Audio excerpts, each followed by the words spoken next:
mind. All right, we're live.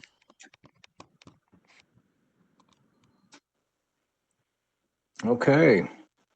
Hello, hello, hello. Good morning, everybody. Welcome to Mercenaries of Mulmaster. What episode? I have no idea. Quick recap of last session is the group, on behest of the Church of Bane, went to investigate a manor in the city of Mulmaster with some shady goings on. The Baron of the said manor used to work with the church in a sense, providing a connection to his brother off in Neverwinter, a powerful merchant, which they were trying to establish some kind of a trade resolve. Um, what the group discovered was the manor itself had been infiltrated by an eldritch obelisk, which led to some crazy combat. And at the end of the day, the manor being engulfed in flames and fire. After defeating the obelisk, the group retreated out of the manor the only way they could, which was through the city sewers of Mulmaster, and that's where we're going to pick up today. Is the group emerging from the sewers of Mulmaster to continue their adventure? Okay, so as everybody works their way through the sewage and slop of Mulmaster, which is putrid to say the least. You emerge from a manhole opening a few blocks from where the manor resides. Now you're still in the nicer area of Mulmaster, not the slums, not the dregs, but where some of the more wealthy lords and ladies of Mulmaster reside in. And as you guys are coming up out of the manhole, the first thing you observe is probably a few hundred yards away is the big billowing black plume of smoke that was once the manor. Um, a few people see you coming out of the city or out of the sewer grates, but aside from the obvious, oh wow, what are these guys coming from? Looks, not too much do you notice. You do see a large wooden wagon with like a barrel-like system, uh, being run with a team of horses through the streets toward the manor. Go ahead and make me a blah blah blah blah blah perception checks, or not perception, insight checks.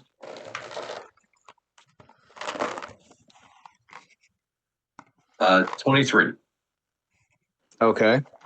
Being the mechanically sound one of the group, Brazil, you see that this wagon is obviously some type of a fire, not department, but a fire retardant wagon. You see numerous hoses hooked up to the large barrel, large pump shafts on the top of it, and two or three men on the back of that, ready to help fight this blaze that's roaring in the middle of the city right now.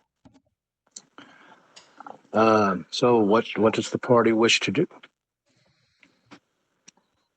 Well, knowing how Klaus likes his blue suede shoes to be pristine, and even though he came out of the posh sewers where probably the poop smells like potpourri, I'm going to tip my hat to Klaus and say, is there anything you can do about this smell?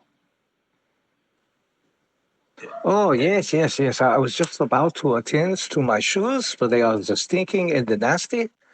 Um, Come, gather around, my friends. And he begins to prestidigitation the party, Right. one at a time, cleaning everybody off, dispersing the sewage and the filth. And within moments, all of you don't look like you just crawled through 100 yards of sewage. Right. Cool. Well, I look at the rest of the group and I go, well, now that that's been taken care of, Do you think we need to rest up first and then go to the Order of Bane or the Temple of Bane? Or do you think we should go to the Temple of Bane and tell them as soon as possible what's transpired, since that was really our mission? Yeah, I look to the rest of the group for input. Deverall says that the temple will be informed when they need be. Okay. He said something more concerns me rather than this temple. And you see him start to walk towards the direction that the fire wagon had just rolled through. Okay. I call a shadow to my side, which he miraculously always seems to be right there. I'm like, oh, there you are. And I follow Devrol, see what where he's going. Okay. Deverall leads you guys back up the city block that's leading toward the manor. And basically, he gets within viewing distance. And what you observe is there are a few of these trucks, these wagons, and some of them are positioned near some of the other manors, almost to make sure that a stray ember or something doesn't affect their properties.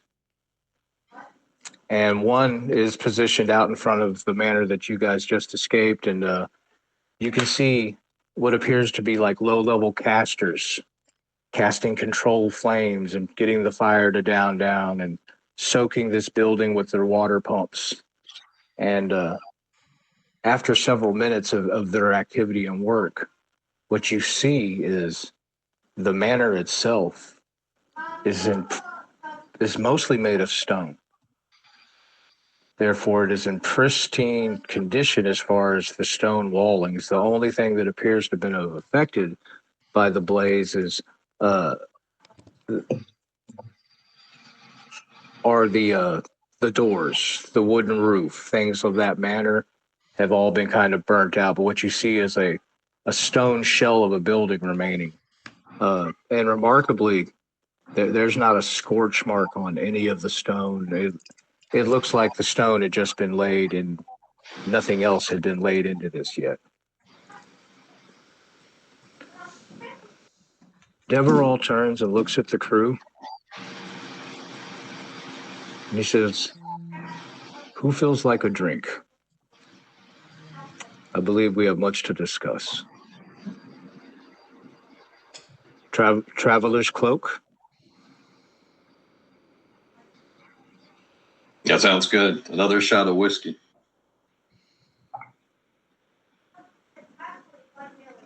All right. So, that being said, you guys proceed to the Traveler's Cloak Inn. It's one of your common watering holes while in the city. When you enter, you're greeted by the barkeep that you've now familiarized yourself with a little bit. And upon entrance, she looks over at Deverall and Klaus and sees Rizal and now Emrys, and she's like, This group seems to change every time you come in a little bit. And you see Deverall just kind of pause at that for a second. It's a sign of the times. And you guys take a table wherever, and everyone takes a seat. Deverall says, "Well, as I said, the church will be informed of what we discovered in that man. But as far as that goes, I'd rather their involvement stop there." He says, "I must be clear with each and every one of you. I am a man of ambition, and I have quite a bit of autonomy. The church, yes, I was trained through them, but I am not them. My service is to the Dark Lord himself." Well, that being said, and I tip a hat, my duster hat at him and go, well, that being said, How much information do you deem would be worthy of the temple uh, when we do see him?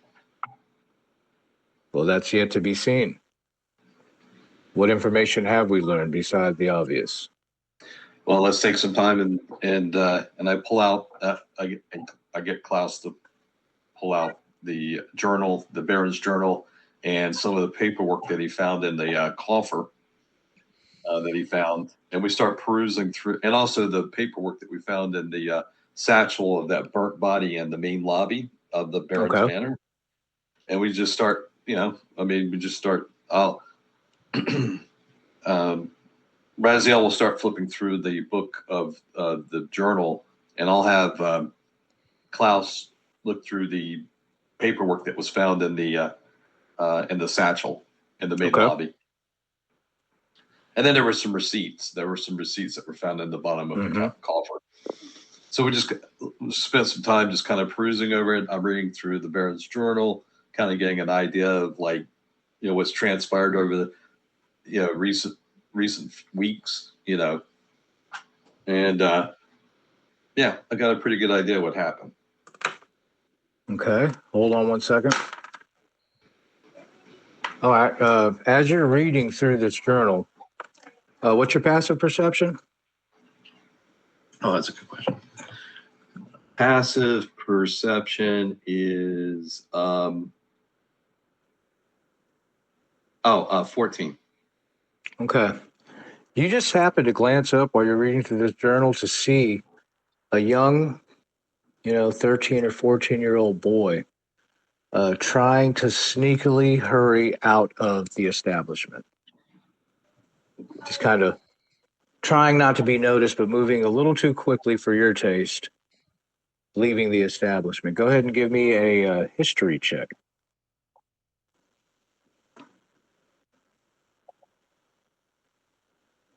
Oh, that's not good. I rolled a nat 1, so that's a 6. Okay. You don't recognize the boy, but as I said, his actions and movement seemed a little suspicious to you as this young child leaves the What was your leaves the inn. 14. Okay, yeah, so I would have noticed it too then. Okay. Yep. You both noticed this young child trying to. Yeah, he rolled a 3 on his stealth check, so it didn't work out very well for him. How far away is he from me sitting at the table at the moment? No, you just saw him leave. Oh, okay. You just saw him hastily leave, trying to be inconspicuous about his departure, but failing. He was moving just a little too quickly. What is it? Pretty busy in the inn where we're, and that's that? kind of. Well, this is what, about midday? Okay. Correct. I'm trying to remember the time frame that we set up our little when we first went into the manor there. Mike, do you remember? Let's see. Yeah, we went in about midday. Okay, so we're looking at early afternoon right now. Yeah. It hasn't been that long. The entire event at the manor went fairly quickly. I'd say maybe we spent an hour there, Yeah. So with add another hour of travel time through the city to get to the cloak, the traveler's cloak inn, and I don't know, it's about 2:00. Okay, so when I see the 13, 14-year-old boy kind of conspicuously try to jut out of the inn, I go and run to the front of the front of the inn and exit out of the door. Mm-hmm. Do I see him? Okay, go ahead and give me a perception check. Okay.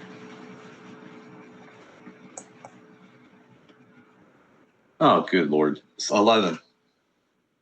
You look around and seeing it is mid-afternoon in a fairly busy trade district area of the city.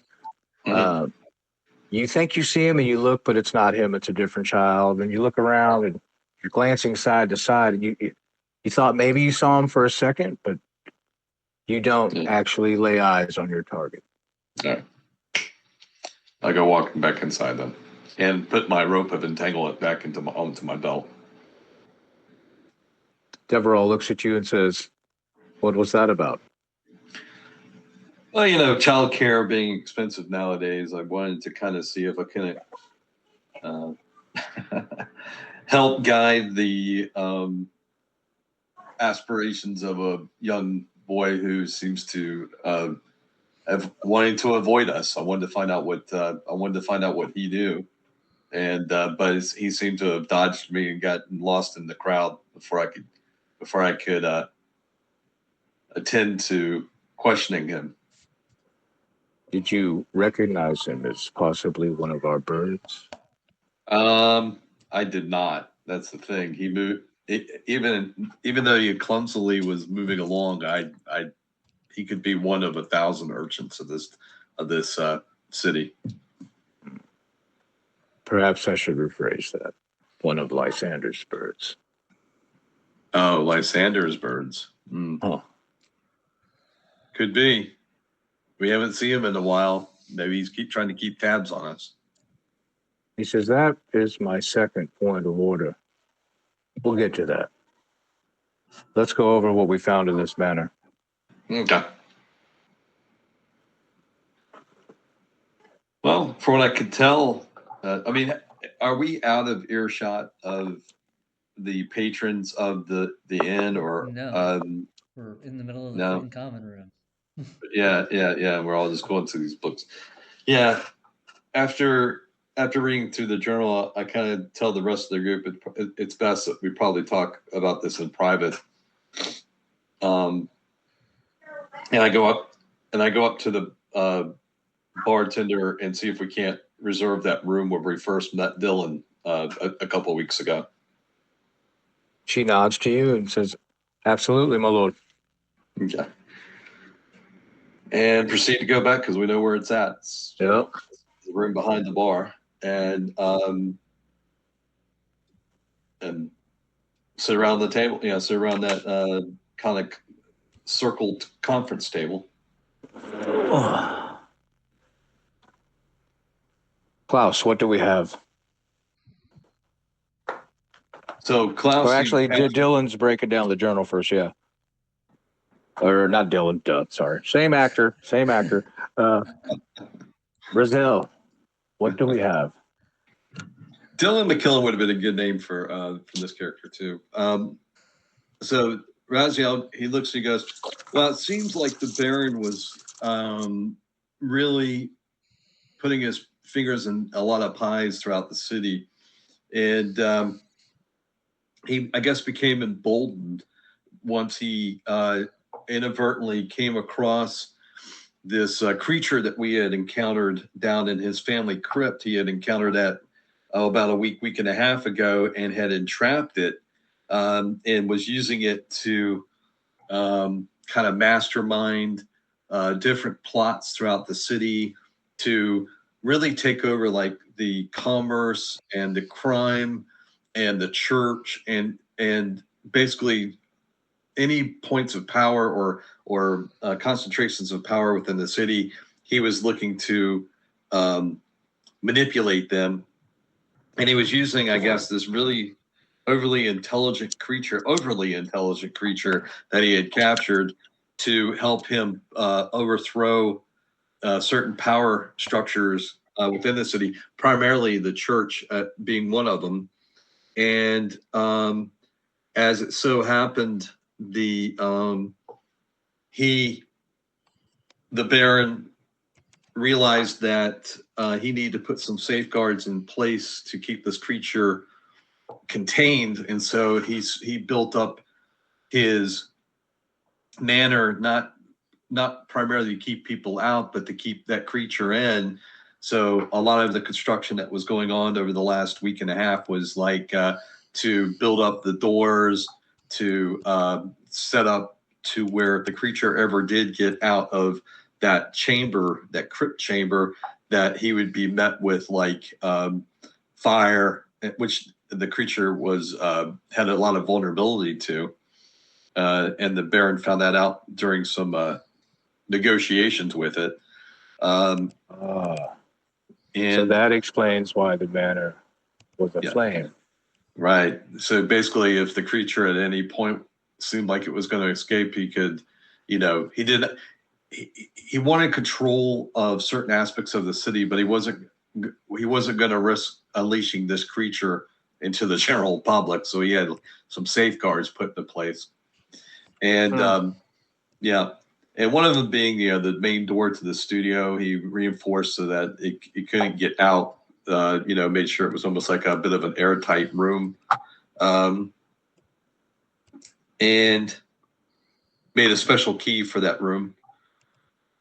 And then it seems that the reports kind of get muddled towards the end because it went from this very domineering, we're going to be taking over this uh, chamber of commerce, and then we're gonna crack down on the crime syndicate in this city, and then we're gonna make sure that the church gets in line so that they do what we tell them. And he had this elaborate plan on how he was going to go about doing that, so that he could pretty much control all the commerce and church and crime activities throughout the city. And Deverall's yeah. nodding, listening to this report. And he says, so he was a fool, but not a complete fool.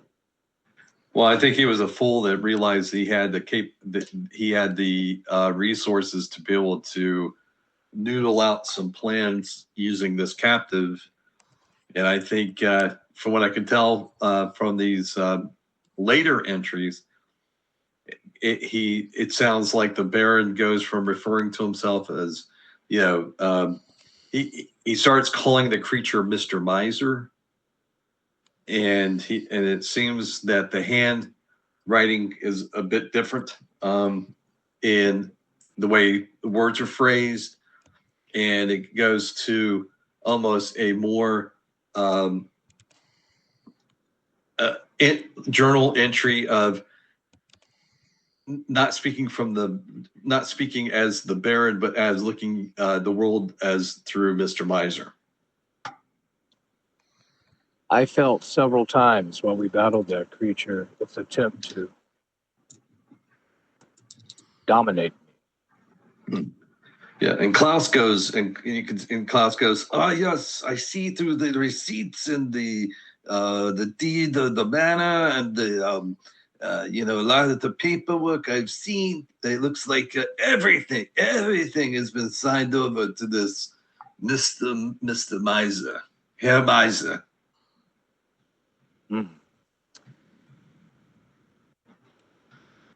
So the Baron was, much like many of us, a man of aspiration. Ironic. My church wished to use him as a tool to establish some of the very things he wished to establish in turn, as well as most of us sitting here. Which leads me to probably my most important inquiry. This group has changed significantly since its onset.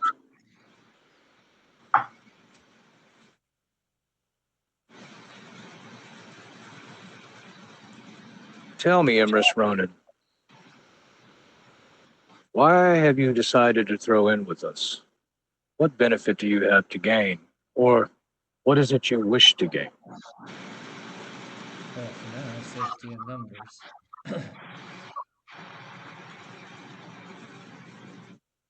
Indeed. And Razil, you've proven yourself time and again. But I saw something different in your eyes. You've never battled personally, just efficiently. Who was that Baron to you? Well, in another lifetime, there was a committee that made a decision that changed the course of my life. That he calls himself the Baron now, but when I knew him, he was called the Magistrate. And he had coordinated a committee that made a fateful decision to kill me and my family. I survived, but my wife and 2 children did not. I've been on the hunt for over a year to find the committee and the executioner of my family. Hmm. And I unroll the tattered warrant poster that I have in my pocket, and I roll it out, and there's a 3 men that are on the poster, each having their own individual bounty on it. And I said, "These are the 3 I'm looking for," and it was the magistrate that set these 3 upon us. He nods. And I roll back up the paper and put it back into my investment. And then he addresses everyone. He says, I too am a man of ambition. I too seek to control this region. My church has also sought this since I was a child, yet never were they able to truly accomplish their goals. I mean to change that.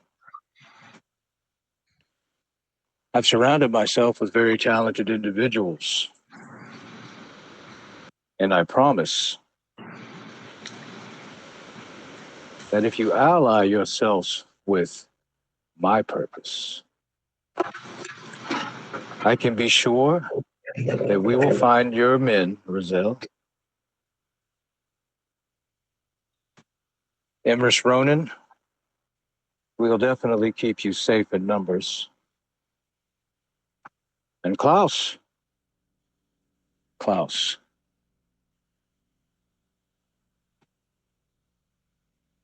I'm in Yes. need. Yeah. I am in need of someone who can keep their pulse, their finger on the pulse of the machinations of this city without the city or even the church being aware. Yeah, And yeah. My you have digits fit- can go anywhere. You have fit that bill well. So, my question is, when I speak to the church, do I speak to you as loyal retainers of myself? Or do I speak to you as mere adventurers who have had use? Because I guarantee the presentation will definitely have an effect on the outcome. Raziel takes a bit of chews it a bit, swallows. Says, "Well, I can't speak for the rest of the group, and I wouldn't hazard to do so anyways. As long as you understand that I will not have my quarry evade me, as long as we're aligned, I'm with you. But the second that I find that I need to, if our paths diverge to where I need to go and pursue my vengeance, my revenge, I want it known very candidly up front. That is what I will do. That is my end game, is to destroy and send to hell these bastards."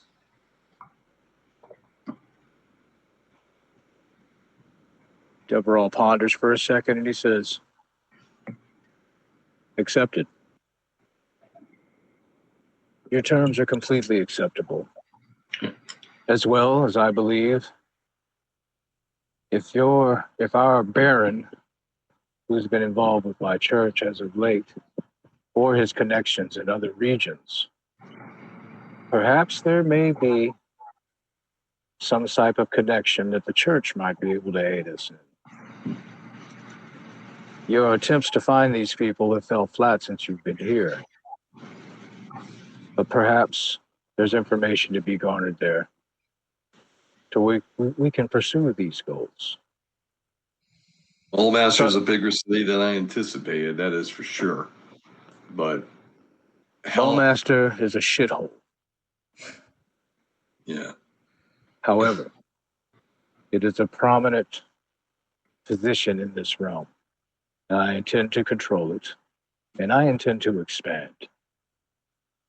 Well, I'll reread through the Baron's journal because there are notations specifically over the last week on plot schemes and schemes that address certain ways that the city could be controlled. Good. I'll delve into it in more depth and see if that if those plans can have any bear any fruit towards your aspirations of controlling the master. Emrys Ronan?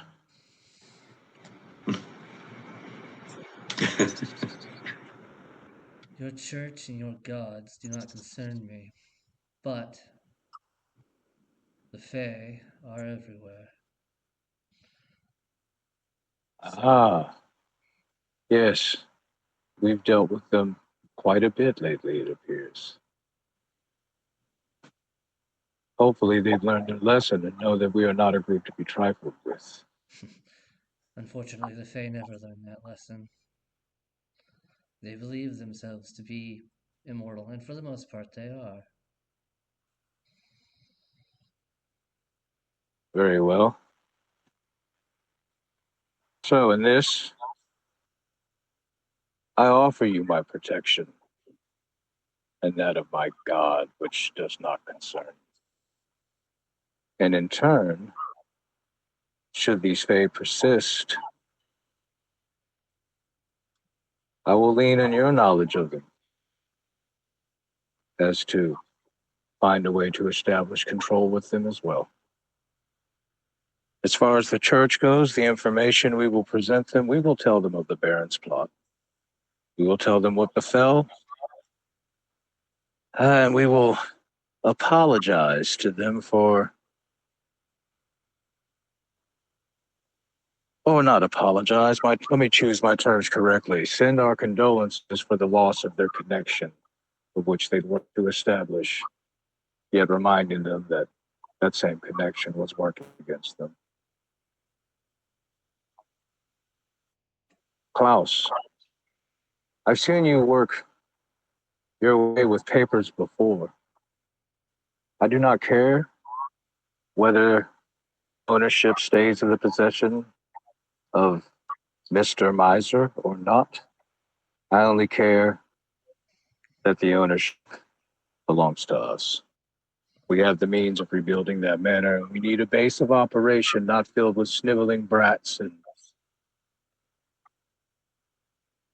Yeah. Just cross the T and dot the I and then dot the T and cross the I. We'll make it work. We'll make it work. Mr. Miser is a very generous person. Klaus, I trust you have benefited greatly for being part of this team. Oh yeah, I've gotten to explore the world and interact with it in exactly the manner that I like. Well, yes. I mean, you are the proprietor of a lumber mill now, and an orphanage, and a refugee center in Elmwood, and now perhaps As crazy as it sounds, that is crazy. a manor here in the city.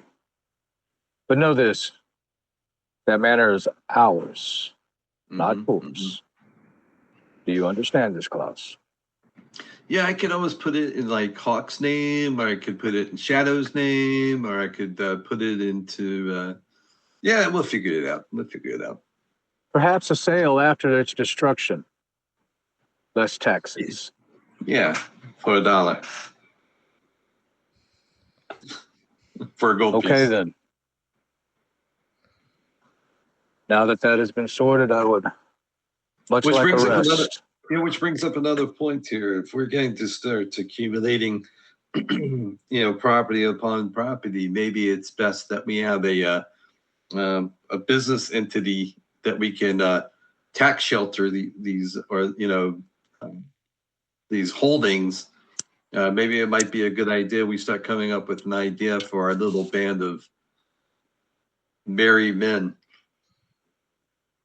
And he starts laughing. He starts cackling maniacally because he thinks he just told a really good joke about us. Yeah. about us. Yeah.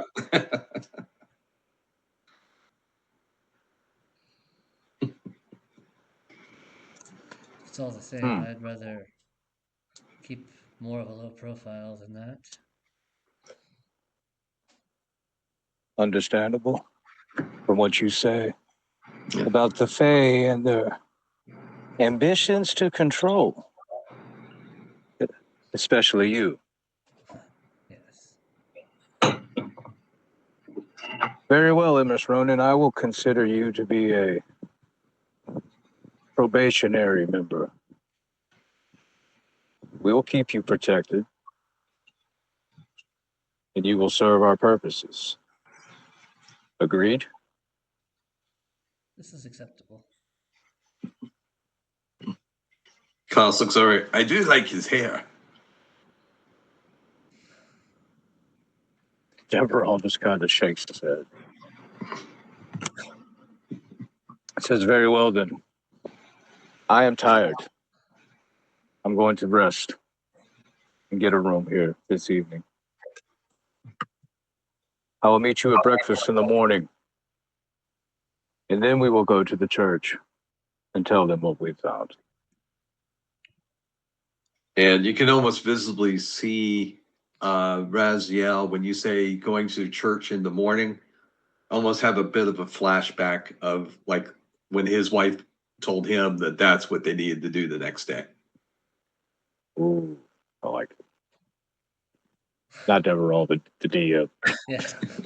The DM like that. If I was nearby dice, I'd roll an insight check right now. But anyway, Deverall stands up in his lording over everybody type of manner that he normally does. He says, I'll let you all figure out what you wish to be called. It makes no difference to me. Out of game, Rocky, because I've got the that infusion in which I can replicate magic items. Mhm. How does that work? I looked through it a couple times and it really didn't express. Like, can I change out the magic item every day? Or You sure can. Yeah. Let Yeah. me explain to you how an artificer works, and this is what makes them the most amazing fucking class. I love artificers. You, every day, get to readjust your spell slots. Mm-hmm. You get to readjust any infusions you have. Mm-hmm. Okay. You can adjust them as long as it doesn't go over the amount. It has to be from the list that you know. Yeah. But you can set up your infusions every day any way you want to. Okay. So that's pretty awesome. That's why when I said like I had to pull Beatrice out of our Arabelle campaign because she was just so complex in what I could do with her that there's no way I could DM and play her correctly. Yeah. You know what I'm saying? That's why I was like, okay, it's time to yank her out because the more and more I started to understand how artificers operated, the more and more I was like, wow, these guys could really do it all. Yeah. And I didn't want my knowledge of what was coming to affect my knowledge of how I'm setting up Beatrice every day. You know what I'm saying? It was kind of I couldn't balance that and keep it fair, so I didn't do that. And in all fairness, just to let our audience know, this is the first artificer I've ever played since 1980. So, yeah. And as long as there's exposure was me playing one in Ravenloft. No, he had quite a bit of exposure to one when we were first playing Arabelle before you joined JD. But for our audience at home again, if Artificer is a class you want to look into, if you want a type of character that's pretty good at almost anything, but it has a lot of moving parts to keep up with, if that's your thing, then I would highly suggest it. If you're new to the game, I would not suggest it at all. It is a steep learning curve, even for veteran players. Everybody here on this screen has been playing for 20 plus years, And if in you're all looking at kinds of editions. So, the old skill monkey feeling, build it on an auto mill. I got a tool for everything. yeah, they Yeah. are. For me, the two greatest support classes in the entire game is bards and artificers. Yeah, I was about to say bards are about as comparable to a Yep. artificial. A lot of moving parts, like so many moving parts. It's hard. It is unless you've got some kind of meticulous system to keep it all in order.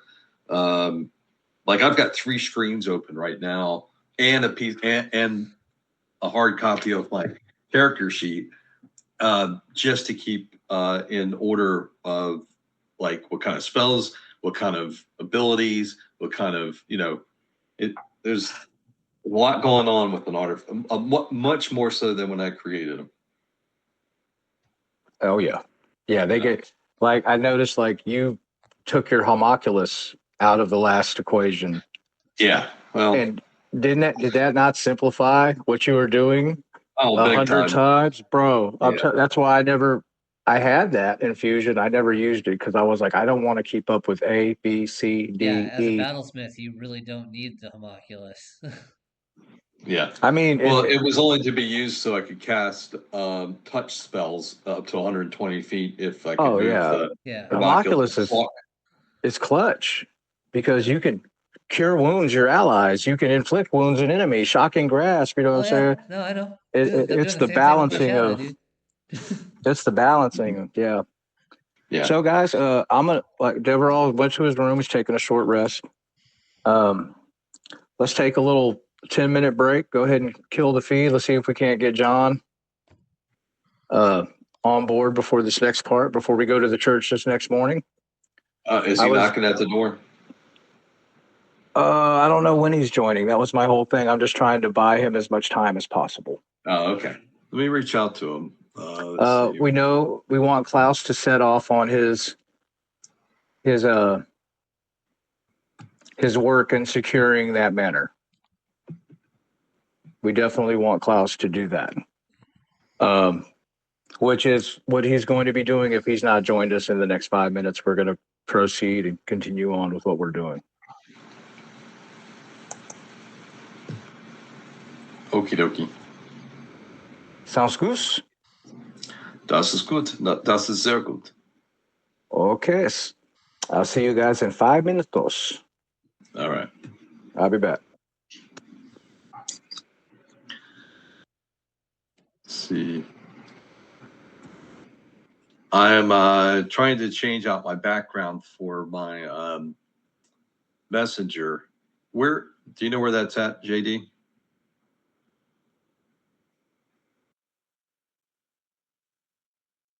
Like if I want to change out my background for my video, like I want to change it to like some kind of like I mean I can do it on the Facebook Messenger. Yeah. Yeah, I don't even think they even have the grid view, prioritize video, device setting.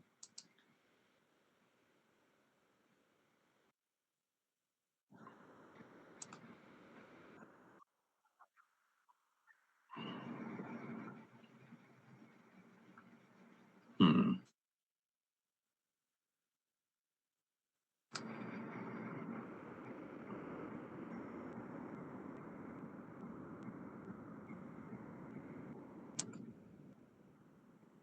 Are we still streaming?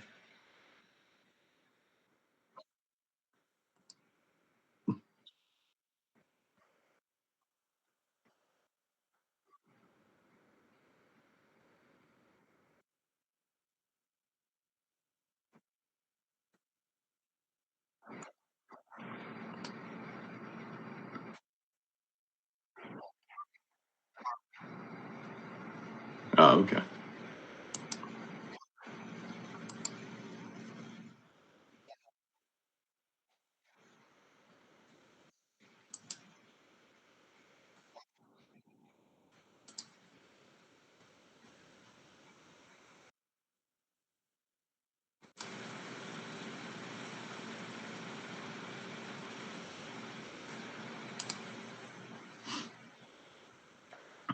Right.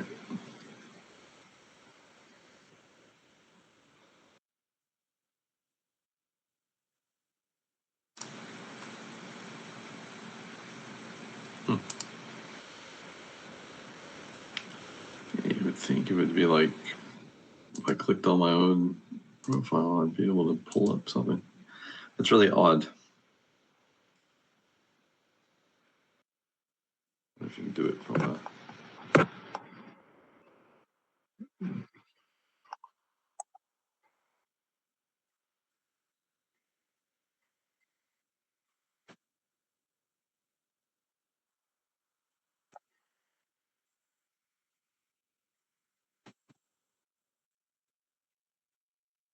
I was going to say, do you stay in contact with the with Ron and Rick at all, or Sarah, or any of those folks?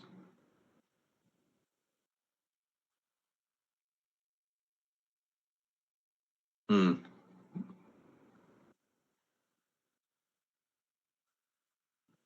Oh, okay. I didn't know that.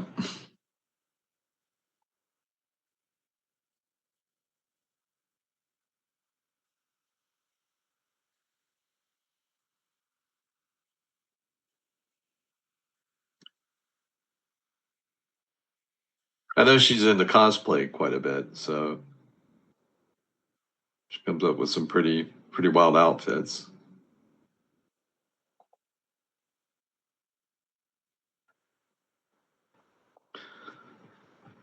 Let's see here. All right. I'll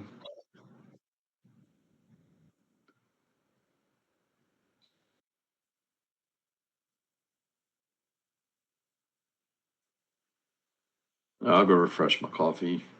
And has someone already pinged John to see if he's coming in?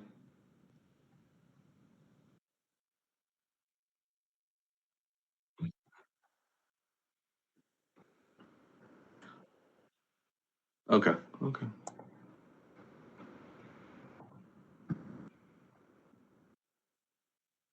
Let's see. Yeah, I don't see him online yet on through Facebook. All right. I'm gonna go fresh up my coffee. Yeah.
I think it's amazing that even with all the Oprah Winfrey's media hype,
and all this, which is good. You know, JD, I was thinking he could really lean into that whole crown thing. That is a fake creation, wasn't it? No, it's actually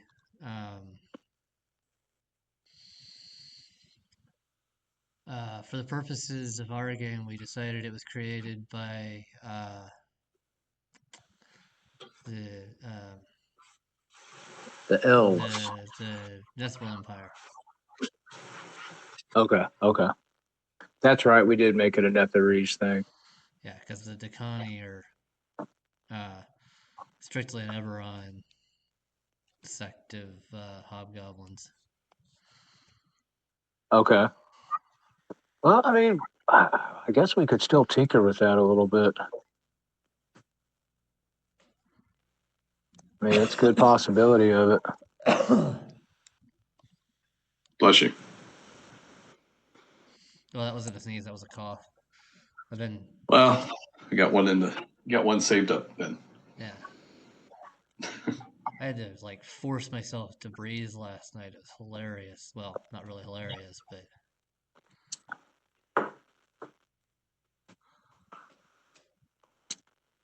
All right. So when we awake the next day, are we ready to kick the stream back on?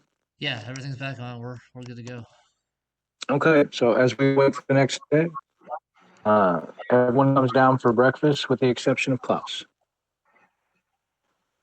Nobody knows or sees where Klaus is.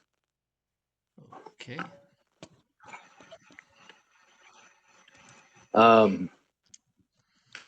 Deverall excuses himself for a moment and walks out front and comes back in after a few minutes. And that is one. Okay. Oh, wait a minute. That is a deuce level spell, I believe. Yeah, but okay. Put that on. And that one's gone. Okay.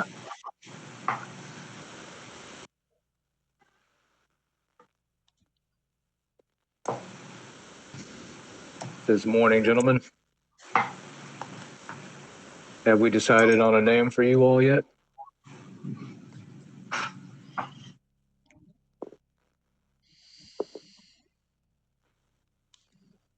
Well, that's not important if we haven't. something to ponder.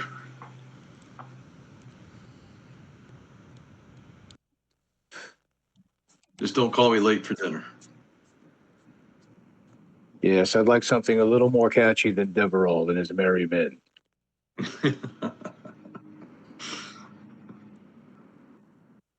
That was a joke.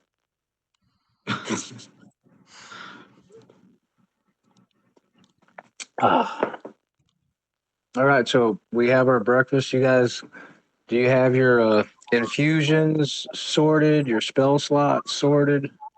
Mm-hmm. Yeah. Okay. Then we will make our way to the church now. Yeah. And did you guys leave out of the tavern?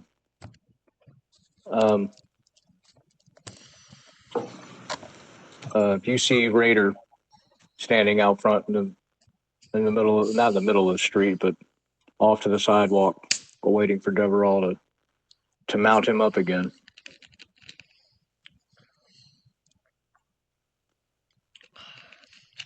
Oh, you had where was your horse, Mike?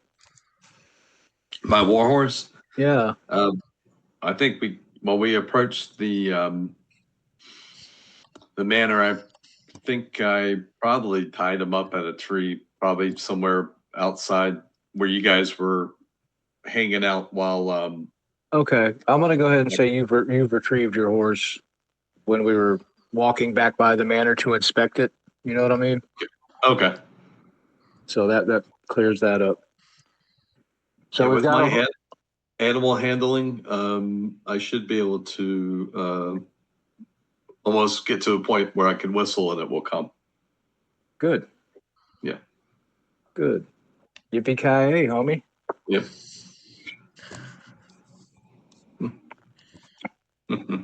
Okay, so we travel through the city on horseback.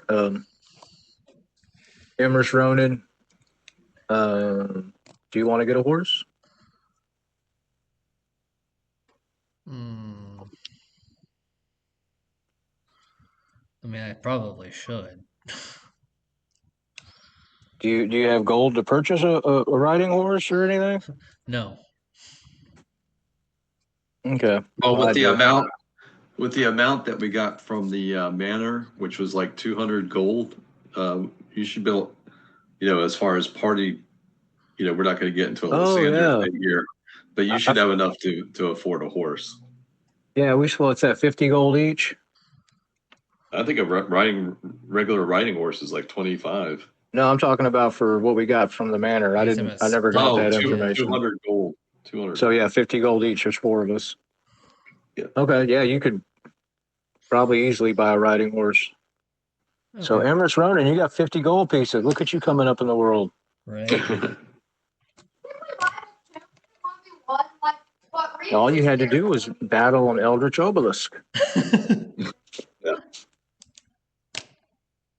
We are at level 8, so I mean that's. Yeah, that's true. I didn't bother to adjust when I created him for starting gold.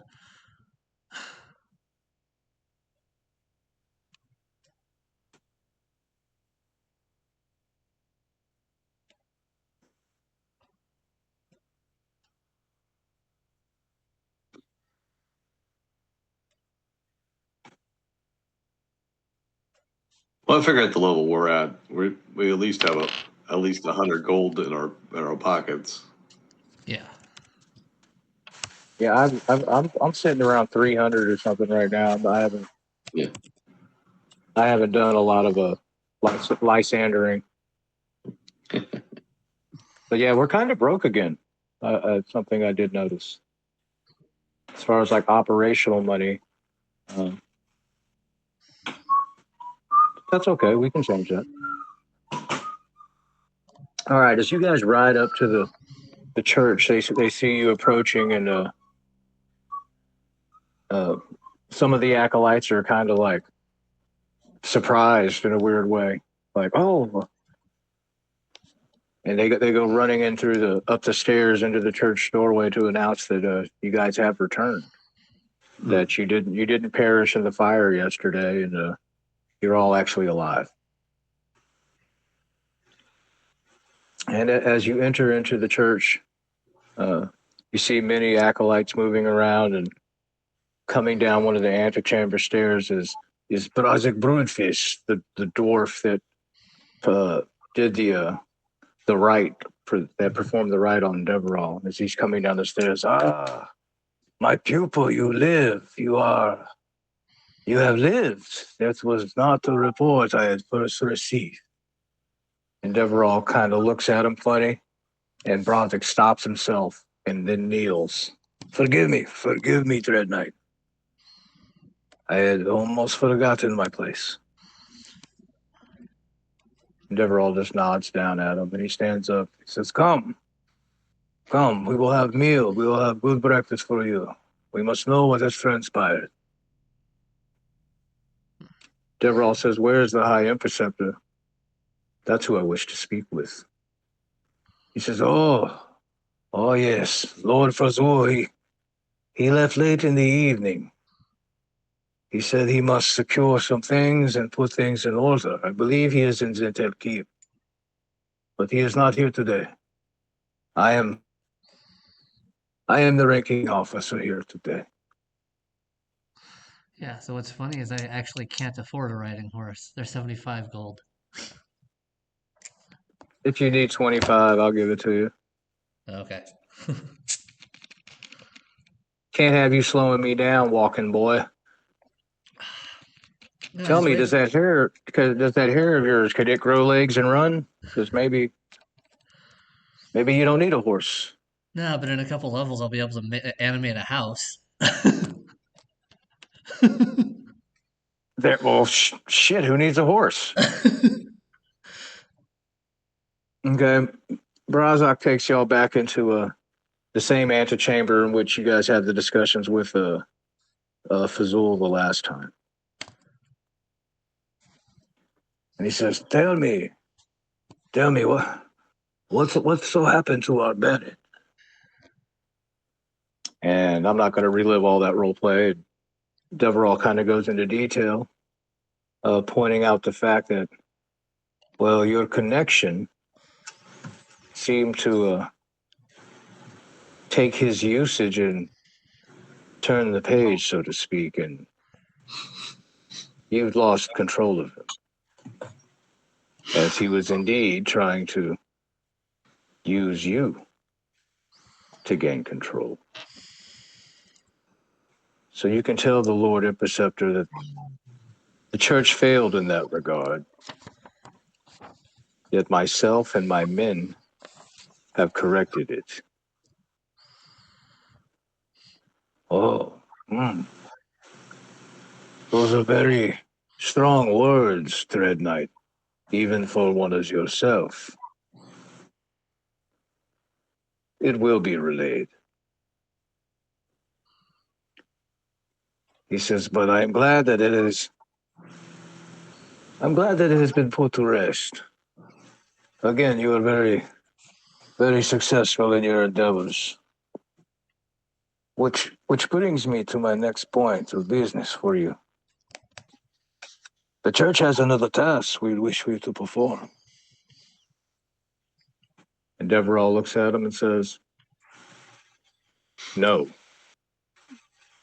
And Brazik's eyes get big, like, but you are a member of this church. You are, and he cuts him off. He says, I am devout to bane, not the church's machinations. That is who I answer to. And as far as my men, if I recall, they not only pledged themselves to me, not your church, not our church, my friend, but they wish to be rewarded. They gave you great artifacts of our nemesis god, and you offered us nearly a certain death and a few heal potions in return, and that will not suffice. If you wish us to continue to function as an ally to the church, if you wish Bane's guidance for me to continue, I will require some things, Brazik. One is an autonomy to do what I still wish to do. That must be understood. Second is, you will dip into your coffers and reward my men what they deserve. Do you understand, former teacher? And you see the red-bearded dwarf just kind of bristle at the indignation and the way Deverall's speaking down to him. I will contact the High Interceptor and relay this information. Please stay seated. I will cater to you while you are in our church. I remind you. And I will see what High Interceptor Fazul says as far as your men's demands. I would look at it more as a suggestion. And again, he bristles. Welcome, John. John? I see your ugly hair. Are you there? There he is. Okay, does anyone want to catch John up on what transpired afterwards? Yeah, I just got a message on my sending stone that Klaus is awake now. And anyways, John, we were coming back. We were started the session just coming out of the sewers from last week after killing the elder obelisk, and after we kind of worked our way back up through the sewers, the posh sewers. We came up pretty near outside the manor.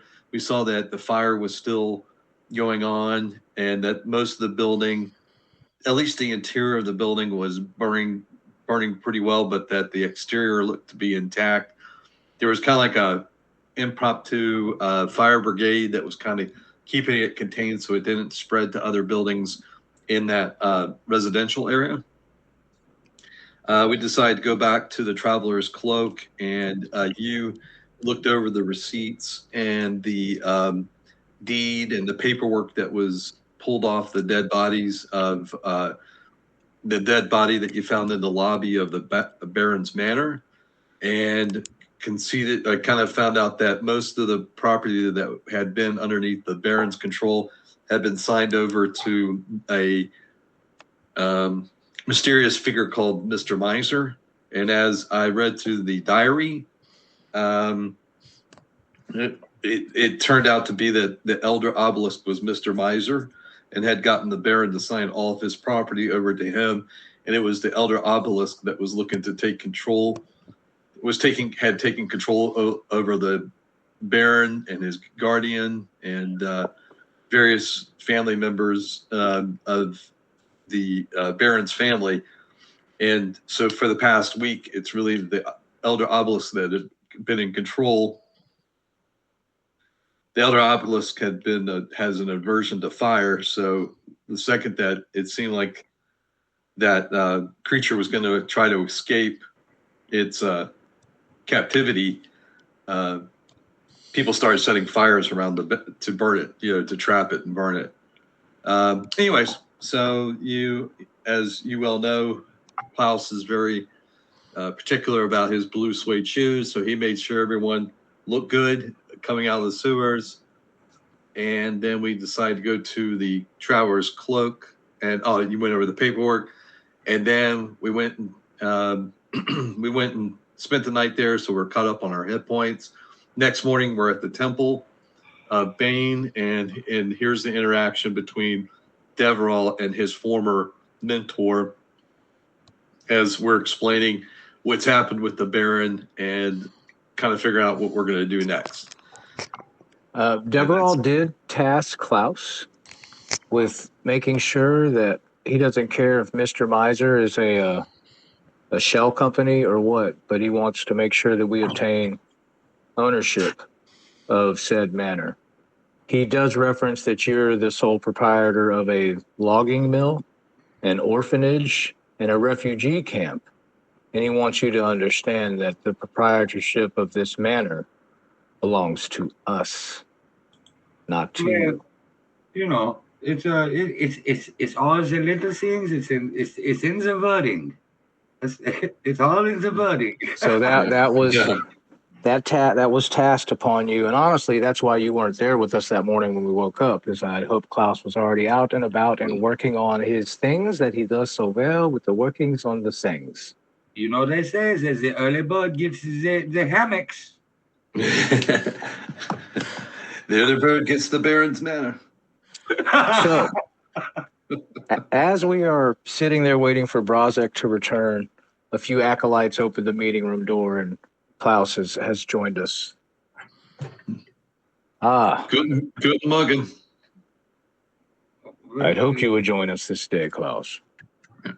Well, today is a day, sirs. Yes, today is a day, and I am here, and so are you. So yes, it is inevitable that we have to meet up here today. So, yeah, I have done what you have asked, and I have making the Baron Manor our house. Good. Very good. It It seems appears my church has another task for us to complete.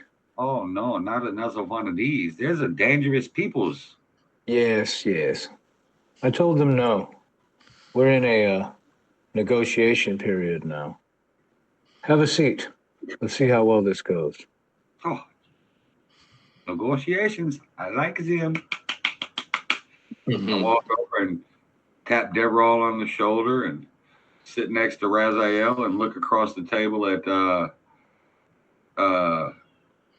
Emerus and nod. Okay. Morning. Brazek re-enters the room. He says, I have spoken with the High Preceptor, and he agrees that your men should be rewarded for their continued assistance in the church's design. I have but a few tokens to offer now. It would serve our purposes more if we knew, perhaps, what it is your men do. Oh, well. I do a little singing, I do a little dancing, and I pull out and strum it. Yeah, that is all I do. And then I click down to my shoes and they're pristine again. I've been walking in the dust.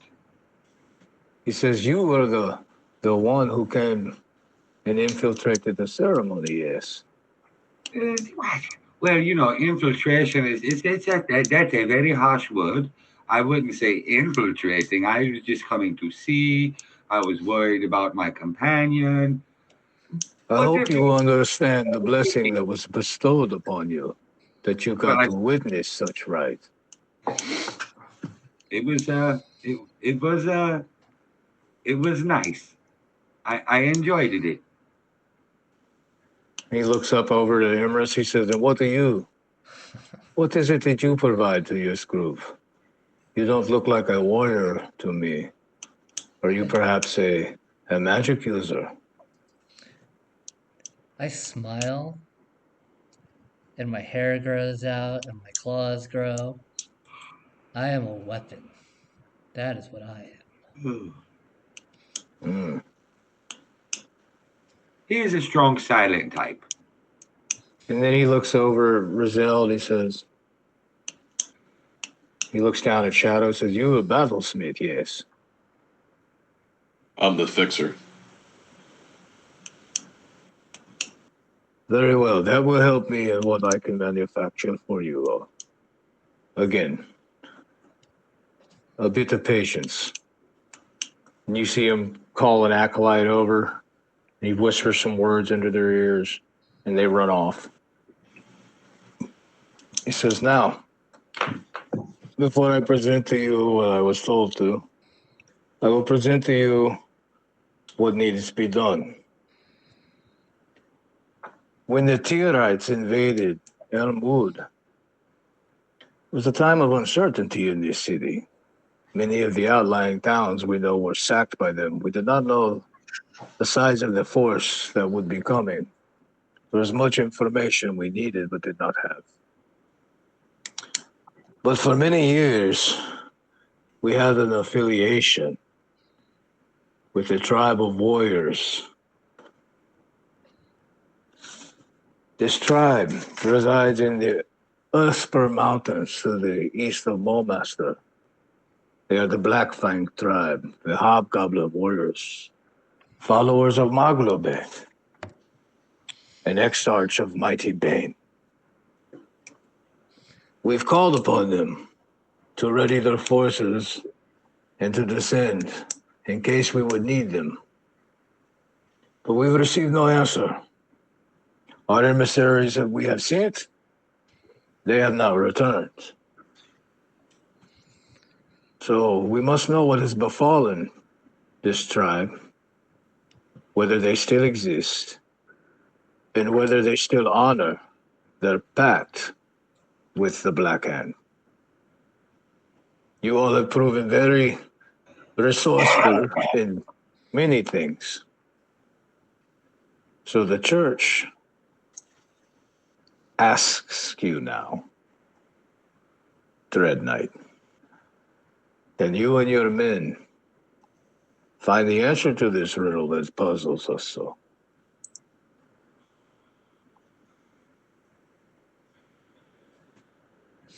Well, of course we're capable of it, Demerol responds. He says, but, again, what's in it for us? I am getting to that. We will reward you for your previous service and this endeavor, as well as if you survive, perhaps a greater arrangement can be made. The church has no lack of monetary funds. But this relationship, I believe, can be beneficial to both parties and still serve the Black Hand's purposes. And Deverall looks at him and says, oh, do not doubt that everything I do will serve the Black Hand's purposes. Just know that myself and my men will keep our autonomy.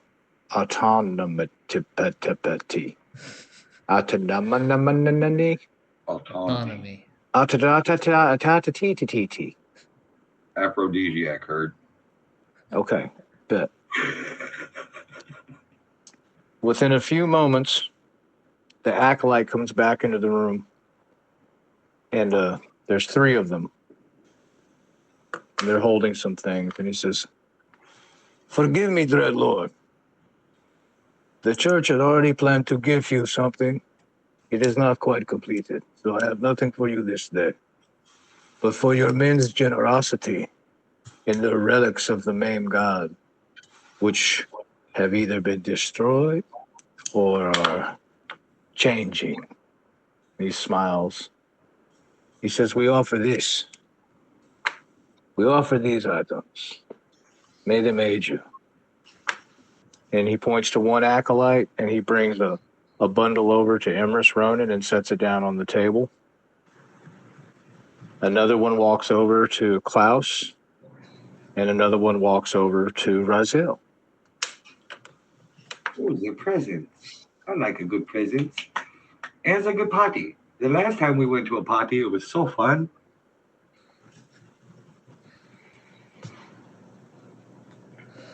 I don't like to look at a gift horse in the mouth. All right, go. What do y'all wish to do? These bundles sitting on the table in front of you. Well, I'm going to Open it, obviously.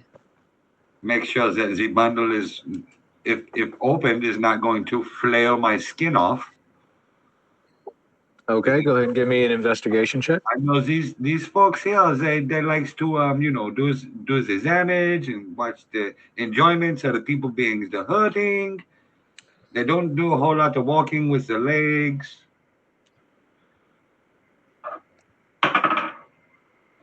That's a 3 + 1. All right, it looks like a bundle. Yeah, well, I'm just going to snatch the balls and start ripping the papers. If the papers As you undo the drawstring of this cloth bundle, it opens up to what looks like the breastplate and arms of a suit of studded leather. Oh, It's very dark brown with little silvery studs all throughout it. It looks very nice. It's a nice suit of studded leather. this here is a fancy for me. They go nice with my shoes, yeah. Yeah. Yeah. So Okay. some of these studded leather armor for the clouds. When you open it, the dwarf says, "That piece is a little bit more expensive than what we'd wish to give you. But Lord Fazul tells me it will probably serve your best interest." Oh. Well, thank you for taking the clouds into considerations. Our debt for your weaponry is closed. Now it is just for you all to complete your missions. Let us know what happened to the Black Fang tribe. All right. So Amherst Ronan, what do you wish to do? yeah, I opened mine. But also while we were sitting here talking, I rolled a nat 20 for a 23 history check. What do I know about the Black Fang tribe? Okay. You're not far from that region, Bear, the swamp you came from. The Black Fang are a hobgoblin I war can't hear tribe. JD. You can't hear me? Yeah, I used to not be able to till I got headphones. Now I can hear him fine. Yeah, he's like, it's coming. I didn't even know he was. He's completely on my Okay. end. Point of fairness, JD, when you're going to do something like that, let me know before you roll. Yeah. I hate unsolicited rolls, but I'll give you the information anyway. You know that the Black Fang hobgoblins are a war tribe that inhabit the Earthspur Mountains. They were once a huge tribe, but just surviving in that area.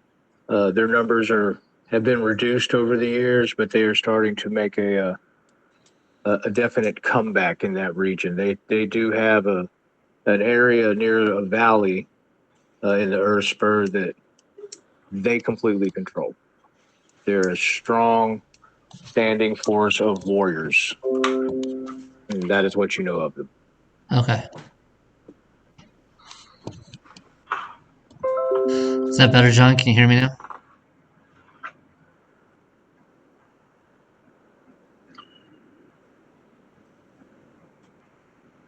John, What? can you hear JD? JD? I can't hear JD at all.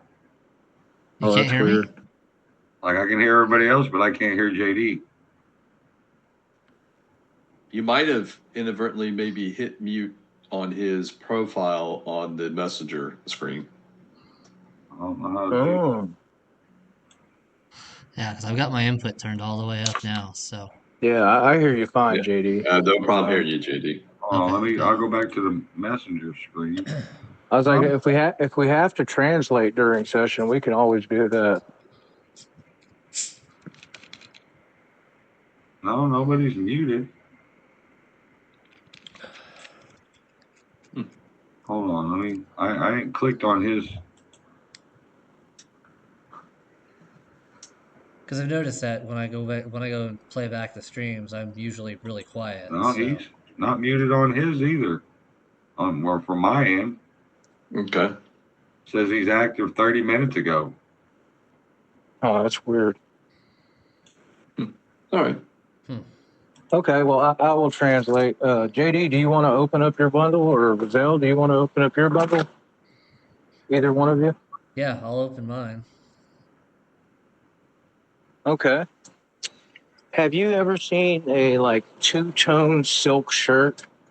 Like a lot of times you see them, they have like paisleys and stuff. That it's a solid color, but as you turn it in the light, you get the different shapes, and you know what I'm talking about. Yeah. Kind of like Okay, what you open up is a black silk robe with silver trimmings around the collar, and adorning the robe are the hand symbol all over it. The black hand of Bane. Hmm. Like I said, it's a solid black robe, but if you're standing in the sunlight and moving, people that were looking at you would see a black robe with the black hands of Bane all over it. Okay. And Rizal, Yep. you open up. Open up. Yep. When you feel your bundle, it's very sturdy and it's a bit heavier than the other two bundles that were laid on the table. But as you unfold it, there is a shimmering black breastplate that, in this light, reflects sheens of green. It looks very similar to the breastplate of Deverall's armor, without the shoulder spalders and the arm bracers, just the breastplate, just the curious breast and back. And dead in the center of that breastplate is the black gauntlet that Deverall wears on the center of his armor. Okay. Also a symbol of Bane. If I cast Identify on it, am I able to notice if it has any magical capabilities? Chuck, before you cast Identify, just go ahead and make a basic intelligence check. Oh. 21. You know, just from looking at it and being around it, that they just gave you an adamantine breastplate. Okay. No magic to it, just a basic antimate. It's not magic. It's an adamantine breastplate. Okay. Do you understand the properties of that? Yeah. Mm-hmm. Yeah, basically it doesn't allow for crit hits. And you don't get negative to your sneak bonus in it either. Whoa. What's going on, John? What'd you say? Is it with adamantium? You don't get a negative to your sneak bonus because it's heavy You're thinking armor. of mithril, and breastplate is medium.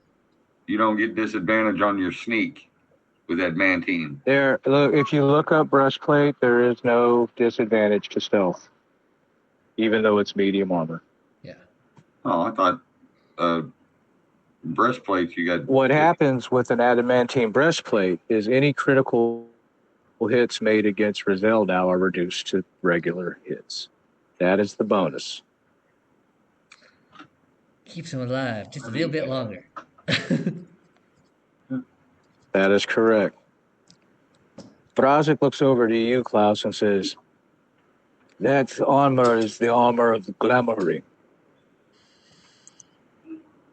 Why Lord Frazul told me to bless you with it. He has his reasons I will not judge. But John, you have a suit of glamored studded leather. Okay. What does that do? Gives you a plus one bonus to your armor class. All right, so I got 17 now. And as a bonus action, you can change the appearance of that suit of armor to look like any normal suit of clothes, another type of armor, a robe, whatever you want it to look like, and it will stay that way until you use your bonus action to change it again. Oh, you just gave me a body disguise kit. Yep. To go with my It's excellent. going to make it a lot easier for you to do what you already do, except not having to dip behind a dumpster and totally change your outfit in order to do Klaus things. Yes. Emrys Ronan. You say it's glamour? Do you have it? Glamored, studded, leather. All these things are canon. You can look them up, except for Emrys Ronan's, which I believe is wiki, but that's okay. Emrys Ronan, you have what are called robes of the War Mage. Oh. And your base armor class wearing these robes are 10 plus your intelligence modifier plus your wisdom modifier. Let me restart this call. I'll be right back. I'll restart this and try to see if I can't get it. It might be on my end. Okay.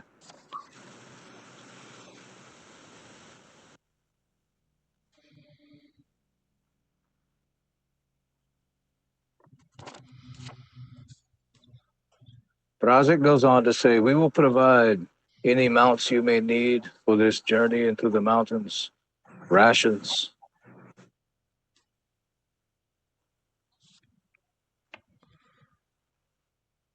And this. And he pulls out a scroll with the original pact agreement between the tribe and the church.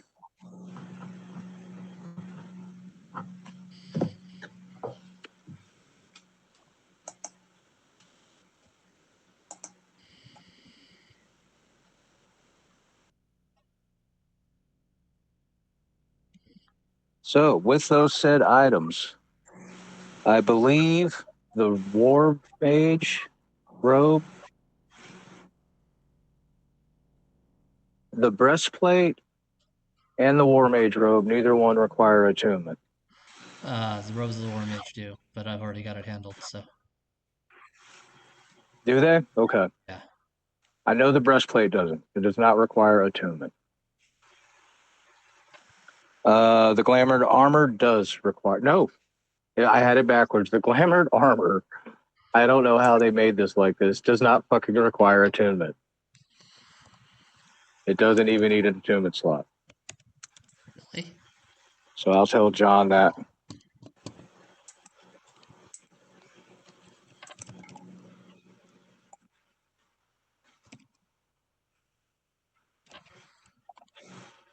So once John gets back in here, I'll get everybody's adjusted armor classes, if any. If you choose to wear it, sell it, keep it before we leave, we can do all that before we set out on this journey.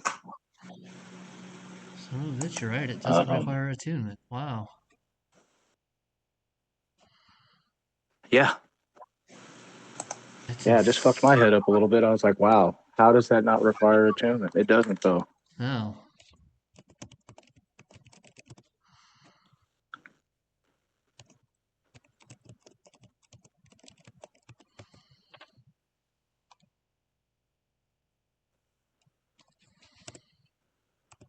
The drawbacks to said pieces of armor is you are definitely identified with the Church of Bane by anyone that sees it.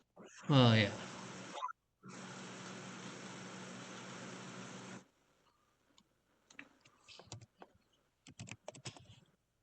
You can see how they played that right there a little bit.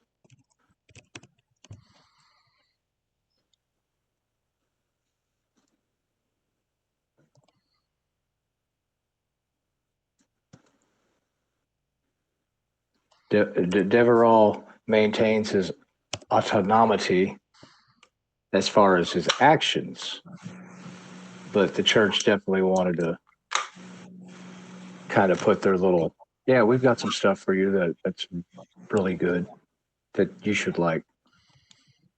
But you know what I'm saying? It's kind of put their representation on that. So you can do with what you wish with that information, whether these are anything. I think that gives Mike a bump in armor class too, doesn't it? Chain shirt is No. AC. Your chain shirt is AC 13.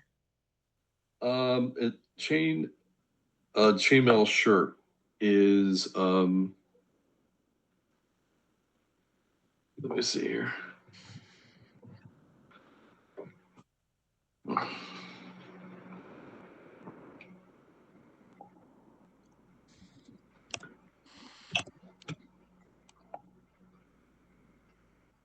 Yeah, here you go. Chain shirt.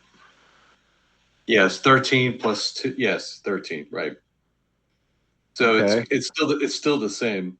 Yeah, because breastplate has a max dex of +2, so. Yeah. Okay, well the breastplate's base AC is 14. That's with no infusion. That's with no infusions or anything. It's just base 14 and it negates critical hits. So you make that choice as you wish to make that choice. Yeah, yeah.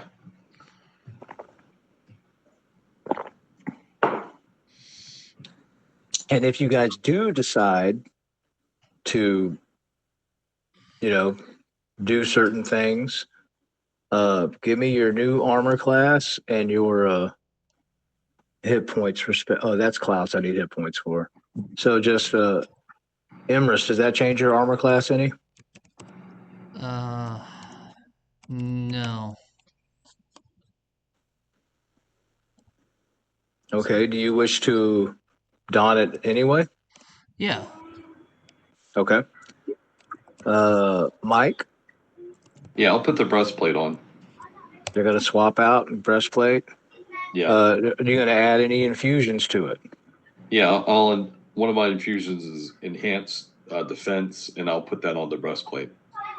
Okay, so that brings your armor class to 20 now, right?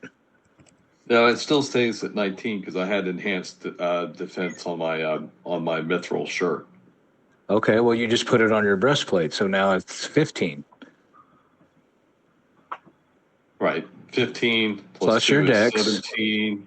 Plus your shield. Oh, you're right. It's 19. It stays the same. Yeah, Okay. because it gets maxed out on two for the dex. Yeah, and if you look up breastplate, it is the one medium armor that does not give you penalties to stealth checks. Okay. I get the added advantage of not getting my head cut off. Or crit hits. Yeah, that's that. You can see how many times it saved my character's life. Klaus, what's your new hit points? What's your hit points max? 75. 75. Okay, I've got your new armor class at 17. Yeah, boy, I got one up on them. Okay, so that was really okay. Cool. I like that. Those are good gifts from the church. They have a little bit of plot armor linked to them, and definitely did not game break anybody. Okay, is there anything you would like to do before we set off on our journey into the Earth Spur Mountains? That maybe get some healing potions. Okay, how much money do you have? I don't know. You need to. Well, that doesn't help me any.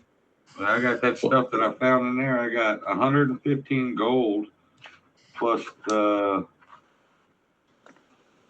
I wrote it down. The 50 that you got from the manor. Yeah. And did you use your healing potion in that last battle that you had, Klaus? I don't have it no more. Okay. Yeah, I burnt mine too. I did too. I have one left. Hey, I can Okay. hear JD. You can what? I can hear JD now. Yeah. All right. We're cooking then. Good. Okay. The church is a great place to purchase healing potions. What's the standard cost of healing potions? I know somebody has it. I got 210 worth of gold from the manor that box, and then I had 115, so I got 325. Okay. You guys inquire about healing potions. Embrazic sends off one of the acolytes, and they return with a chest. And there are 4 potions of greater healing in there. And he starts to name a price of what it will cost you from the church. And Deverall interjects and says, I believe that is a proper gesture to give us these to ensure our success in the mission you wish us to accomplish. And I'm going to try a charisma check, persuasion check against Brozic. Somebody roll me a D20. I got an 8. These rolls. I rolled a 9. So I'm just straight up because his charisma is less than mine. It's against his insight. Hold on. You got an 8? Yeah. I still win by 1. Damn. Brozic looks and goes, yes, Dreadlord. Take these as more assurance of the unity we create here today. The church and one of its mightiest warriors. And he slides him out into the table. So everyone that wants one can get one potion of greater healing I will take one. I'll take one too. at no cost to them. Okay. As we're leaving out of the temple, Deverall looks at everyone and he says, "You have this day to get your things in order. It is a long journey. I would like to leave this evening and get through the first leg of it at night. We will enter the Earth Spur Mountains, the base of them, in the morning. I have traveled these mountains before. There will be much danger. So, if anyone has any kind of business they want to get done in the free day you have around Mulmaster, let it be known now." I want to go and sell that dancing longsword. Okay. That you can do. JD, how are you looking on price guides? I know you normally got all that stuff saved up, stored up somewhere. Let me look and see what I've got.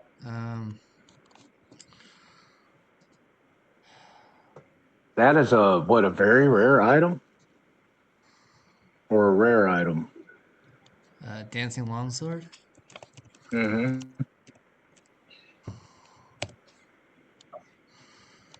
Magic items. Very rare. Okay.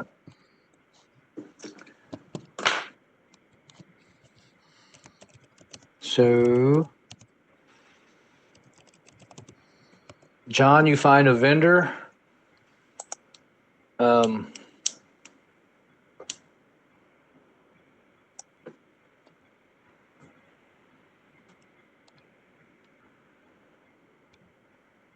And you're going to get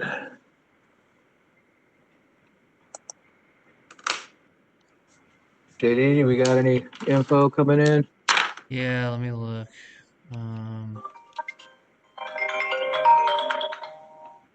Subject costs.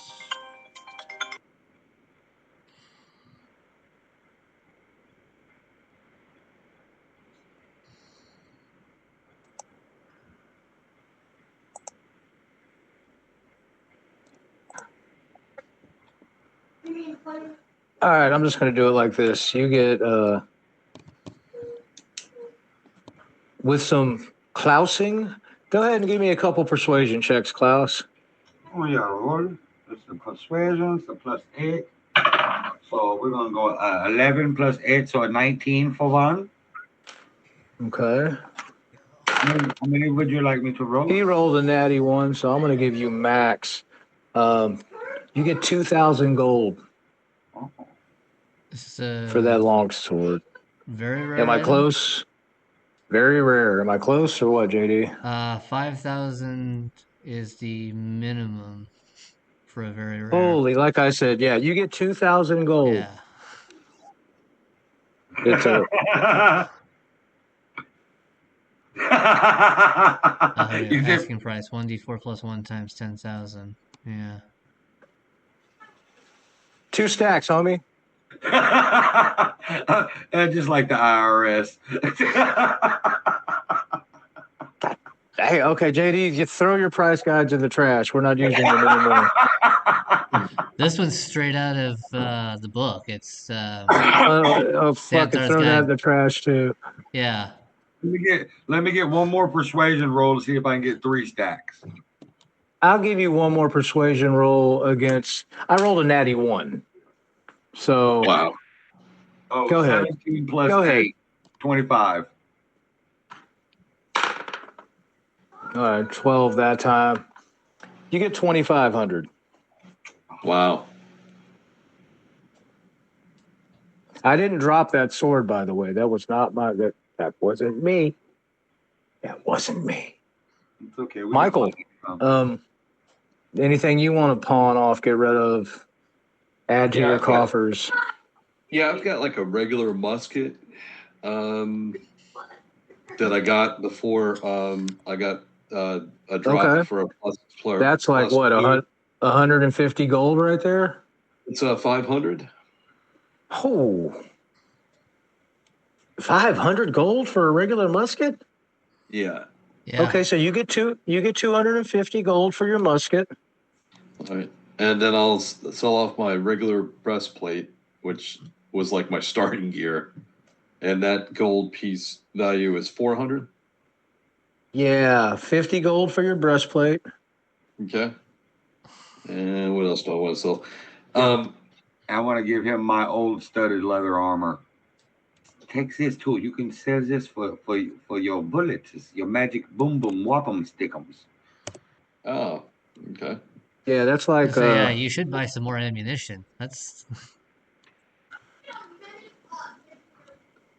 Well, because it's got the infusion of repeat shot on it, it automatically creates its own ammo. Mm-hmm. Oh no, I know, but I meant like the walloping ammo. That's not available. Oh, okay. How about laser bullets? Nope. No. Okay. That would be awesome. How about explosive tipped TNT bullets? Yeah. It can be ordered. Yeah, we can make explosive arrows. That's not an issue. How about your elven chain? You want to sell that? No, I'm going to hang on to that, actually. Okay. Yeah. All right, so selling the breastplate, the armor, and the musket, I got you at 300 gold. Yeah, that's right. Yeah. Okay. Emrys Ronan, anything you want to get rid of, hang on to, do anything before we do this? Nope, I'm good. All righty. So let's speed on through this. Y'all leave out that evening as Deverall had planned. And you get fairly uneventful. It's a good, you travel well into, or I guess you guys leave out that late afternoon and travel through most of the night, and you bed down at the base of this mountain range about 8 hours later. So it's early in the morning, but you do manage to, if you want to get another long rest, you can. Or how do y'all want to approach this going into this mountain range? I'm not railroading you here. Or do you think you're good to go with a short rest, or what do you want to do? Yeah, we just long rested before we did anything. Okay. So everybody should already be at full health and all that. Yeah, I'm down 1 second level spell. I'll roll with it. That's fine. Because I had to recreate Raider. But I'm good. Take a long rest. We can leave out in the morning. Well, that was the whole intention of leaving out that night, is getting to the base of the mountain range and then resting that evening. Like, so what's 3 a.m. plus 8 hours is 11 o'clock.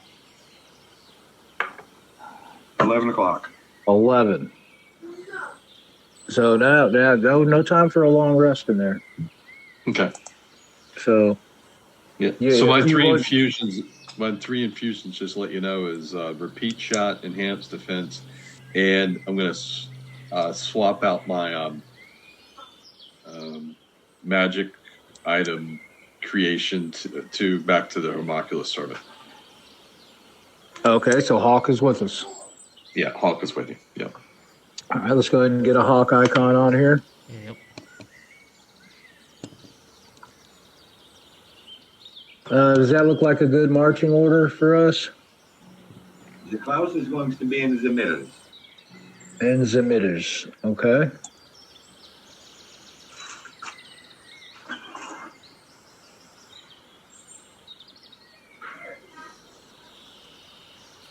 Well, Klaus has to like his front and his backside for the cover, but he don't get the hitting, and they don't do the hitting on the Klaus. They do the hitting on the person in the front of him or the one in the back of him. Okay. I know Emrys Ronan has a horse. Klaus, do you have a horse? Uh, Yeah, you do. we have a wagon. Oh, you have a vag. I forgot. You have a wagon. Yeah, we don't ride the horse. We have a wagon.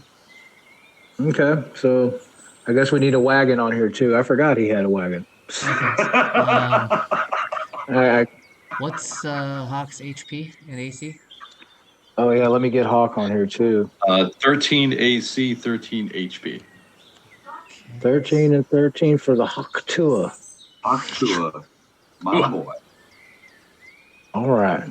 Yeah, I got that wagon pimped out, by the way, dude. It's got a nice covered, looks like an Oklahoma Sooners wagon. Oh my gosh. Yeah, cool. Okay, and you want to be in the middles? Well, if I'm in the wagon, I don't know if a wagon will fit up here, dude. I mean, those are 5-foot blocks, so it's a mini wagon. It's like a Koopa mini wagon. it'd take up as much space as your warhorse icon. That's why I said your warhorse icons look like they're taking up a lot. They're 10 feet. Yeah, but I'm looking at like Mike's and it's covering 4 squares. That's 20. So shrink them down just a little bit, man. They can still be 10 feet, but yeah, that's a little more accurate, I think. I was thinking, damn, those are some big horses. That looks great right there, man. I mean, I guess you don't need a wagon on the screen.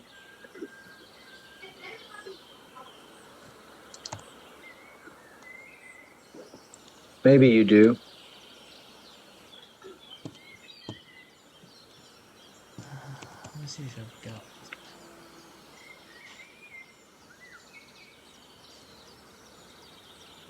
Well, for this case, we will say I left the wagon back at the. It's matter of fact, the wagon is getting fixed up to be, like the potty wagon, right now. So yes, I am just on the horse that be pulling the wagon. So there's only one. Okay, hold on. Just to say, save time in the wagoning. So the wagon's in the shop right now. It's getting new brakes. Only one. Maybe. We'll see.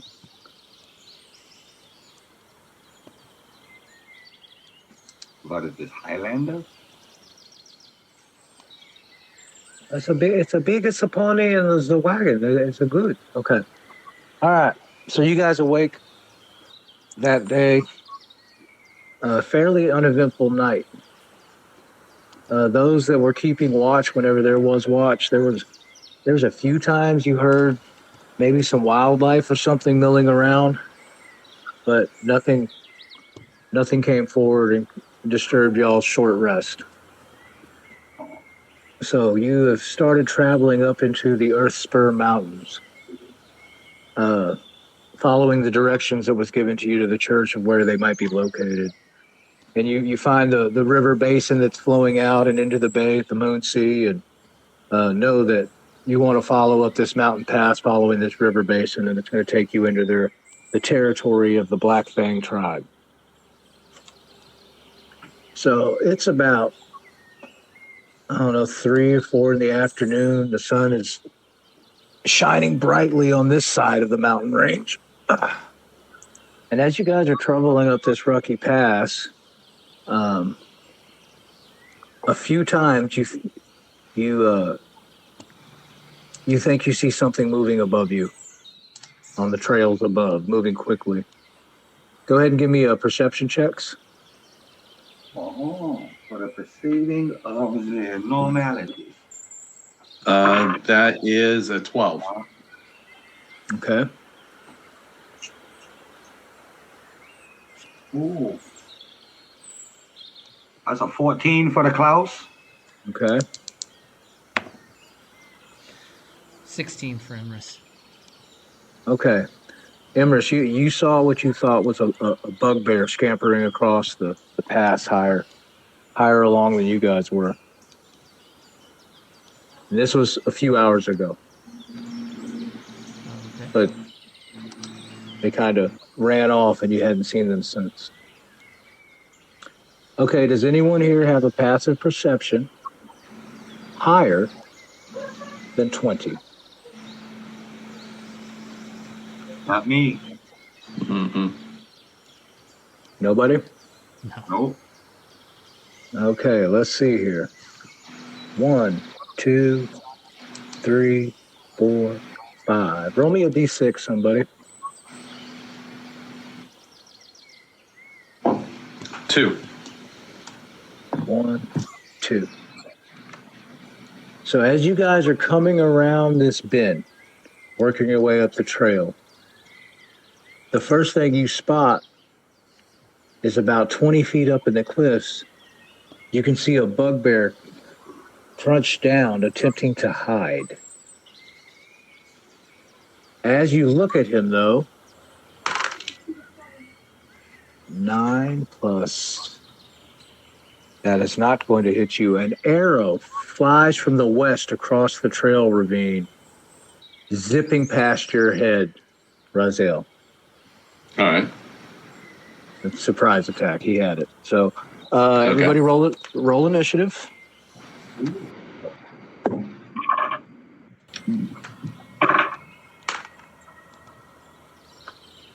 All right, That's Deborah, go ahead.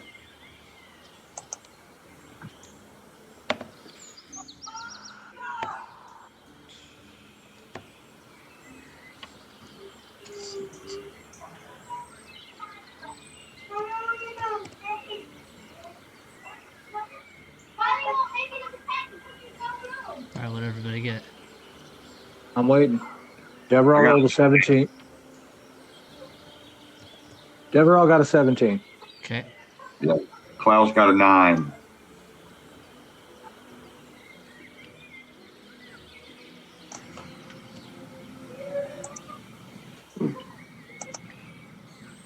Oh yeah, what's your dex bonus, Klaus? +4. Okay.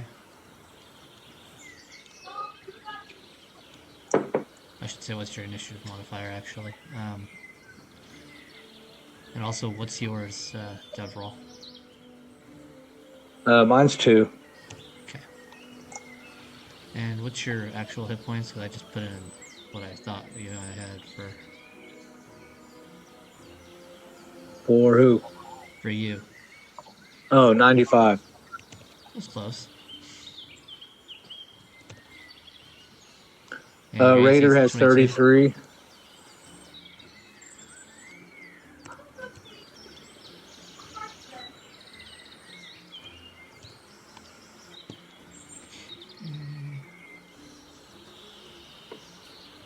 Deborah, what was your initiative? 17. What was yours, Rosiel? 12. Okay. And what's your modifier? Oh, my modifier is 3. Okay. Good. Okay, JD, I want you to roll that cool little thing you did with Bugbear 1, 2, and 3, working left to right. Give me their initiative. Okay. And then roll the shaman last.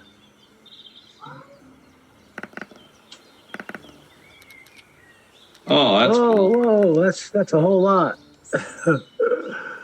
So 11, 17, 14, and what was that? Okay, so 6.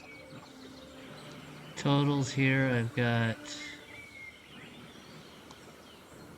What'd y'all think of that? He showed me that little trick this morning. Yeah, that's cool. Is that an extension that you can add to Owlbear? Yeah, it's the Grimoire. It replaced the HP tracker. Oh. So that first warrior that's just to the north of us is a 13. Okay. The next one over from that is 8. Oh, no, that is cool. That makes sense because he just got off a sneak attack, so. Yeah, and then 16 after that one. 19. Oh, and then what I'll do is I'll have it sort by initiative.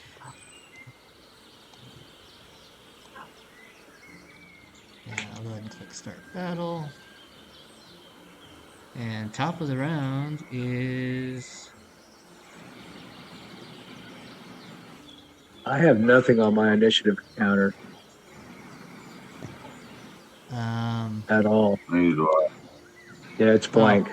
yeah, click the Mike, if you want to click the button there next to the next to the cross swords there, the one that looks like a book. Yeah. GM's Grimoire. Yeah. Hmm. Is that the initiative track? What is all that stuff? Yeah. That's Let the me roll thing. figure out why it's not showing up with anything here. Yeah, can we go back to our standard initiative tracker? I can't make heads or tails of all that. Yeah, Oh, I Deverell's see got it. 17. I see the Razel's cross got swords 12. now. 17, 17. Emrys and Deverell have the same initiative. I don't see any of the baddies on here. Yeah, can we go back to the cross swords initiative tracker?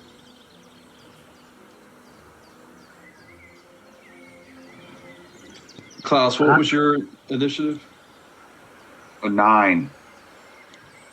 9. Oh, there we go. 9 Now you should be able to see them.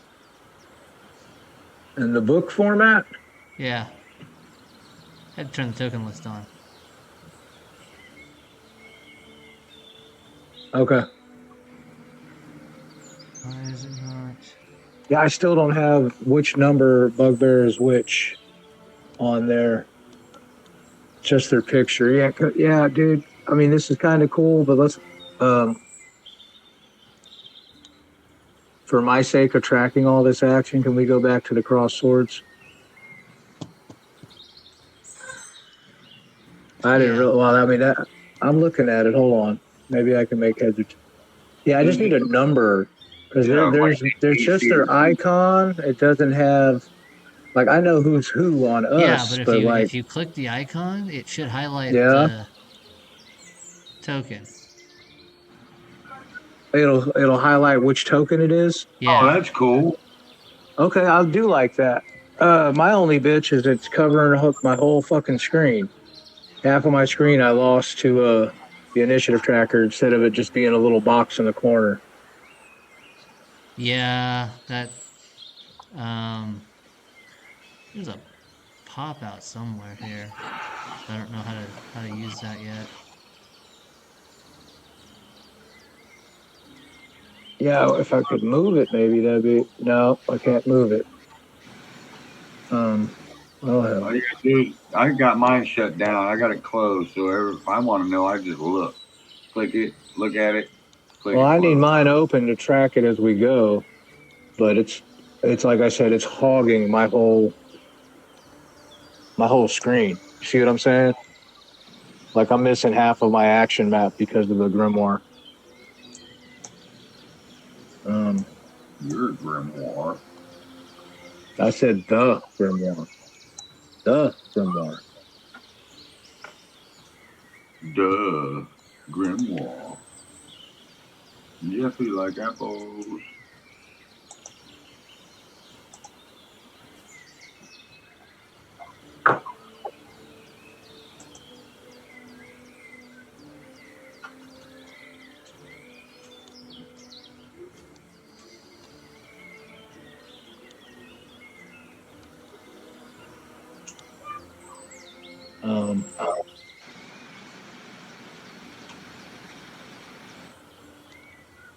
Well, I'll work on There adding we these go. guys. Thank you, JD. That's what I needed. Yeah, you can either do a shaman or the warrior next to him first because they both rolled the same initiative. So Okay, the warrior next to him is going to fire a longbow shot. Sorry, Roselle. Yeah. And he fires and another arrow whizzes by your head and misses. And the shaman takes his turn. He's yelling at the warrior next to him and the one up on the cliff face. Does anyone here speak Goblin?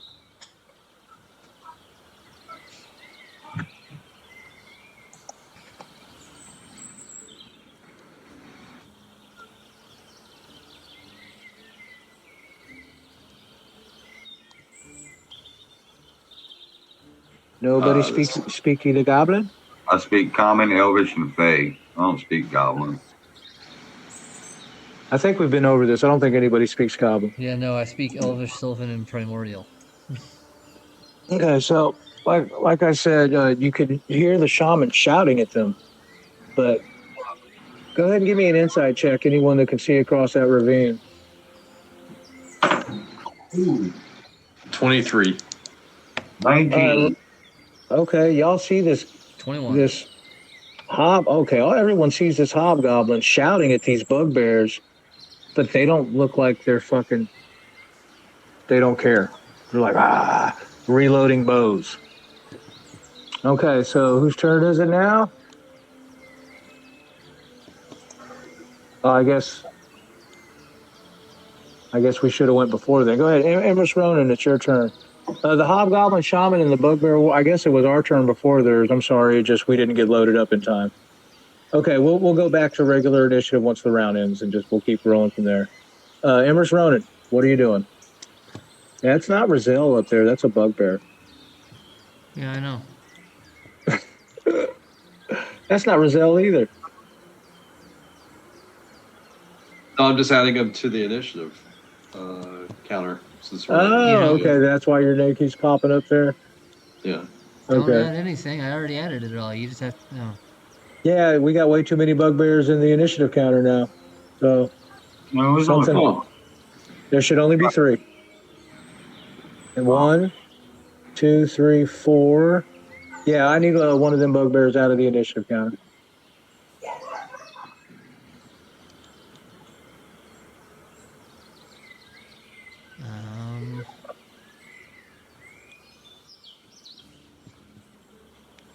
We're done. Are we good? 50 feet.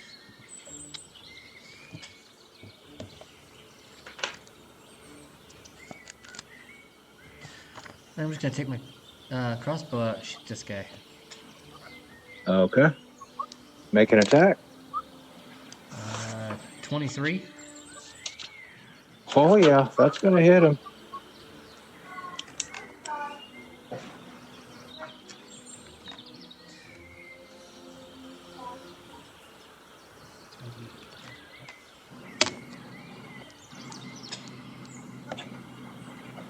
For 6 points of damage. All right. Deverall's going to shoot an Eldritch Blast, 2 of them, across the ravine there and hit that bugbear in the middle, or attack that bugbear in the middle. All right, and my spell attack is +7. So that's a 14 and a 13. Ha! One of them does hit because he's holding a bow, not his shield. And I hit number 2 for 3 damage with an Eldritch Blast. And then I'm going to start moving that way. 5, 10, 15, 20, 25, 30, 35, 40, 45, 50, 55, 60. All right, that's Deverall. Raziel. Are all of them in view, or just the one closest to us? They're in view now. Yeah. Okay. I'll go ahead and take a 2 shots at this one over here. Okay. Okay. So that's 24 to hit. Oh, that hits. And 25 to hit. They both hit. Okay.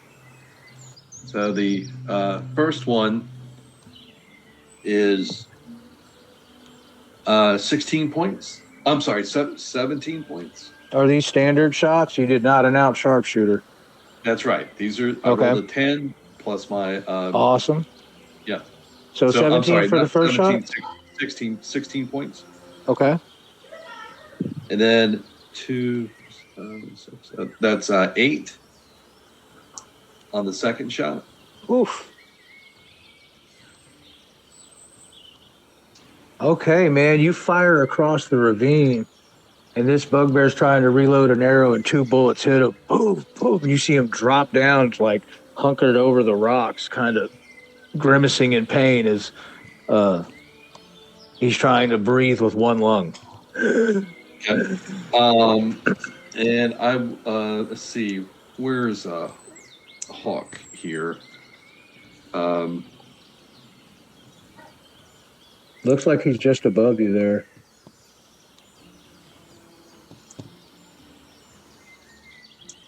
I'll have Hawk fly out. Let's see, he's just above me. Yeah, that's him. Oh, that's weird. It doesn't even show up on my screen.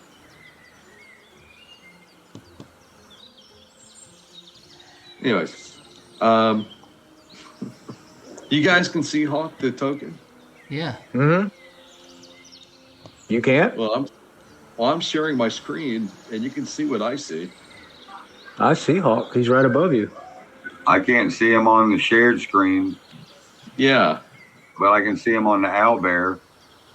Yeah, I see him on the owlbear too. Weird.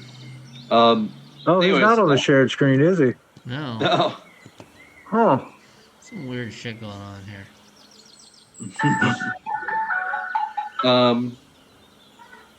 Well, if someone could just move the token towards the about 30 feet towards the bugbear that's closest to us.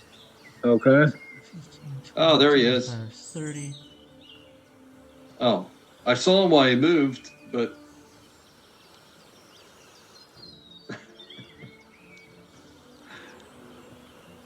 that's wild. Anyways, yep, that's fine. And so that's his movement. As my bonus action, I'll have him go ahead and do his render force. Okay. At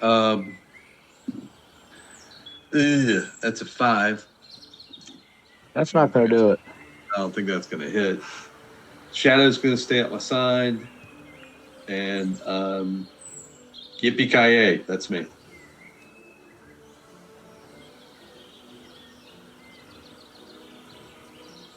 Okay, I missed a bugbear warrior's attack somewhere in all this. Oh, also as my movement. Once they got re-added, yeah, they're not in the same place as they were when this round started. And we still have too many bugbear warriors. There's 1, 2, 3, 4. I need the last one completely taken off, please. Or actually, one in the middle taken off, please. Because they should have been attacking after Deverall. They didn't. My initiative tracker was not correct, and now it's been changed. Just letting everybody know this. Like we skipped 2 bugbears there, Rizal, before you even went. Oh, okay. So that's good. I'm gonna do a bugbear. Go ahead and do your movement and all that, and then I'll do a bugbear, right. And then we'll go to Klaus, and then we'll go back to the original. There you go. Okay. Other bugbear warrior, the one that has Hawk right in front of him. Oh my gosh. Somebody roll me a 1, 2, 3. Roll me a D4. That's 2. Oh, Rizal, you get critted. Okay. By a bow shot. Well, I got my I got my armor off. Yes, you do. Yes, you do. So it's only 1d8 plus 2. You take 9 piercing damage as your horse rides by that bugbear. Okay. Okay, so now we're back in line. Klaus, it is your turn.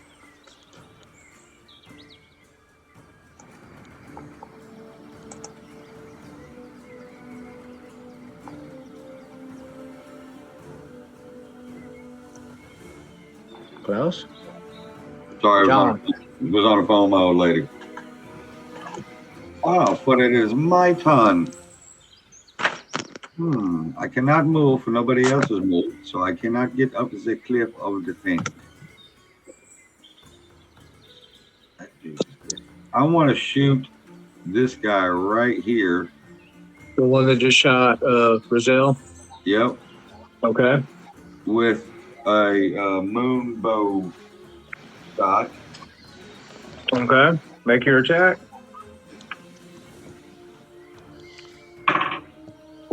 An 18. That hits. All right, it does 1d8, 1d6 plus 7. Oh, 6, 8. It does 15 points of damage. Oof. Any bonus action?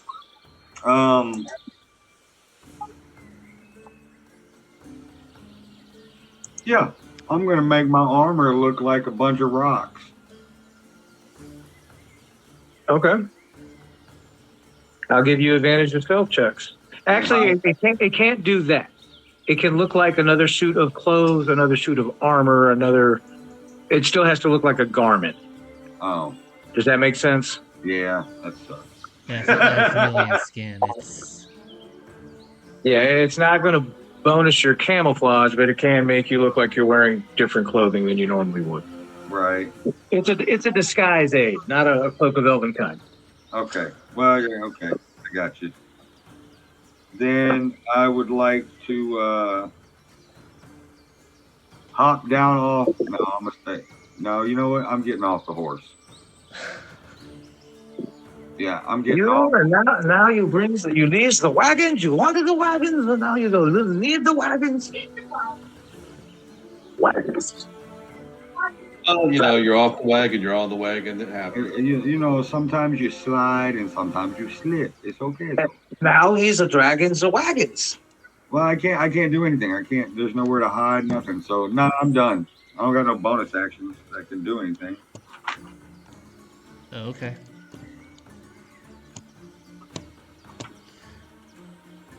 Top of the round.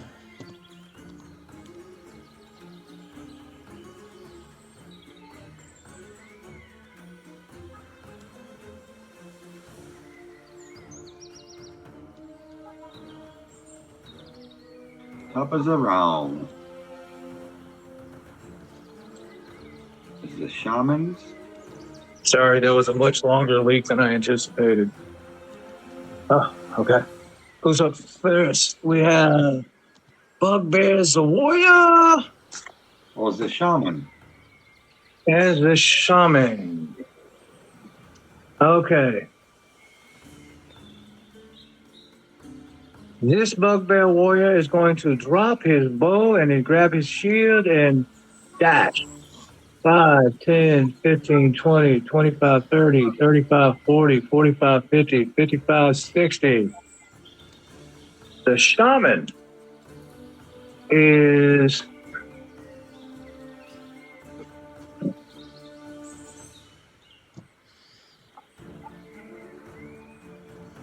going to move down 1, 2, 3, and kind of hide off the trail there.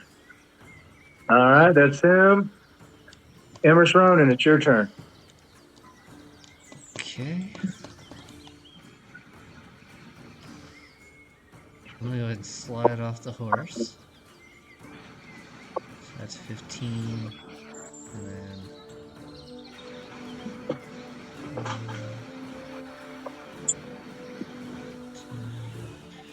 15 to go around. Let's see if I can shoot that bugbear again. Oh, that time I think I'll miss. An 8's not going to do it. No, an 8 is not going to do it. Any bonus action, movement, or more movement? Nope.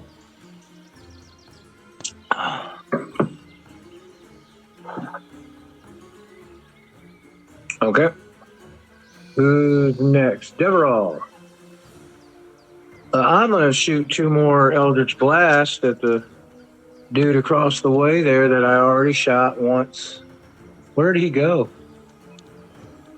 Yeah, I was gonna that one that Yeah, where's he at? Mike shot. Uh-huh. This one? Yeah, I don't know.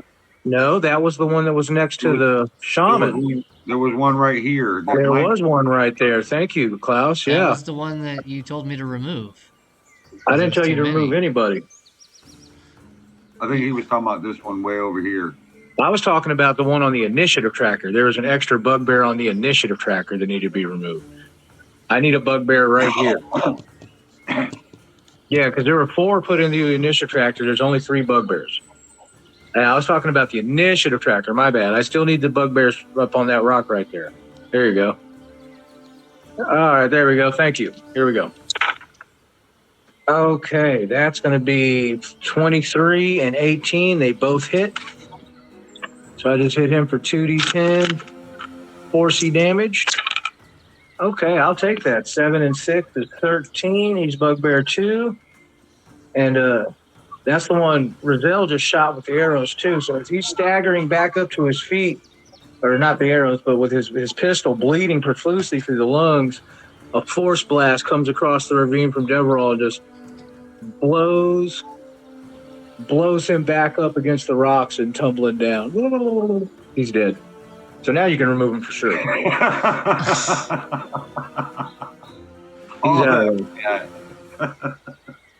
I mean, I needed him there for that special effect. Did you see how he flew through the air and tumbled?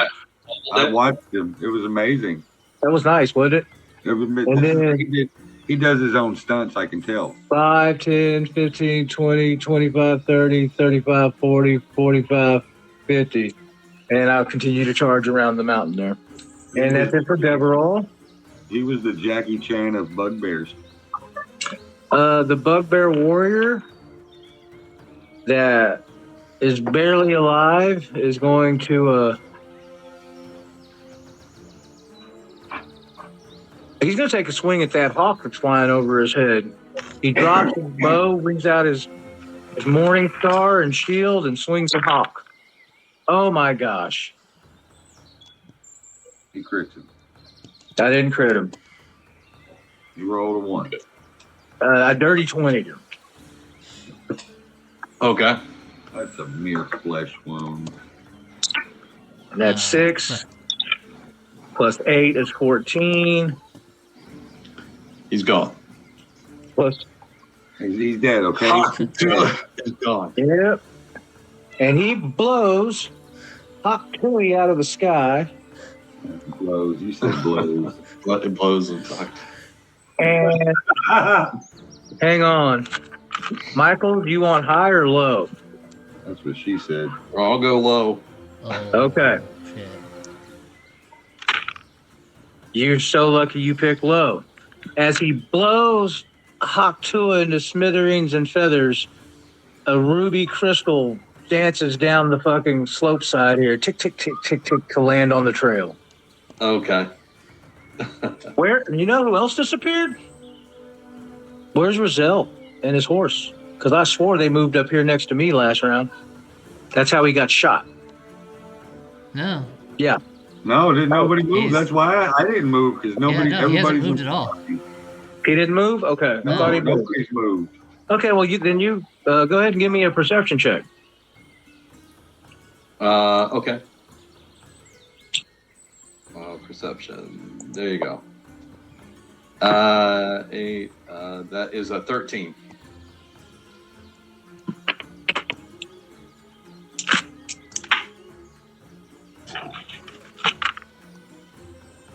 All right. You saw Hawk get blasted to pieces. You know what he's made of. Okay. All right. To know him was What- to love him, is to know him. What's your passive perception? Let's do it like this. 14. Okay. Okay. I was gonna say you need a 15 to see where this, 1 inch or 2 inch crystal tumbled down into the rocks at. Yeah. All right. Is that all your turn? Is that all you got? Or wait, that was the bugbear's turn. Okay, so now it is. Yeah, it's Rozelle's turn. Rozelle, it is officially now your turn. You saw Okay. Haktua get blasted to shit. Yeah. Well, I will go ahead and take a shot at him with sharpshooter. Okay. Kaplooey. Kaplang. Kaplow. That's a 21. 21 minus 5 is 16. Okay, and as you see that, go ahead and call it. Well, You know- I see Hawk. A small tear forms at the corner of my eye, but before it does, I turn around and blow it through his eye. Walloping ammo, and it blows his eye out. The back of his head. I say the Nice. entire back of his head paints this wall behind him red. As the headless bugbear tumbles down after the stone of Haktua. Yeah, that's how I was like gauging that the weight of the head that's left is probably the same. I'm thinking this as it's tumbling, that I need to keep a track of where the head lands because that's going to be within the parameter of where the jewel's going to be. And then as I turn over my other shoulder, I'll go ahead and sharpshooter the bugbear to the left of me. Okay. Okay. This one over here. Yep. Number uno. He hasn't taken any damage. Okay. Yeah. Come on, big roll here, baby. 17. That's a 12. That is not going to do it. Yeah. Swing and a miss. And then what I'll do is then I will move up the trail. Yeah. 2, 3, 4, 5, 6, 7, 8, 9, 10, 11, 12. 12 times 5 is 60. As a bonus action, I will cast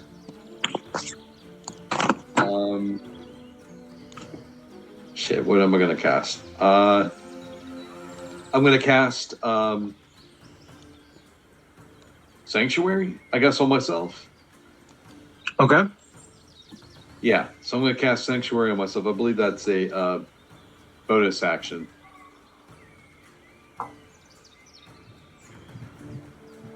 I think you're right.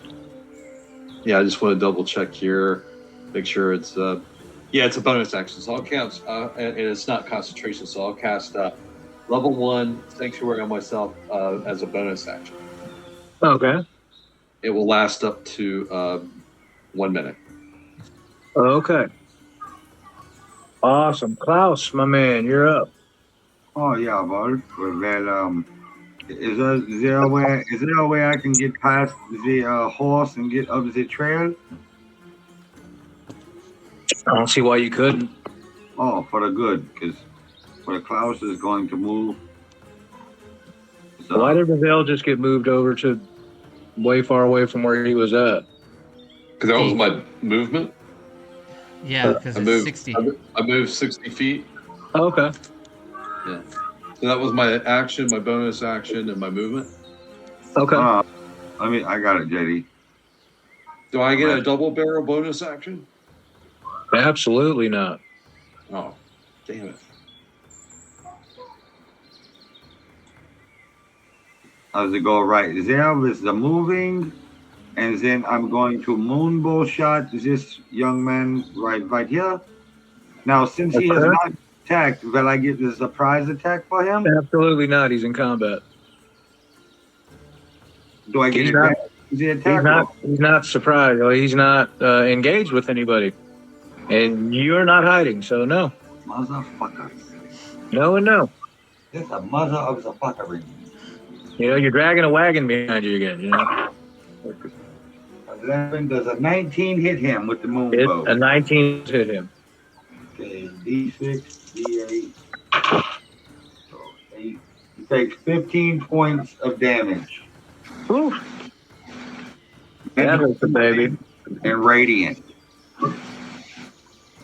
Yeah, your arrow finds true, and boom! You see him wince as this blast of radiance just plunges into his rib cage.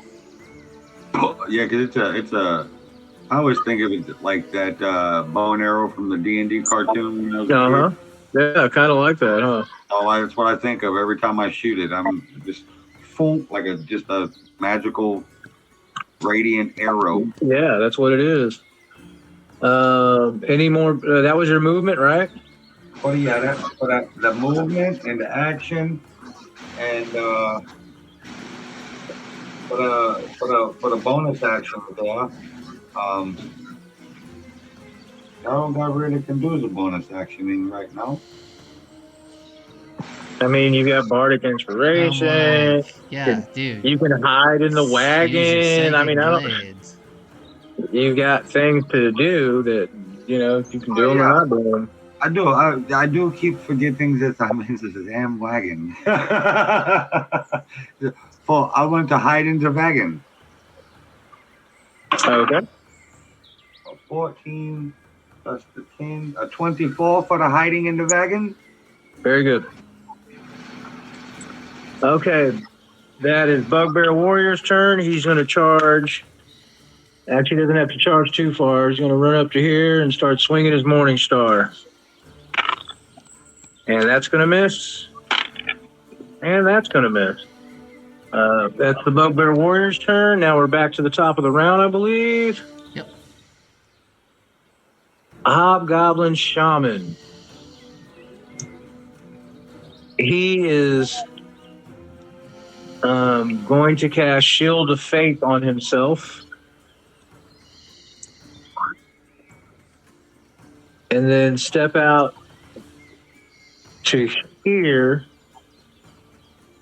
Go ahead and Klaus and Razel give me perception checks. Dirty 20. I got a nat 20 plus 5. Y'all both see he's holding his staff in the air and waving his hands like this, like stop, stop, stop, stop. He's actually yelling in common, stop, stop, stop. I don't think he wants us to kill him. Emrys Ronan, it's your turn. How sheer is this cliff face right here?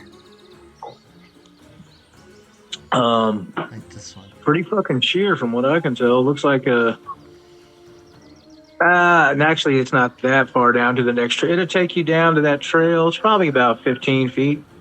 Okay. Just kind of looking at the cut there. Well, here, it's easy. Let me count this portion above it. 5, 10, 20 feet.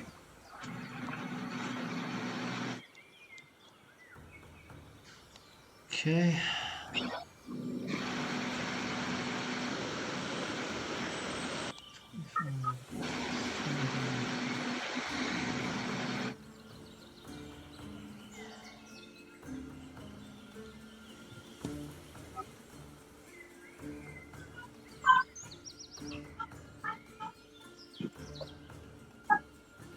Do I see him or hear him, like...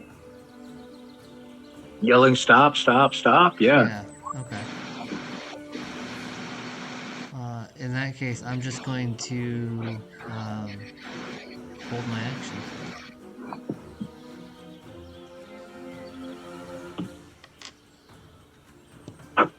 Okay. Hold your action until what? If he does something hostile.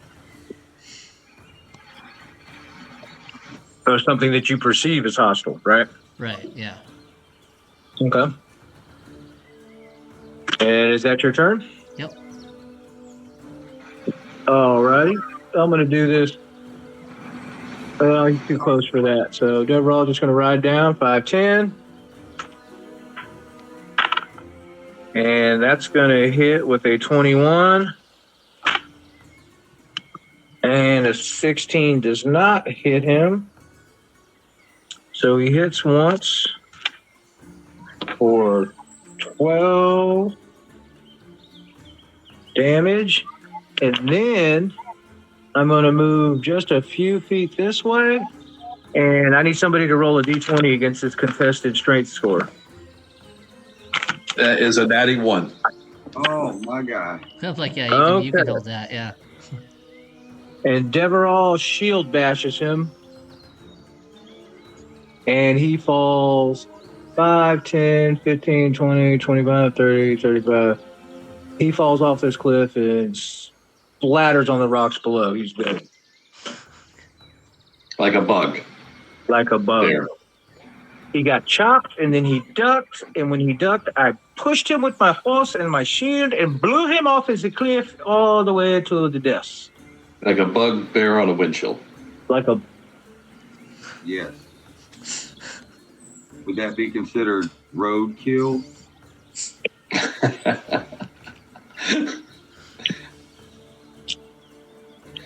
He must have been really bothered Yeah. because he was so bugged. So that was 15. Actually, that was 10. What is going on? 15, 20, 25, 30, 35, 40, 45. Raider's going to attempt to knock this shaman on the ground because it's Raider. He doesn't really listen. Oh my fucking God. Great thing.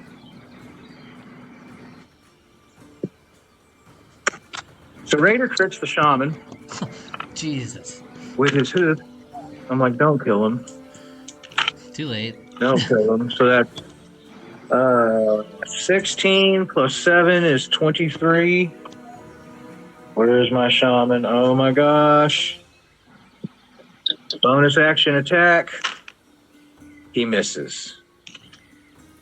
But the shaman is, oh yeah, natty 1. He's definitely prone and has been smashed by Raider.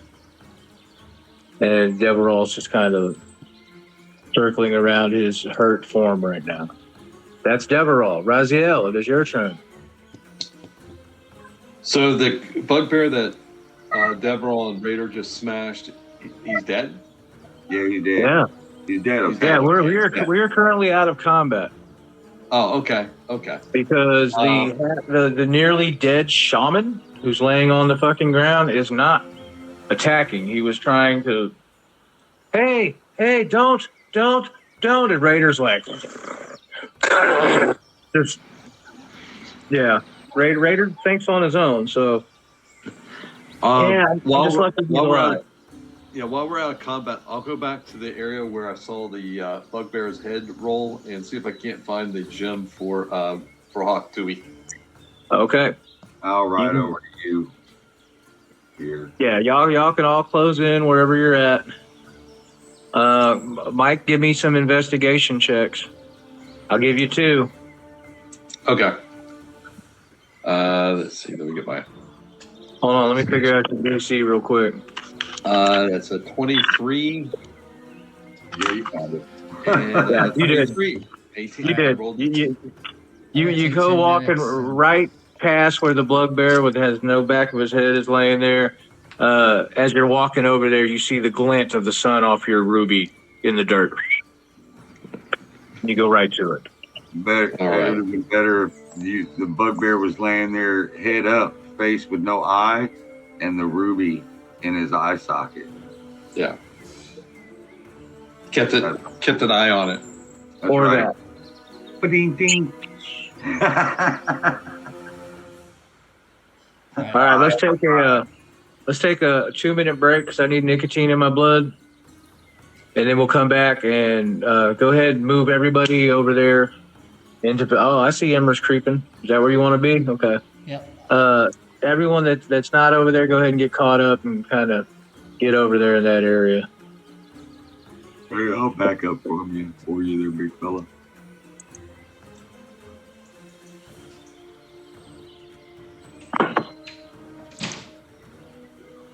And then, like I said, I need a little smoke break, and then we'll get into the rest of the day because it's going to get complicated. All right. All this was not supposed to be this complicated, and now I just realized like what I got coming. That's going to be fucking complicated. Smoke them if you got. How we doing on time? Oh, we're looking good. We're looking good. Okay. Yeah, after this 5 minutes, we'll get right into it. We might even be done by 3:30, maybe 4. Hopefully. We'll see. Oh, damn. I've been sitting down too long. My back hurts. I've been standing in the same spot. My legs hurt.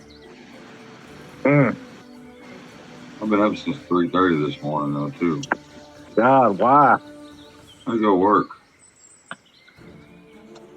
I had to go to the restaurant and cook because they suck. Mm. But I am taking over the food truck, so I'll be Yeah, running you were the food saying truck. that. And I think I convinced them to let me run a ghost kitchen out of it at night called Loke's Link and do like Polish dogs and bratwurst, like beer brats and things like that, and all beef hot dogs, like specialty dogs, and do it through DoorDash. Okay. And him just take a little percentage out of it because it's his trailer. And then I have my Nice. own little home set up when I can. You know what I'm saying? Nice. Yeah. I'm tired of being broke. Yeah, man, I feel it. Figure if I'm going to do it, man, I might as well do it from my own pocket instead of somebody else's. No shit, right? You know, I'm tired of making people fucking rich while I get scraps.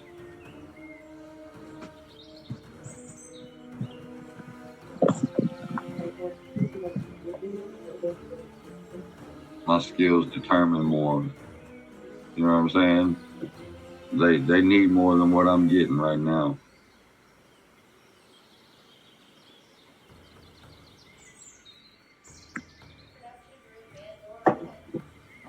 Kind of basically told him, you want me to do it, I'll do it. You let me do it though. Because if not, you know what I'm saying? I'm done. I'm not gonna be just float around. Go work here today because we're short. Go work here today because I'm not doing that shit. You don't pay me enough. Right, that's a supervisor role. If I'm floating from place to place to fix where you're weakest at, that's a managerial position. I need money. And it's 3 different businesses, bro. Oh, that's cool. That's cool. We haven't got to those yet. 3 different places, dude. It'll be the food truck, the restaurant, and the fish market. No fucking doubt. I told them, if you ain't gonna pay me, man, you paying these dudes $1,000 a week to work 20 hours and they ain't even doing shit. Yeah, and fuck that. You better not come at me with some $700, $800 a week shit. No. You either gonna pay me or I'm out. That's how it be, brother. You know, I go work with Eric. Eric just got a supervisor spot, man. I'll go work with him. Yeah. Shit, making $24 an hour. I've had enough nicotine. I am ready. Are y'all ready? Yeah.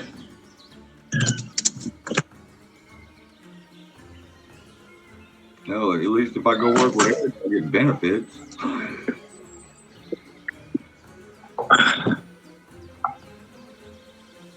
All right, we're at the top of the round.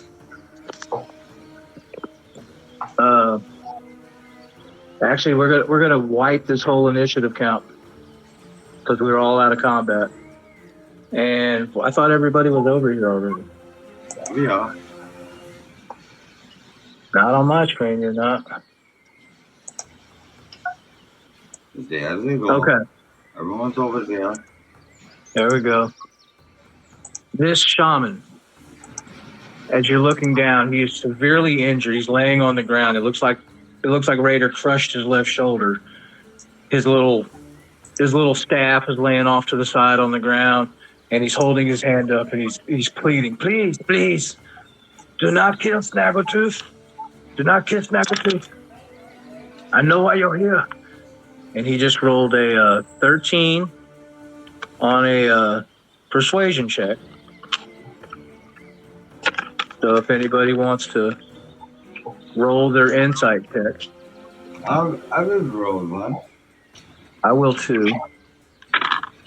14 for the insight. Okay. That's a tie. Let's see. Anyone else? 16.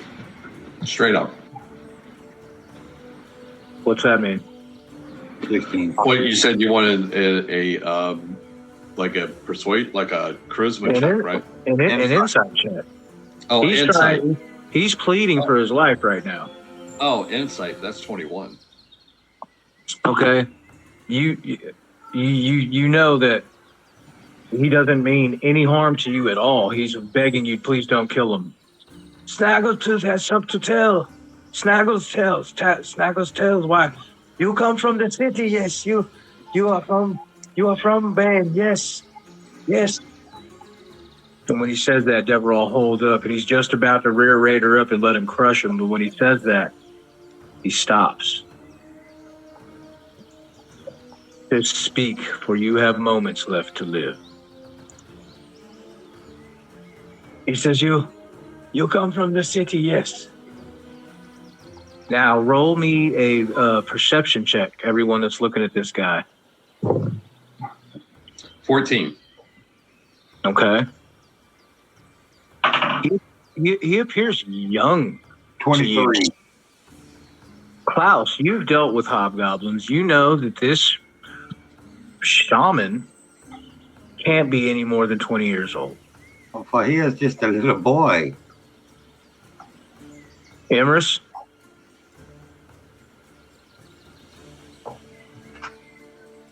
JD?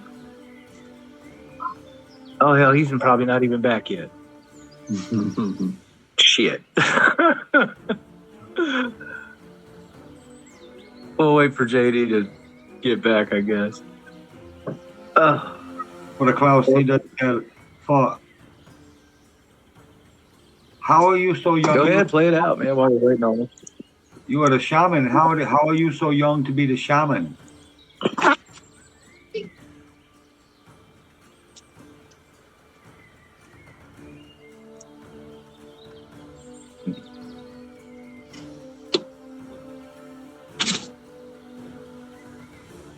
I didn't hear you, John.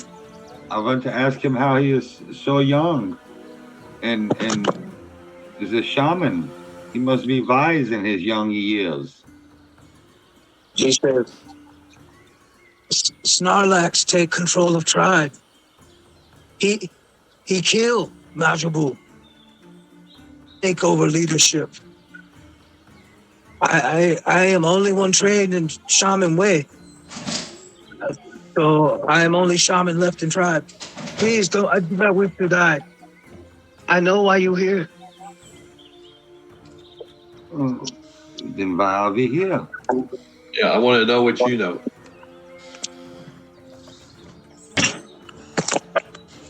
Why do you Snarlack not keep pact. Snarlack say Maglu bet greater than Bane. But I know Maglubek gained strength from Bane. I know. I was taught so much. That is why Snarlack killed Majuba. He controls tribe now. He's the strongest.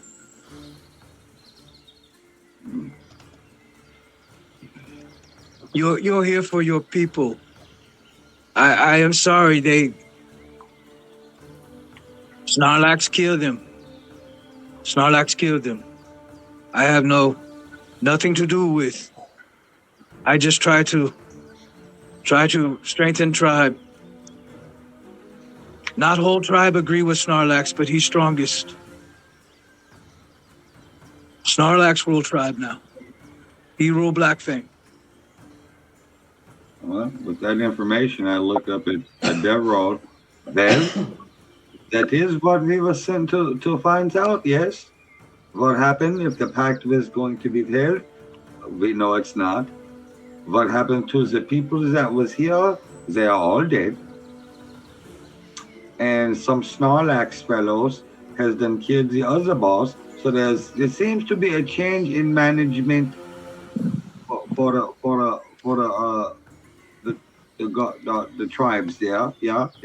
What? Yeah. How many are you? Deverall says to the little dude on the ground, Snot Fang or whatever I called him. Snaggletooth. He said, "We are still many, just not as many. The Battleland tribe and the harsh conditions cost us many. But he has many. He still has Great Warrior with him.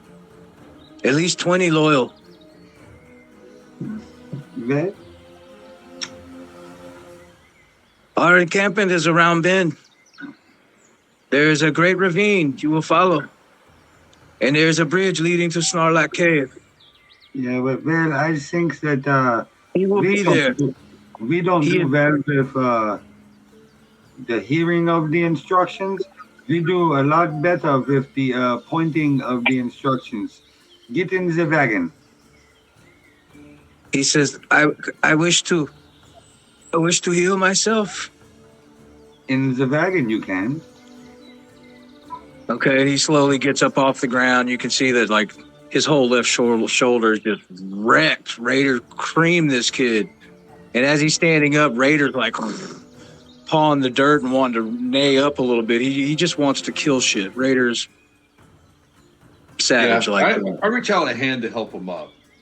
And I look at him and say, it looks like you've had a rough day, and let me give you some help.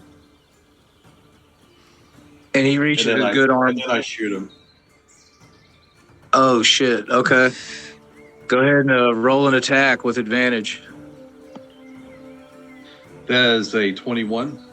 That is a 27. Zell reaches down and says, "Here, let me give you a hand up." And the scared little goblin shaman reaches up and takes your wrist, and as you pull him up, as soon as he's to his feet, up under the chin, boom, his fucking head just splash. He fucking drops to the ground. Yeah, we have no time to waste on this. Let's yeehaw, yippee-ki-yay, let's move on. I said get in the wagon, not on the He wagon. realized he couldn't. Oh, he's all over the fucking wagon. Now, He's all over the wagon. Yeah, now he is on the wagon. Let us go. He's over there. He's over there. He's over there. He's on the wheel. In his head is pink mist is what the hell is going on there? He's For all now, over okay. For now, the whole time we're traveling, Embers. I'm casting prestidigitation on the wagon to clean it. Embers, you might want to get on the wagon. We're going to move over here to map 2. Right here, where the two maps come together, let's get a marching order. Yeah, Deverall will lead. I'm in the There's wagon. the wagon. I'll Yeah, go second. You want to go second? You can go second. There you go. Unless you want to go Amber? second. Embers, are you? I would suggest you get on the wagon since you left your horse behind. Yeah. So go ahead and put your icon up there with Klaus. I say you drive the wagon so I can clean the damn wagon. And that works as well. I look over at Klaus and I go, sometimes a mess becomes a message. Yeah, like, don't shoot people's face off right next to the wagon. That's the message. Makes a mess all over the place. Okay, so let me shrink the screen down a little bit so I can see where we're at. Deverall's got a hard charge.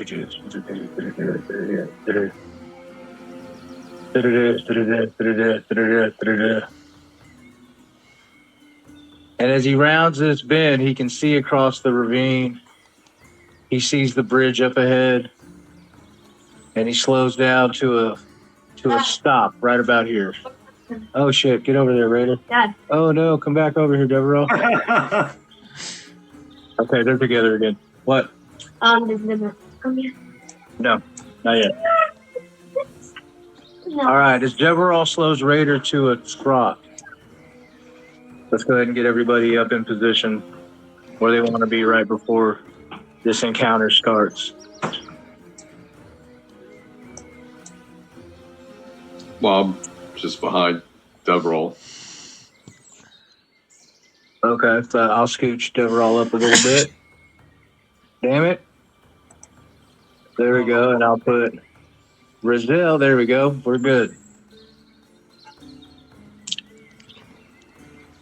Deverall sees a couple hobgoblins up ahead, and he yells out, Snorlax! Bane commands you honor your pact. And you see these two hobgoblins right here look at each other, and they pull long swords out and shields, and they move in front of the front of this bridge.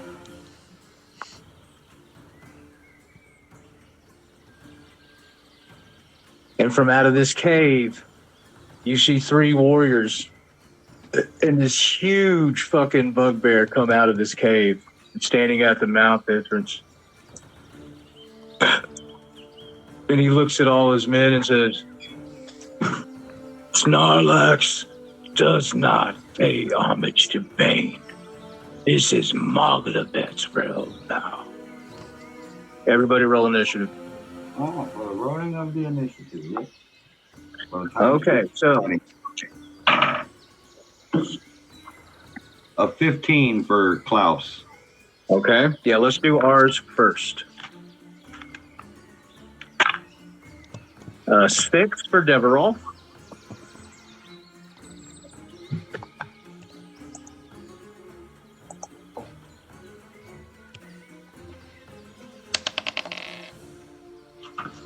I got a 16. Okay.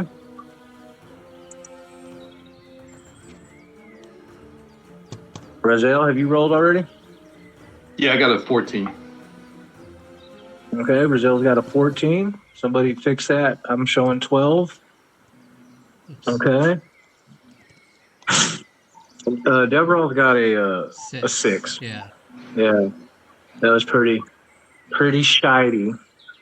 Okay, now as far as this guys go, we're gonna do. I've got them segmented here. Group A hobgoblins are the. Where did I put that other one at? Okay, Group A are the 4 hobgoblins closest to us that is not closest to us. There's 3. Okay. This is Group B. Go ahead and roll for Group B initiative. That's the 2 that are on the bridge and the one that's kind of off to the right of them up on the ridge line there. Go ahead and give me a roll for them. This one here. Yeah, and then those 2. Right I here. got 15. Yep, that's Group. Okay, Group B is 15.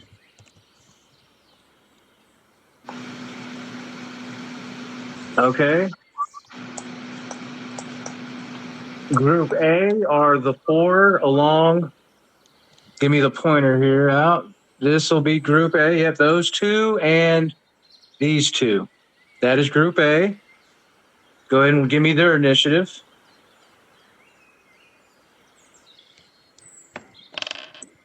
Uh, 19, so plus 2, so 21. Okay, their initiative is 21. Yep. Okay. Group C. Let me get my hand back. Group C are the 3 hobgoblins above the cave. Not those guys. They're different. Though that's those 3 hobgoblins. There is Group C. So let's get them an initiative roll. 17. Okay, they have a 17. Okay, now I need you to label Captain A, B, and C from left to right. They each get their own initiative roll. A, B, and C. Those guys, yep. From left to right, por favor. How far are we away from the ones that are at our on like near the bridge? The closest one to us on this side of the bridge. Like 90 feet. Let me see. Okay. Hey, can I get Hobgoblin Warrior A, Hobgoblin Warrior B, Hobgoblin Warrior C on their initiative tracker so I know what group is going? And then I'll need Captain A, Captain B, Captain C, and then I'll need Snarlax. So I know which group is going first. 70 feet, Mike. Yeah, Hobgoblin Warrior. I need a little more info on their initiative tracker. Group A, Group B, Group C.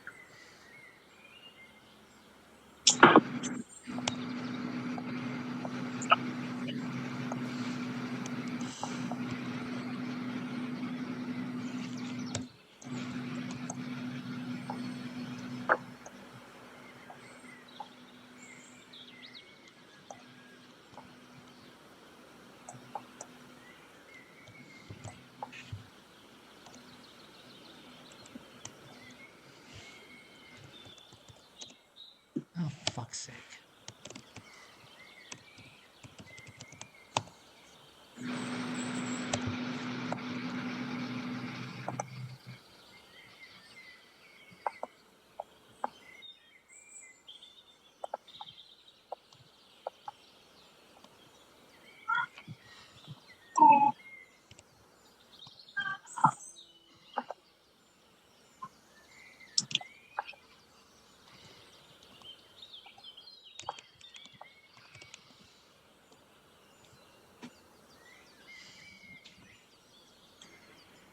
Oh, the Snorlax is like a Pokemon.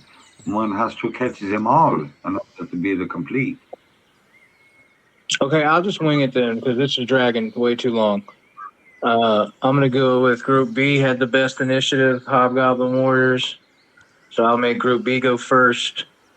Then I believe it's Group A, then Group C. So I know who's who. So let's start this. Hobgoblins A. They're going to move forward 5, 10, 15, 20, 25, 30. 5, 10, 25, 30. With Morning Stars drawn. And the last one is going to take a longbow shot at Deverall, because he's in the lead. And what is their plus to hit? 16 plus 4. That's a dirty 20, but that's not going to do it. So one arrow fires from this hobgoblin here, and it streaks at Deverall and bounces off of his shield. Ting! Hobgoblin group. The next group to go is Group A. And they're going to run down here, and all of them are going to take shots because they're within range. There's 4 of them, so Brazil or Deverall, since they're in the lead. So roll me a D4. 4 times. 4 D4 rolls. Okay, 4, 2, 2, 1. Okay, 3 shots at Deverall, 1 shot at Brazil. I'll do the 3 at Deverall first. 1 miss. Natty 1. His bow breaks, so he is going to be reduced to melee combat next round. Another natty 1. Oh my gosh. Okay. And then the last one at Brazil. 16 plus 4 is a dirty 20.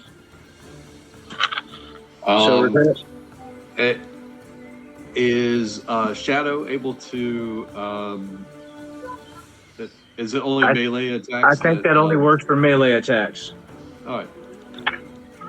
So you take 2 plus 2 damage. You take 4 piercing damage from an arrow. Okay. And that's the hobgoblins. So yeah. Why? No. What's going on with this initiative tracker, man? I wanted them in groups, not each in. Oh, It doesn't allow us to track them as groups. Just move Okay, on. okay, so that's cool. So that's 1, 2, 3, 4, 5, 6, 7, right? Yeah. Emerson Ronan, is your turn. Okay, cool. That'll work. That works for me just fine. I know which groups are going first, so I'll just mark them up. This one is 1. This one is 2. This one is 3, which they're further down the line. Okay, Emerson Ronan, it's your turn. Yep.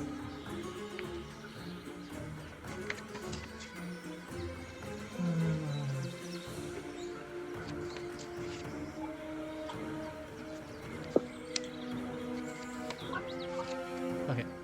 Poison dart on that closest one to me. I think I'm at 60 feet, right?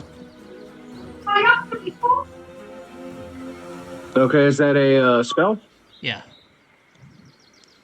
Okay, go. What's the save, or is it an attack roll? It's an attack roll. Okay. 9 plus 7 is 16. Let's see. That hits. Okay. Oh, wait a minute. Which one did you attack? One of these ones coming up the pass. Okay, no, their armor class is 18. That is going to miss. Okay. They have shields and it looks like half plate, you know. They're pretty geared up. Yeah. Was that your action? Yep. All right, give me your bonus action and movement, sir.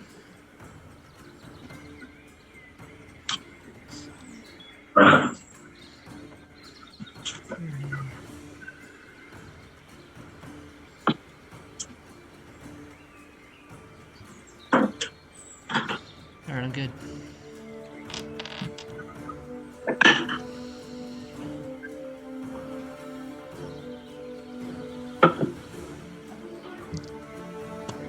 Klaus's turn.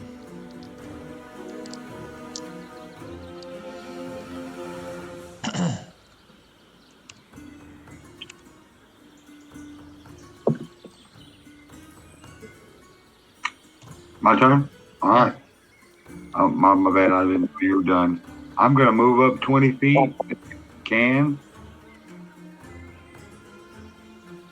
And I'm going to cast Crown of Madness on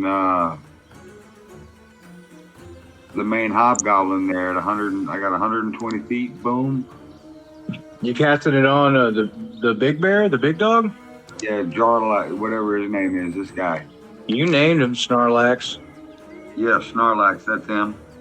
Okay. He needs to make a wisdom saving throw at 14. Okay.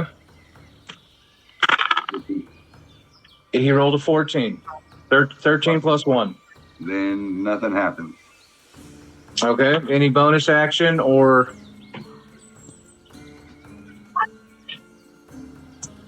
touch? Move. You already used your movement, didn't you? I only use 20 foot. Okay. So any additional movement or? Yeah, I'm gonna move back, and I am going to give inspiration to you, Deverall. I'll take it. As I pull back, I say, "Well, big fellas, this is what you are built for. Go get them." Excellent. It's a D8. Is Hobgoblin A, and A? Are those the captains? No, the captains aren't even on here. Fuck.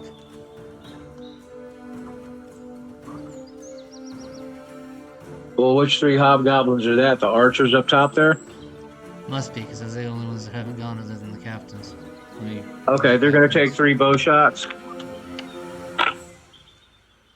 That is going to miss Deverall by a point. Ping! 17 plus 4 is 20, 21. That is also going to miss. And yeah, 3 arrows come flying from the guys at top right at Deverall, since he's the one in the lead here. and they bounce harmlessly off his armor and shield. Ping, ping, ping. Okay, so that's those three. You said the captains aren't even on here? Yep, I'm adding them now. Hey, just add them to the end of the initiative round. I don't see Snarlax on here either. So we're going to add all three of them to the end of the initiative round. Hobgoblin Captain, Hobgoblin Captain, Hobgoblin Captain, and Snarlax.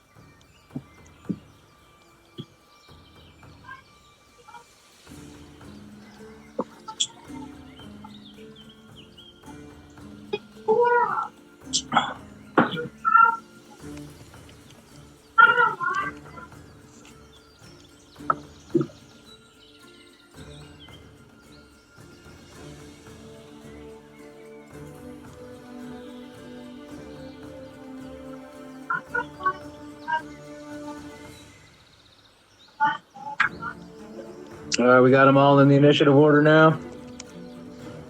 Just We're about, getting yeah. close to it, I see.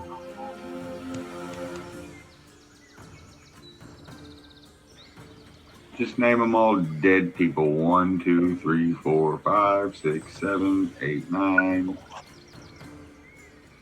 Because I see dead people. A lot of them.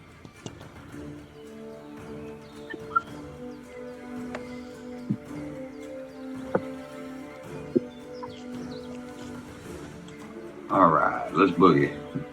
Oh shit, my back is killing me. I'm so old, it's pathetic.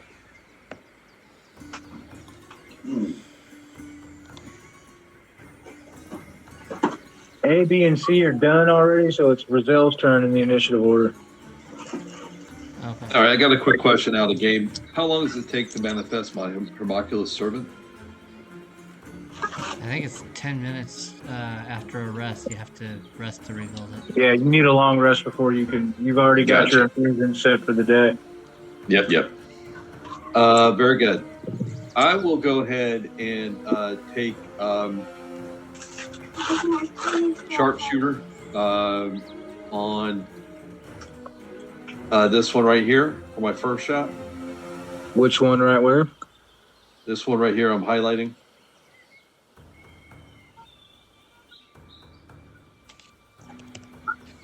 I still don't see it. There's your highlighter. Okay. Yeah, they're not nothing there there. anymore. They're down. They're down here, but I see you. I know which ones you're shooting at now. Go ahead. Okay. So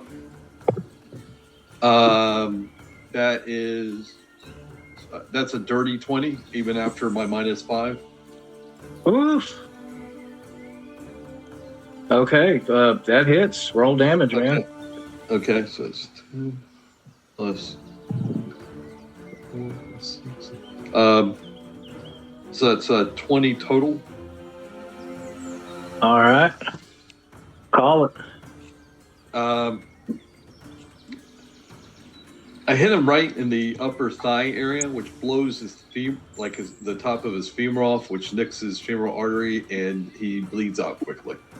Yeah, he drops to the ground. Poof, leg exploded, and within seconds, his eyes are rolled up in his head. He's gone. So you can take this guy off the page. Okay, Brazil, you have another attack. You also have your bonus action and movement. Yeah, I'll do my sharpshooter on the next one that's closest. Okay. And that is 23 minus 5 is 18. That also that's just what you need to hit. That's his armor class.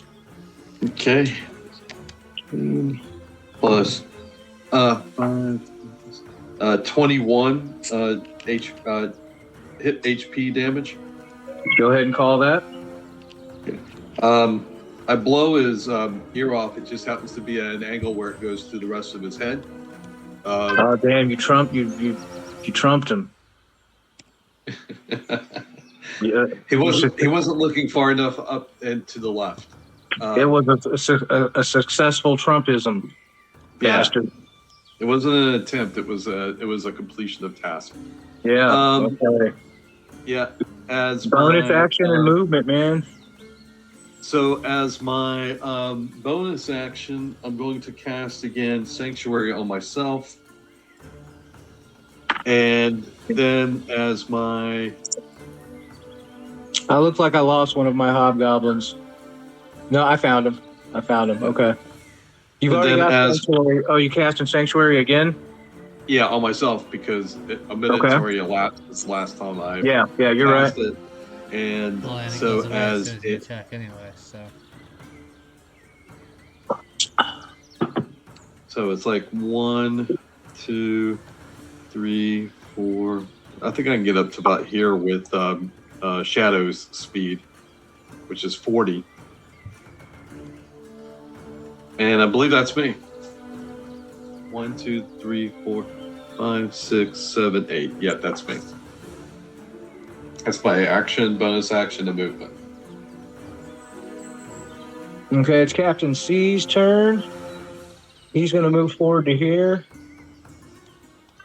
That's his turn. It's Deverall's turn. He's holding his action, Captain C is, until somebody comes across that bridge. So Yeah. Captain C has a reaction. Let me write this down here. Captain C reaction. Okay. It's Deverall's turn. I'm following it all up. Seeing the pathway cleared, I'm going to ride past my boy Roselle here. Damn it, stay on the horse. 5, 10, 15, 20, 25. Leaping over Shadow. So we'll say that's 35. 40, 45, 50, 55, 60. I am going to bonus action. Unleash my form of dread. So I gain 4 temporary hit points. And as my action,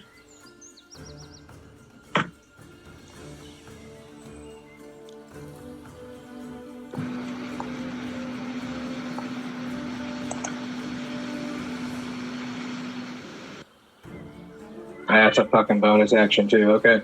As my action, I'm going to, where's my ruler at?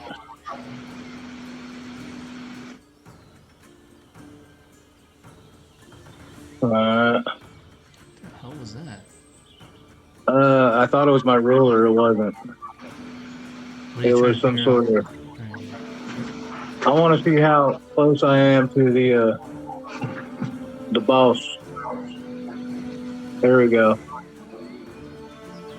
Just out of range. Okay, I'm going to target one of these captains here. You are 75 I guess the one that moved up there. I'm going to fuck that. He's within my. I'm an Eldritch Blast. Snorlax. That's what I'm going to do. 2 shots at Snorlax. Eldritch Blast. That'll be my action. That's my movement, my bonus action, and now my action. And 11 plus 7 is 18.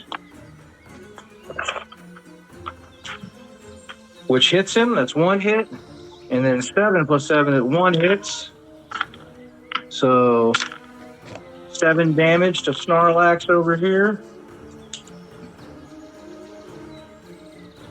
And that's my turn. Now we're back to the top of the round. Oh, it's Snorlax's turn. Yeah. He gets hit with this Eldritch Blast. And he's pissed. And he comes charging out here. Damn it, let me put the hand back on. 5, 10, 15, 20, 25, 30. That's his movement. Now, wait, is he pissed or is he frightened? Because you hit him It's an Eldritch Blast. It doesn't trigger anything. It's an Eldritch Blast.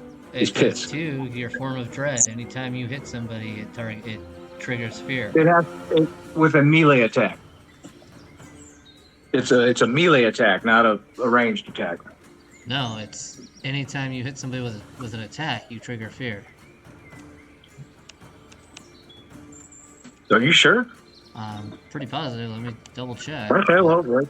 Yeah, I'm pretty sure it's only a melee attack.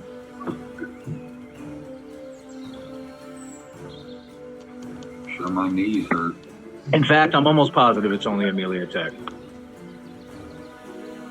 Pretty positive my knees hurt. So, as his bonus action, he is going to scream a yell of zealotry. And everybody all his men within 30 feet of him now have advantage on saving throws for him, or for a round, and advantage on attacks. Okay. That's his bonus action. What's that? He needs to make a wisdom saving throw against your fear. Once during each of your turns, when you hit a creature with an attack, you can force it to make a wisdom saving throw. And if the saving throw fails, it is frightened of you until the end of your next turn. Oh shit, well in that case he failed and he's not moving forward because he's frightened. He can't come any closer to the source of his fear. But he does scream his yell of zealotry. And all of these creatures around him within a 30-foot radius will all have advantage on their attack rolls and saving throws for I think it's the next minute. Yeah. Yeah, they're pretty hyped up now. So we'll go back to the Hobgoblin Warriors. Which is everybody first except up- this guy in the corner. Two of these first two are dead. They need to be pulled off of the... No, don't touch nothing because it's going to erase somebody I need. Yeah, no. Everything's fine. So, fuck it. There's only one Hobgoblin Warrior that it's actually their turn right now. And that's this archer here. And he's going to take a shot at Deverall with advantage. And that's not going to do it. Neither is that. 2 shots from him, he misses. The next Hobgoblin Warrior. Let me see how this is stacking out here on this initiative tracker. 1, 2, 3. That's the other 3. Yeah, the way the tracker worked out, it killed the wrong one, but that's okay. It is actually not those 2 Hobgoblin Warriors' turns yet. It is Captain B and Captain A. Because that group is, this initiative tracker got fucked off. I just want to say that. You know what? Fuck it. We'll roll with it. We'll use it. I'll figure it all out. 5, 10, 15, 20, 25, 30, 45, 50, 55, 60. 5, 10, 15, 20, 25, 30, 35, 40, 45. They both dashed up here to meet Deverall head on. So that's 1, 2. We're at Captain B. 5, 10, 15, 20, 25. And he's going to have a reaction too. Captain A. 5, 10, 15, 20, 25, 30. And all 3 of the captains have a reaction when someone comes across with that bridge. So that's Captain A. Hobgoblin Warrior 17. That'll be these 2 down here. They're going to take bow shots. Oh, 17 plus... That misses, 21. And the other one misses. So these 2 fired. They miss. Hobgoblin Warrior... Oh, wait, they got advantage. Miss. And miss. Okay, even with advantage. Miss, miss, miss, miss. So that's the captain, 2 Hobgoblin Warriors. The third one's already went. Emrys Ronan, it is your turn. Okay.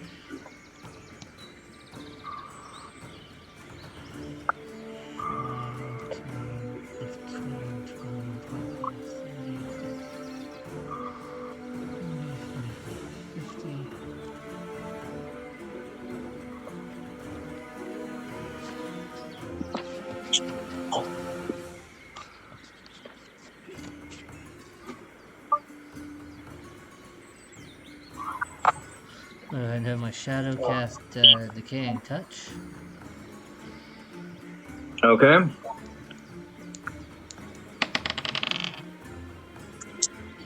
That sounds dangerous. If I've ever heard anything sound dangerous. Doesn't it? 14 plus 7, 21. Does that hit? That hits. Okay. Let's see. One hit target takes 2d6 necrotic damage. And the first time they take damage from another source before the start of my next turn, they take an additional 2d6. Okay, go ahead and roll damage.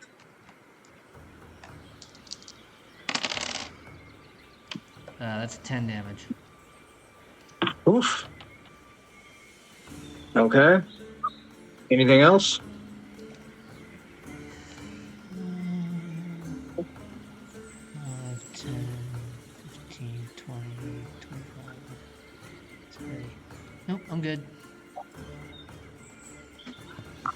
Klaus. Oh, for those two they're engaged with the Deverall. Oh, and I got clean view, so I'm going to do some moving. Move right there. No, right here. I got my insides right there. And I'm going to shoot this one here. Right there. So since you are right here and he is right here, I have advantage on the attack, which will give me the Correct. Correct.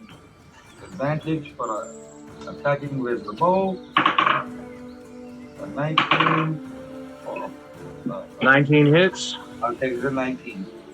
So that's 2d6, 3d6, 8.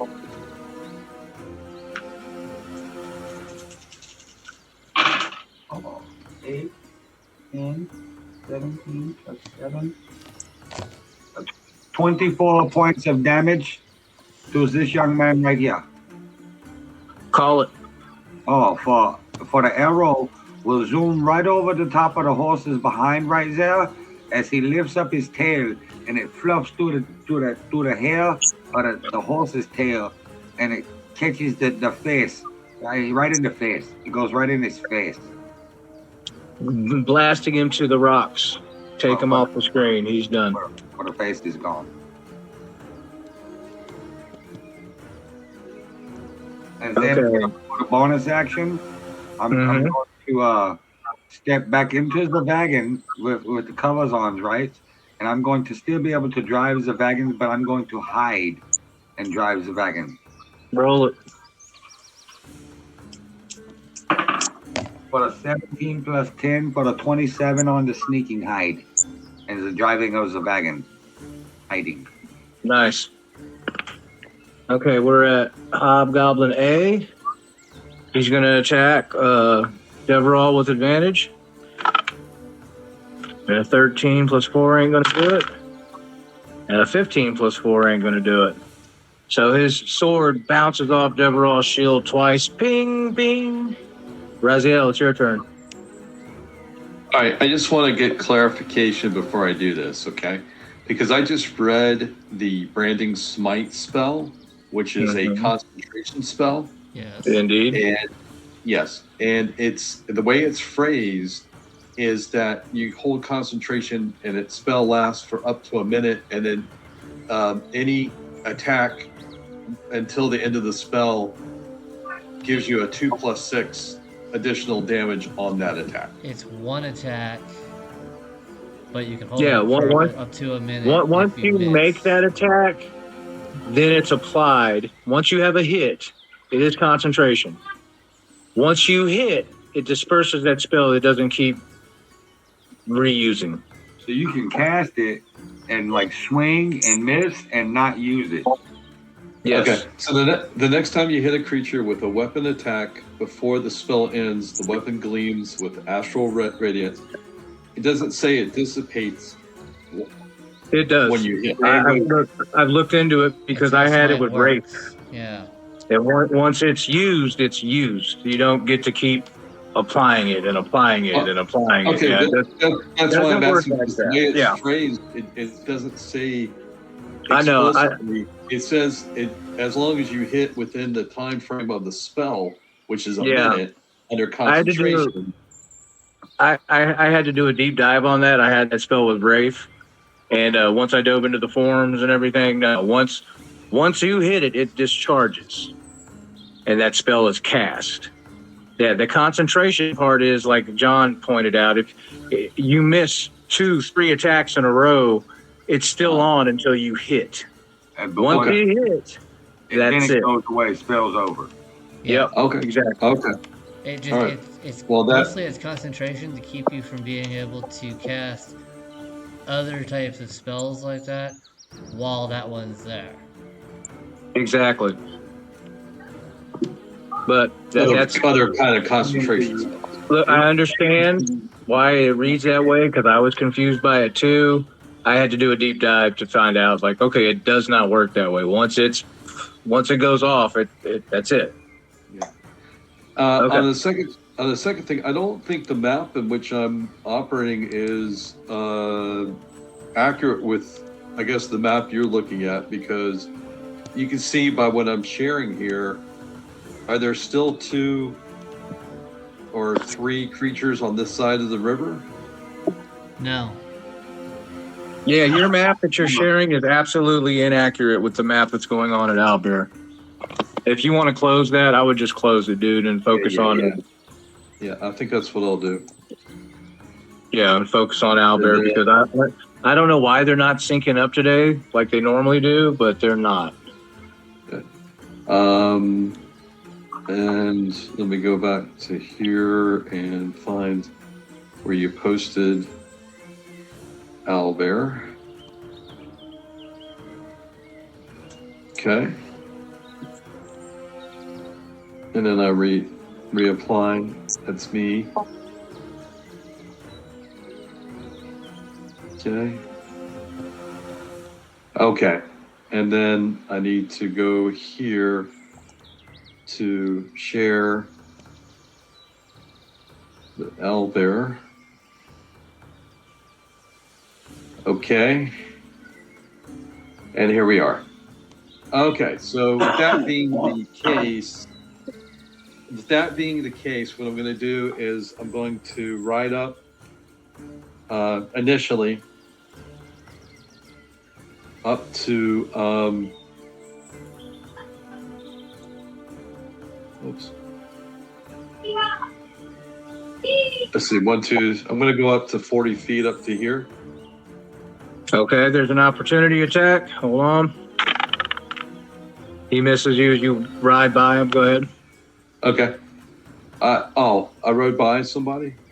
Yeah. Yeah. There's one right in front of. There's one right in front of me that the Shadow's fighting and Deverall's fighting, or hasn't got a chance to fight him yet. But yeah, you rode right past the Hobgoblin. That's cool. He missed you. Okay. So go ahead and continue with whatever you're doing. Yeah. And what I'll do is I'll take a shot at this one over here. The one to the far right. Yeah, the one to the far right. Mm-hmm. Okay, the archer that's been shooting at us. Okay, go ahead. That's the last of group C, who had first in the initiative count. But go ahead. Okay. That is a 10. That's not going to do it. Yeah, and then my second shot. That's 26. That's going to do it. Go ahead and roll damage. And again, these are not sharpshooters, so it's just that is 10 points of piercing damage. All right, he takes that shot. Yeah, and as a bonus action, I will drink my 1 greater healing potion. Go ahead and roll that for me, sir. It's D4 plus 4. So it's 7 plus 7. That's 14. 14 plus 4. That's 18 points back. Yeah. Nice roll, buddy. 3 and 4. 3 and 4. You're back to full, I believe. Yep. That's Okay. 27 total. So that was my Action, bonus action, and movement, sir. Correct. Captain okay. B. And that's me. Okay. Captain C is going to forego his reaction that he was saving. 5, 10, 15, 20, 25. And he's going to run right up on you, Michael. All right. And let me find his stat blocks. Where are my captains? Because he left. Oh, I'm sorry. Go ahead. I thought it was the one that was engaged with Deverall, but I see the guys running up on me. Okay. Okay.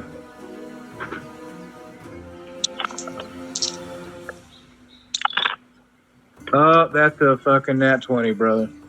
Well, to be honest with you, with Sanctuary on, he'll need to make a Wisdom save. You don't have Sanctuary anymore because you made an attack. No, here's Sanctuary. For up to a minute. It's not a concentration spell. The creature is warded against any attack until the end of the spell. Any creature who targets the warded creature with an attack or a harmful spell must make a Wisdom saving throw. On a failed save, the creature must choose another target or lose the attack or spell. Keep reading. The spell does not protect the warded creature from an area effects, such as explosion or fireball.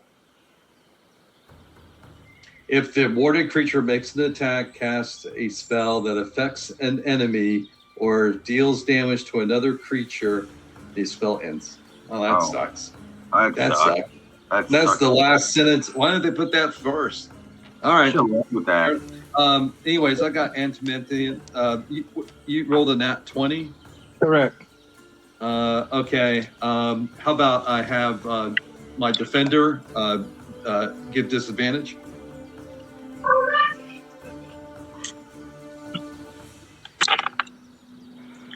Okay, what is an 18 plus 4? 18 plus 4 is 22, right? Yep. I'll reaction with the shield. Okay. And he misses. He misses. I don't want to be hit. Michael.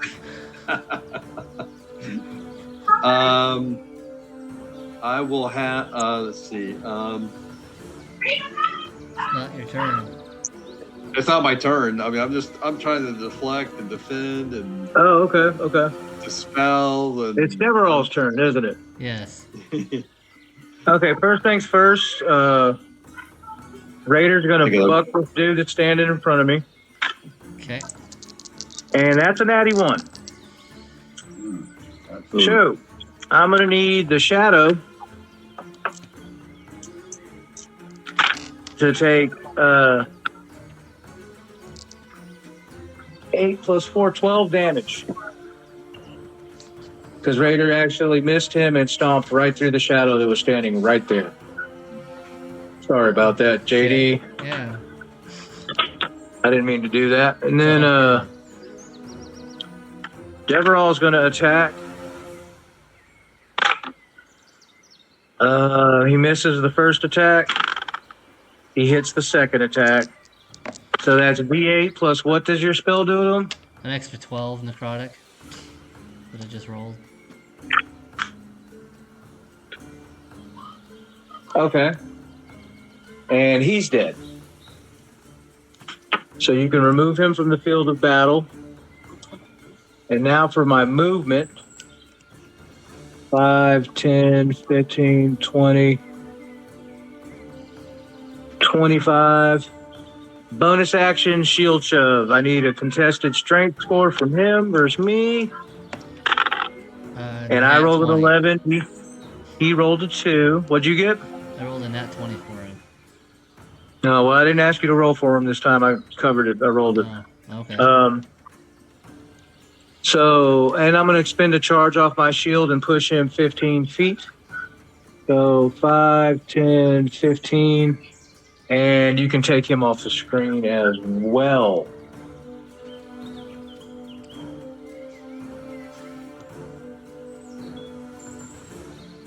Well, I'll roll it. 'Cause that's how much is fall damage? D6 A D6 per 10 feet. per 10 feet. 5, 10, 15, 20. Let's see. Let's measure it from here. 5, 10, 15, 20, 25, 30, 35. So that's 5d6. I'm pretty sure he's dead, but. Yeah. Oh, yeah, he's dead. 10, 17, that killed him, and he had 4 to spare. All right, that one's gone. And that's Deverall's turn. And who's next?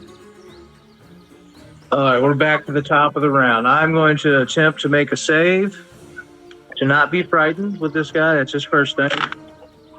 And He he's still doesn't need to save frightened. at this point. It's still, it's till the end of your next turn, and then it's automatic fall off. Yeah.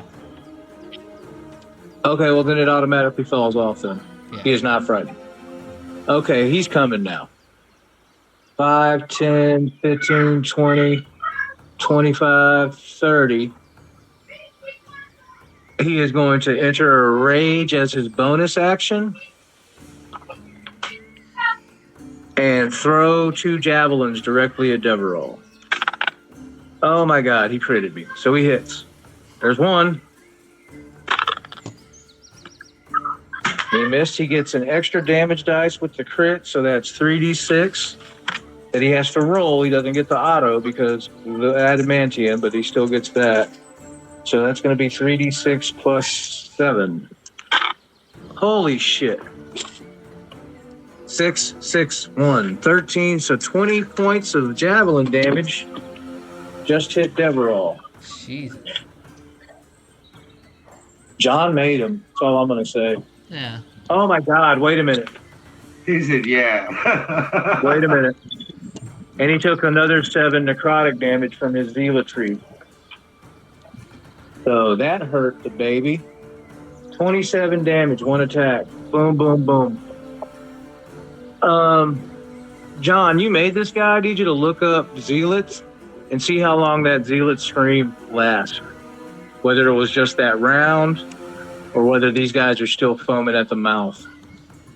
For the zealots, Mm-hmm. that's in Xanathars, I think. I got it right here. Path of the Zealot. Okay. Yeah. Let's see. Zealot's present. 10th level, you'll channel your divine power. Bonus action, you unleash a battle cry infused with divine energy. Up to 10 other creatures of your choice within 60 feet of you that can cure you. You gain advantage on attack rolls and saving throws until the start of your next turn. Okay, so they no longer have advantage. Yeah. The 2 hobgoblins are the ones flanking that captain right here, right across the ravine. And I'm going to take 1 shot at Deverall, 1 shot at Rizal. First shot at Deverall. Holy shit, 19 plus 4, that actually hits me. Hit me with a fucking longbow shot. What's going on here? I'm not even to the big bad yet. That is 6 plus, where my little hobble is, plus 1. That's 7 more. Son of a bitch. I'm not liking this. I'm down to 65 already out of a 99. All right, the second shot at Rizal is a natty 1. So his bowstring breaks, and he'll take his movement because of that to get over here to flank his commander. All right, that's both the hobgoblins. Captain B. Let's see, C. Oh my God, that was the captain I knocked off the bridge, wasn't it? Yeah, it was Captain B, I think. Yeah. Okay, put him back up because he is not dead. I'm sorry. Actually, no, wait, that was Captain A that you pushed off the fucking Right, bridge. Captain A. Okay. Yeah, he's at the bottom of that ravine. This is He did take fall damage. I rolled 5d6. It was like I had 4 to spare so he took 20. So he took 20 damage, and he's going to start to climb back up. So go ahead and put me a little captain down here in this ravine somewhere. Yeah, right around there.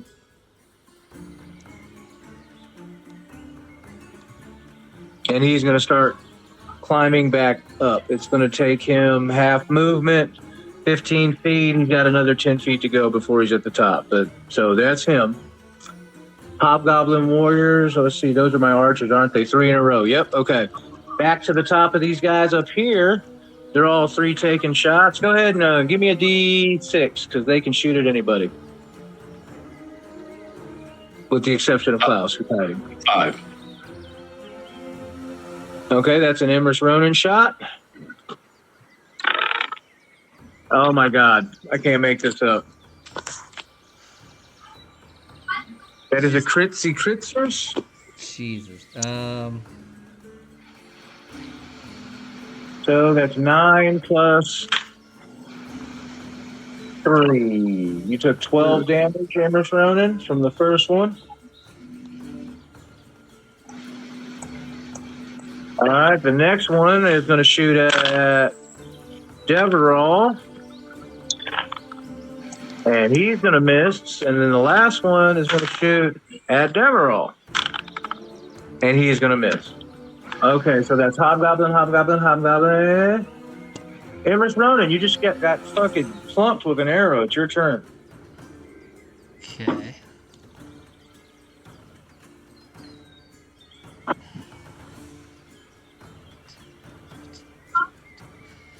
$30, $35, $40.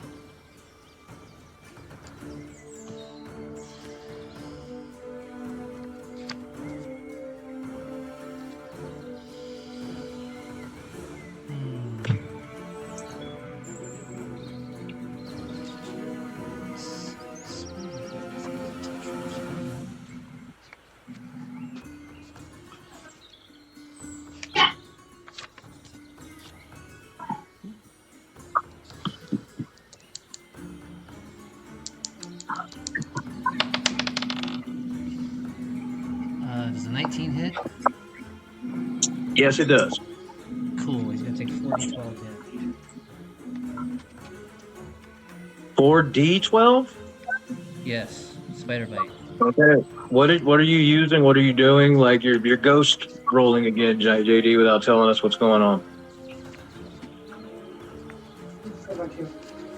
I cast spider bite.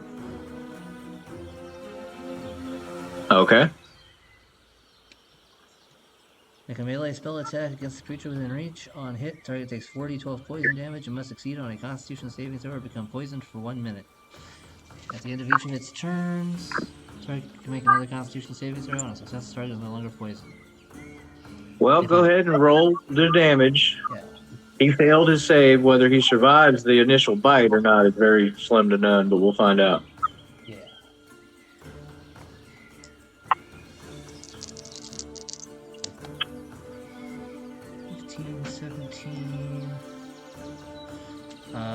Yeah, 27. Oh yeah, he's taking him off the board. He's dead. He turns a darker shade of green and just dies. Nice. Okay. Any movement or bonus action or anything? Yeah, I'll move forward. 10, 15, 20, 25, 30, 30. Just no, 30. Alright, that's it. Klaus. Oh, well, Klaus is going to move up for the 60 feet. Put the right down for the Klaus. Okay. And then I'm going to, since I am hiding, I get advantage on the attack. Yeah. I'm going Hold on. to Let me see if you're hide. What did you roll for your hide again? 27. Yeah, he ain't gonna see you. Okay. Yeah. I'm going to shoot this dude right here. The Snorlax. Snorlax. The big bad. Yeah, with advantage. He really fucked me up in that last round. That was nasty. I'll take the 14 over the 5. So 14 plus 8. That's gonna hit. All right. So it does 1d8 plus 3d6. It's 1d8 plus 1d6 plus 3d6, sir. Oh, I got another d6 then. I only rolled 3. Aren't you what level rogue are you? 5. No, you're correct. It's 1d8, 3d6. 18 plus 7, 25 points. Nice shot. And then I am going to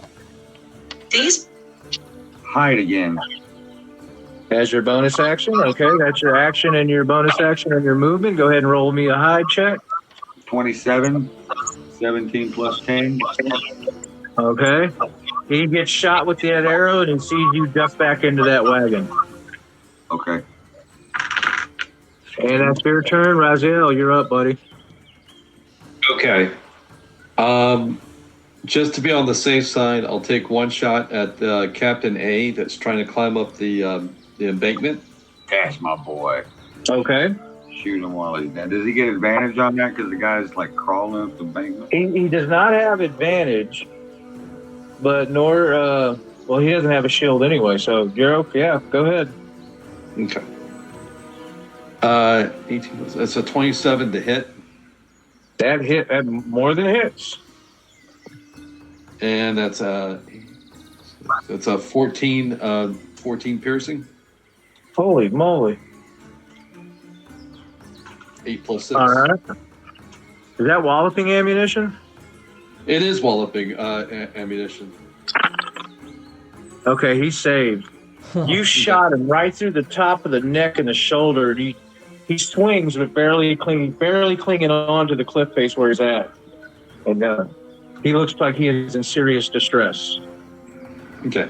As my second attack? shot, yeah, I'm not going to do it against him, though. I'm going to do it against this guy up here, Which guy up where? where I'm highlighting. I don't see your highlighter right now, buddy. It's the one that's right across the bridge. Oh, Captain. Oh, guy. that's okay. Now I see you. That's Snorlax. That's the big boss. So which one, the captain or Snorlax? I'll go with the captain.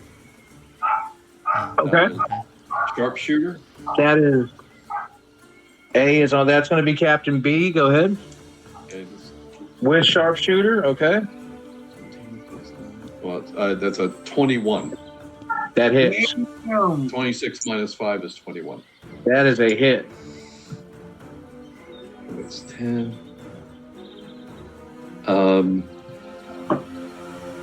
Plus 6 plus 6, 12. It's a 22, and I'll need to make a DC 10 strength save. Is it strength or what is walloping? It is strength. Strength, yeah. He rolled a nat 20, so it didn't wallop him.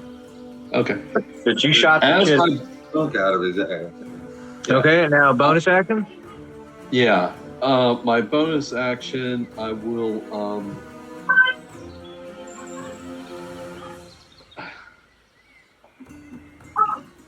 I'll cast Branding Smite.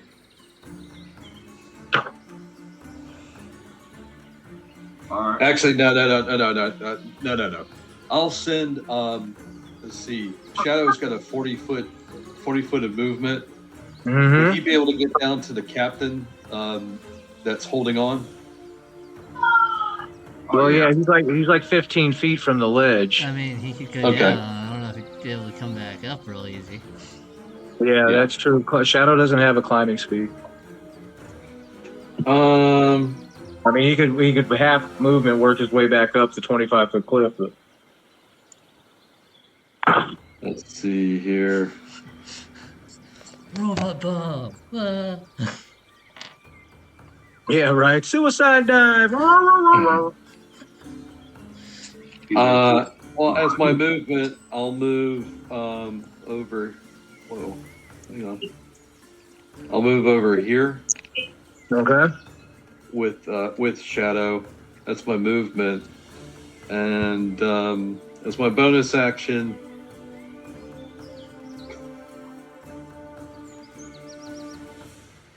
yeah, I don't really have a bonus action that I'm going to use. So Okay. On to Captain C. 5, 10, 15, 20, 25, 30. He's going to attack Deverall with his great sword. And a 12 plus 4 is not going to do it. And another fucking crit. Yeah, I want to, as a reaction, can I cast Silvery Barbs? You absolutely can. I cast it at him, make him re-roll that. He misses. Boom. And you now have advantage, Klaus. Or anyone else has advantage that you wish within 60 feet of you. I will give advantage to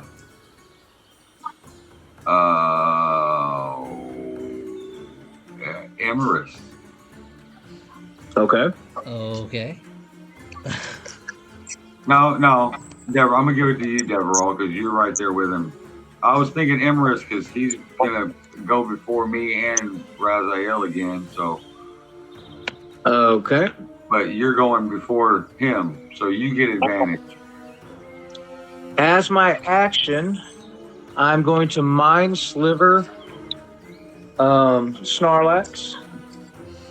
And he gets an intelligence saving throw. He gets a +1 bonus. And a 7 is not going to do it. So he takes 2d6 psychic damage. So that's 8 psychic damage. 80. And he subtracts a d4 roll from his next saving throw. So he'll lose 1 to his next saving throw. That is my action. My bonus action is I'm going to unleash my Aura of Conquest. And that's 1, 2, 3, 4, 5, 6 of them that need to make saves. I'm going to start with the captain, the closest to me. He fails. He is frightened. His movement is 0. Then the captain that's up barely on the cliff ledge, he fails. He is frightened. So frightened. I'm going to do Snarlax now. He fails. Frightened. I've rolled a 5, a 4, and a 5. He's raging, right? Who? Snarlax. Yeah, he's raging. He can re-roll that save. He rolled a 6. He's still frightened. Okay. And then the hobgoblin over there, 19. That little hobgoblin on the edge there is not frightened. The captain behind Snarlax, 6, is frightened. And the last little hobgoblin that backed up a little bit because his bowstring broke, 12 plus, is not going to make it. Rolled a 13. He needed a 15. So every one of them are terrified except for this little hobgoblin right here. Yeah. He's the only one. Other than that, I need frightened on all of them.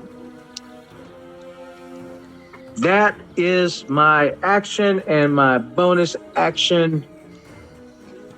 And then Raider's going to kick that captain. And he natty ones again and misses. Let me make a dex save for Raider. Woo! Okay. He holds his feet. Nothing happened. I will take half his movement, though, because he had to reset himself. And then he'll move 5, 10, 15, 20, right up on old Snarlaxle there. And the opportunity attack from the frightened dude. That motherfucker hit me. Even with disadvantage? Oh, thank you. No, not with disadvantage, he didn't. Okay. So that is Devereaux. Now we're back to Captain A, who's the dude on the cliff face. Yeah. And he gathers himself and gets right. Come here. Gets right. Closer to you. No, he can't. He is 0. But he can. He's climbing.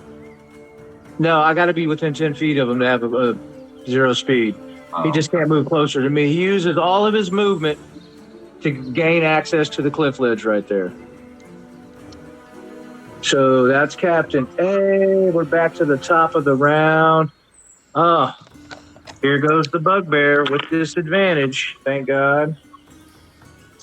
Where is he at? He has a good size plus to hit.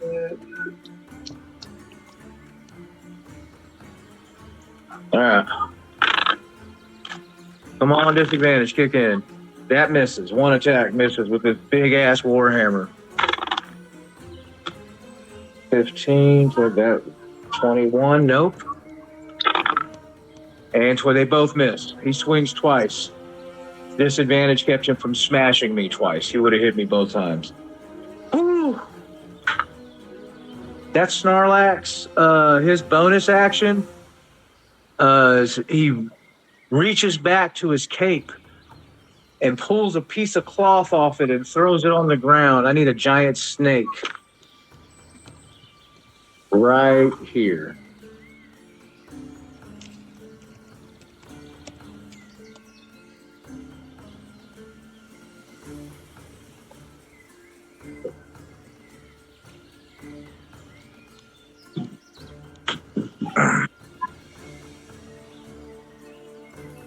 Yep, right there. Okay, and it's going to slither forward and strike at 1 to 2 Raider, 3 to 4 Deverall.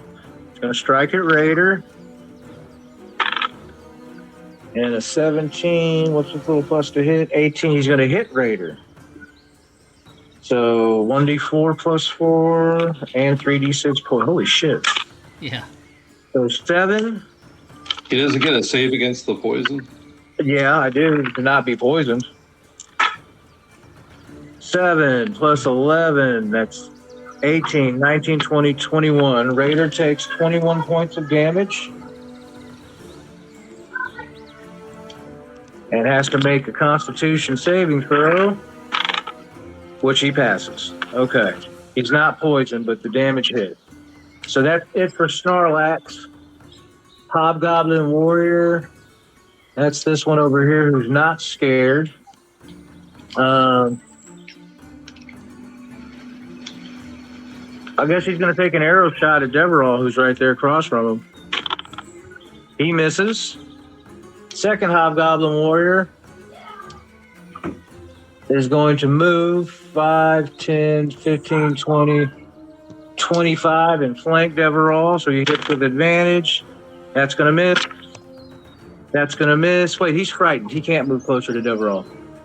So he ain't going to do shit. He can't attack because his bow broke. I know what he's going to do. He's going to run.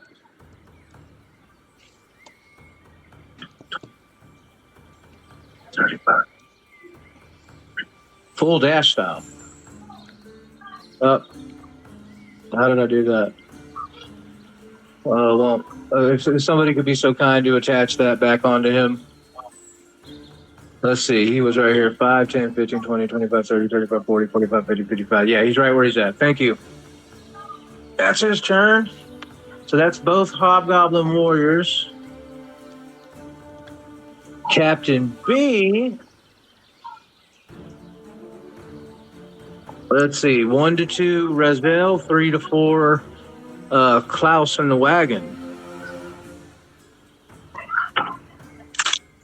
Razel. Captain B is going to charge you 5, 10, 15, 20, and he's going to attack twice.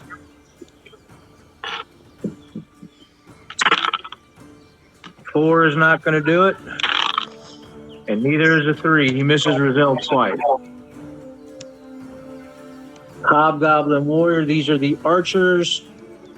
No, not yet, Isabel. They can take a shot at everybody except the guy in the wagon. So first shot goes to Deverall. The second shot goes to Emrys and Deverall. So first 2 shots to Deverall. 8 is going to miss. I almost critted myself again. 14 is going to miss. 16 plus 4. Dirty 20 is going to hit Emrys. Yep. For 5 damage. Where's Emrys? 5, so he's down to 59. And the last one at... No, that's it. 1, 2, 3. Okay, so that's the Hobgoblin Warriors. 59. And it's back to Emrys Ronan's turn.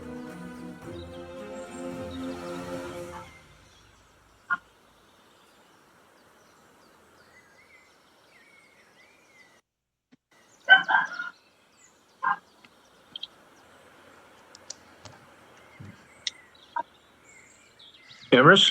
Yeah.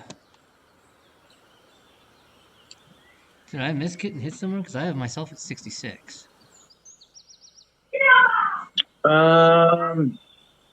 I've got you. I had you at 64. Now you're just went down to 59. So I'm not sure. There might have been a miscalculation the first time around, but I've got you at 59. Okay. Well. 80 minus 12 is. I miswrote that. You should be at 61. Forgive me. Okay. I see. My math. Bad math on me. Okay. Yeah, you're at 61 hit points. And ow. Fuck.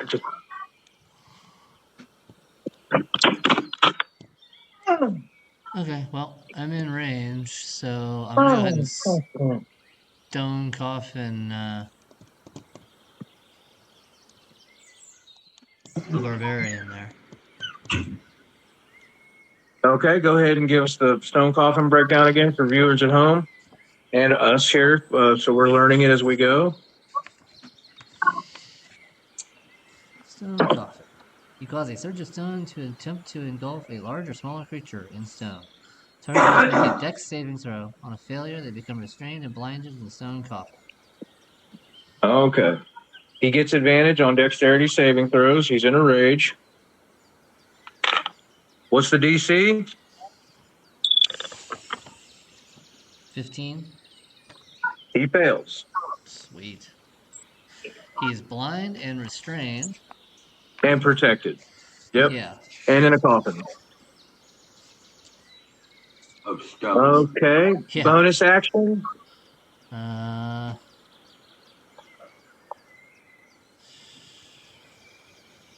for the duration By of the being in a coffin, what does that do? Does that give him cover, or does that the give him coffin like has an gives him AC of 15 total and cover. 50 hit points and resistance to all damage besides bludgeoning and thunder damage.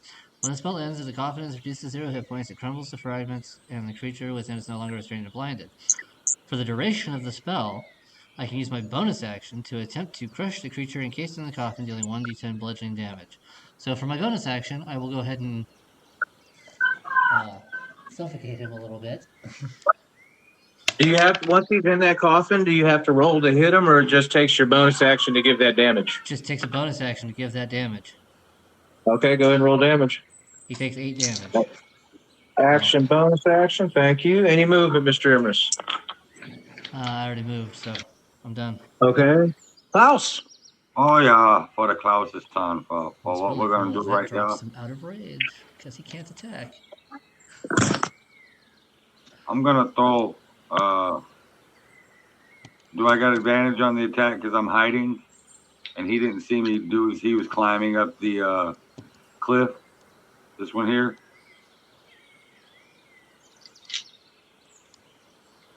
Hold on. Can y'all hear me? Yes, you'd have advantage on that attack. Sorry, buddy, I was muted. That's all right. Okay. I'm gonna throw a dagger in his face. There's a 23 hit. Absolutely. So 2d6 and 1d4 plus 6. So that's max damage on the 4. So 4 plus 6 is 10. Plus another 10. 20 points of damage with the sneak attack included on that captain there. Okay, that was Captain A. Let me check his hit points real quick. That was the one who just climbed up the cliff, right? Yeah, that's him. Yeah. Oh, he just makes the ledge and then eats a dagger to the face and tumbles off of it. Take him off the map. And I used my reaction, which was my bonus action, already to cast Silvery Barbs. Okay, that's just your reaction. That's not your bonus action. Oh. That's completely different. Oh. Okay. So you have another dagger attack or a cunning action available? I'm going to throw my other dagger at this one. Captain B, okay. And I got advantage on that too because he was within 5 feet. Correct, but you don't get 2 sneak attack damages. No. So a 19 or a 9. I'll take the 19. So 19 That hits. So that'd be 1d4 plus 6. Yep. Roll it up.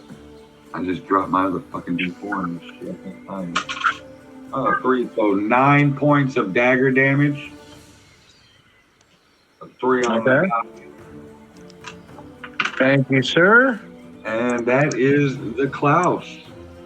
That is the Klaus. Now it is time for the Raziel. Okay.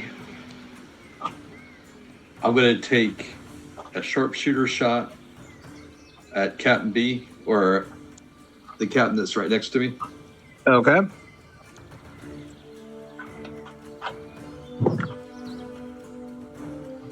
So that's a 16. That does not hit him. Okay. Well, let's try that again. Okay. That's a 12. And that doesn't hit him either. Any bonus action you'd like to do, sir? Or I'm movement? going to command Shadow to attack him. Okay.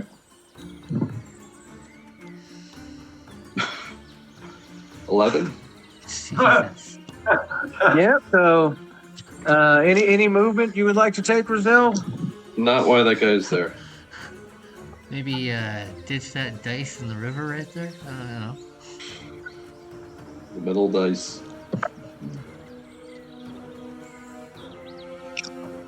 That's a wasted turn. Yeah, that happens. I roll dice when I'm rolling on a dice tray. All right, we're doing Captain C. Here's a saving throw to see if he breaks out. He does not. He is still terrified.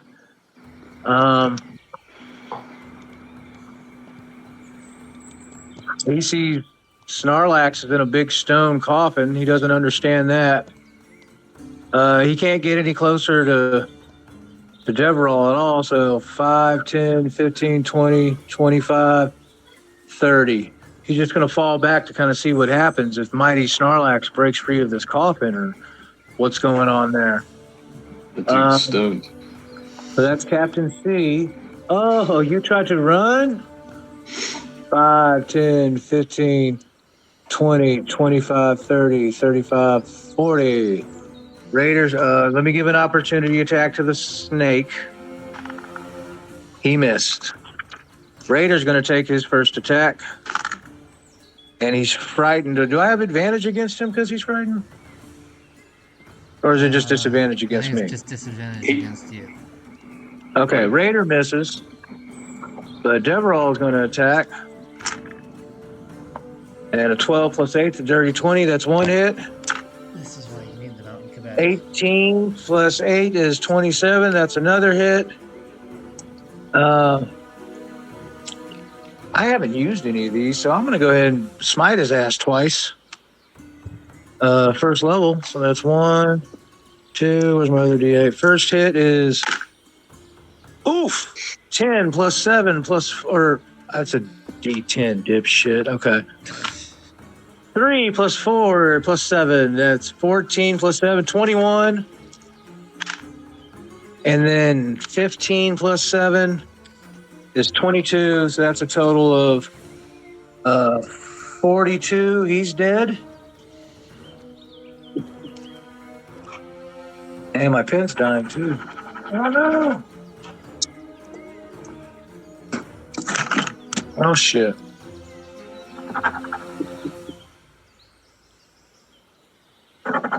Okay, fuck it. That's not working. My pen just took shit on me. Okay, 42. That captain is dead. So the only one left alive is the one over there that Roselle completely whiffed on.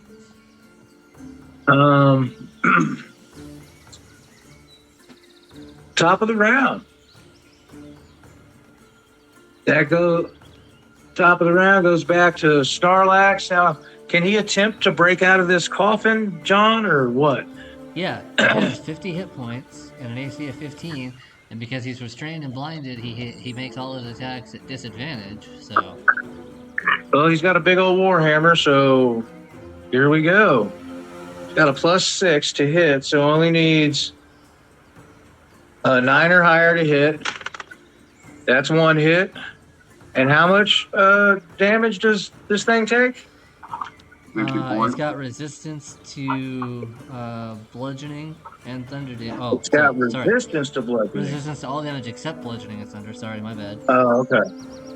And 50 hit points. So. Okay, well, there's 10 of it. That's a 3. And he can't get his second shot off. So take 10 hit points off of the coffin. Okay. Boom! You know, he just kind of barely gets one strike against the lid, and he just can't seem to get his big ass shoulders moved around enough to get a good strike against it again. He can't see, so he can't command the snake. It's just sitting there. Yep. Hobgoblin warrior. Fuck it, he's tough. He's gonna run up on he ain't scared. He misses. He only gets one attack. There should be another Hobgoblin Warrior off of the initiative tracker, right? Yeah, because I don't see any more. Yeah, so you need to remove one of these Hobgoblin Warriors here off the initiative tracker. Or if we'll just skip over him. There's this guy right over here to the left. He's running, remember? Oh, that's right. He's still running. My bad. Yeah, I'm like, they're still there, yeah. Yeah, he gone. He gone. That's all I needed to see. He's like, fuck this. We're losing. Okay, so that's them. Captain B is the one next to Rizal, who's fighting for his dear life. 4 is not going to hit you, and 18 plus 6 or plus 4 will hit you though. I'll take a reaction with Shadow. Okay, so that's a disadvantage, and he misses again. So that's Captain B. Hobgoblin archers. You know what? They don't know what to do either. It doesn't look good. They just watch their captain get ran down and murked around. Their leader's in a coffin. They're split in two. They're like, fuck this, we're out. Hammer's running. Okay, I'll use my bonus action to deal some damage. That's another 7 hit points. Okay. 15, 20, 25.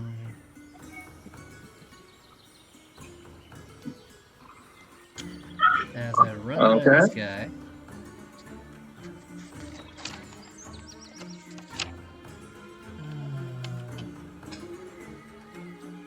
I'm gonna reach out and hit him with an impact. What's our socket? Oh yeah, just 10 millimeter. Just that. the most elusive. Spell attack. Let's see. Yeah, 18 plus 7. I'm pretty sure I'm gonna hit it. Roll damage, please. So that's 11 bludgeoning damage, and he's knocked 5 feet directly away from me. Oh, damn, we're after 4 o'clock. I thought this would be over by now. He's dead, so that's it for him. Any bonus action, or you already used that? Any movement? Or did you use that too? I used that to get there, so we're good. Okay, Klaus. Yeah, well, it's the moving up to here, right there, and then we are going to take one nasty bullshot disadvantage at this young man right here. Oh, yes. For the sneaking attack. Okay. Oh, nat 20. Wow. Oh, roll. He's dead. Because that's a crit, and he's dead. Well, he was a brave young man. But He was. And then for the bonus action, shit. For the bonus action, I'm going to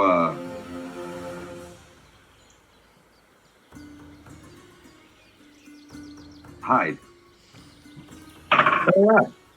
Brazil. 26. Razians, right. it's your turn. I will take a sharpshooter shot at the snake. Okay, go ahead.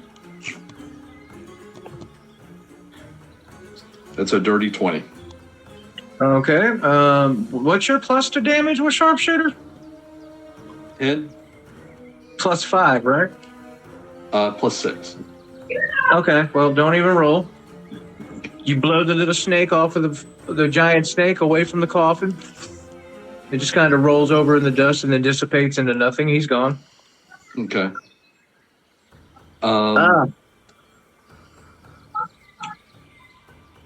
I am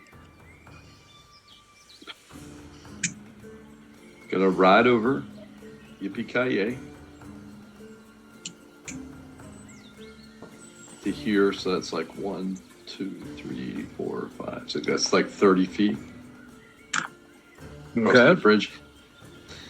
And what would it take for me to roll that coffin into the water? You know, I don't know. I mean, it's a giant slab of boulder that's encasing him, so probably more strength than you have. Is where I'm going to leave that at.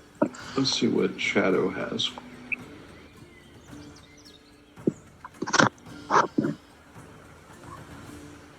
Shadow's a 14. Oh man, I'm almost out of phone power and coming up on everything. Let's kind of speed this up. Whatever we're gonna do, let's do it because. Okay. So what do you think? If we all get over there together and just shove it into the river and... No, because it breaks open and he lives. What we do is we all gather around. You let him out of the coffin and we fucking mollywop his ass. That's what I was thinking. You've done more to keep him alive by putting him in this coffin than anything else you could have done. You gave him more protection than his guard captains, everything. Like he's safe from us inside this coffin. Well, he took him out of combat. Yeah. We did take him out of combat, and he's out of his rage. That is true. And we killed all of his people. And it's Deverall, or the ones that didn't flee. That's right. And it's Deverall's turn, and he circles around, and he's like, release him. So I guess we're all out of combat right now. Yeah. Yeah. Okay, let me give him his saving throw. No, because he's still attacking inside the cabin. Yeah, he's still got a... So there you hear the stone hit. But nothing is happening. He's not doing any damage. You can just hear the head of his warhammer tapping on the stone, like he's trying to get out. And that is an attack. So he is still raged. Oh, I guess that's true. Yep. So that's his turn. Emrys Ronan, it's your turn. Deverall told you what he wants you to do. Yep. Okay, so for my bonus action, I'm going to go ahead and cause it to cause 8 points of damage. Okay, go ahead and roll it. I did. Oh, that's what another 8? Yeah. And then, yeah, I'll release it. Drop the concentration. Okay, is that taking action to release your spell, I guess? No, all I'm doing is dropping concentration. Oh, okay, and then what do you want to do? That was your bonus action. What's your action? Fuck it. I'll devour Shadow. Oh, shit. What's the save? Wisdom save, correct? Damn it. Charisma save. Oh, he gets a +1 to that. Oh, he rolled a 3. Okay. Yeah. So here comes 66 necrotic damage. He just did 6. What? 6d6 necrotic damage. Oh, 6d6 necrotic. I thought you said 66. That's what I was saying for a second. 16, 6, 28. Oof. and he gets a D4 subtracted from like everything. Wolf. Okay. Is that it for Emrys Ronan? Yep, that's it. As Snarlax's shower is suddenly sucked toward Emrys, pulling away from him, like breaking away from his physical form, you see his giant muscles wither and shrink, and his face hollows, and his look dreads over his eyes. He does not understand what's coming against him. Klaus, your turn. Oh yeah. So, for what I'm going to do right here is just personally, I'm going to leave my wagon right there. I'm going to teleport right behind him for now. I still get the advantage for that. For I get the sneak attack, right? Yeah, he's engaged. I mean, Brazil's right there on him. And yeah, we're going to do that.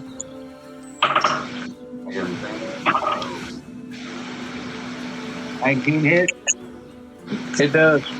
And I'm going to use psychic blades also for the stabbing. Well, you use your bonus action to teleport, so you can't use your bonus action for Psychic Blade. Yeah, I still get the 3d6. Correct. That's 1d4.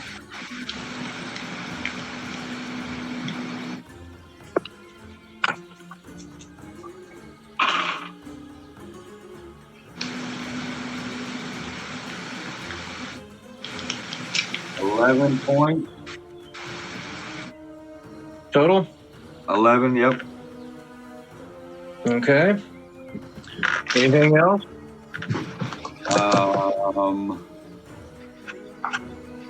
I still have movement. Yeah, I'm gonna run my right 5, 10, 15. And then I'm gonna dash my ass back across this bridge. Okay. Opportunity attack coming from. Oh my God! As you run away, you get credited with that mighty warhammer. That's cool.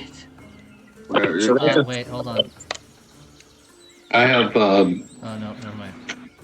It's a crit, so yeah, it doesn't really matter if it's a crit before or not. 10, 17, plus 1, 18, plus 7.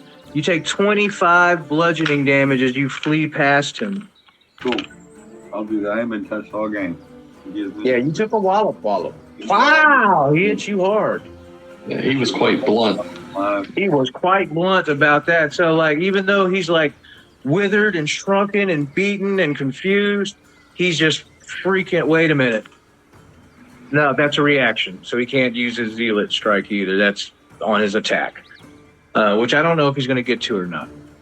So that's that. That was. It is now Rozelle's turn. I look him dead in the eye, and I go, "You rigged my cousin."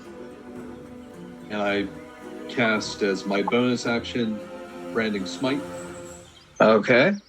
You've already done that. You did that last round at the end of your round. Yeah. You already have. You already have All Branding. right. Well, I'll save my bonus action. All right, Okay. Here we go. This is just a regular shot. Okay. 24 to hit. Yeah, absolutely. Okay. So that is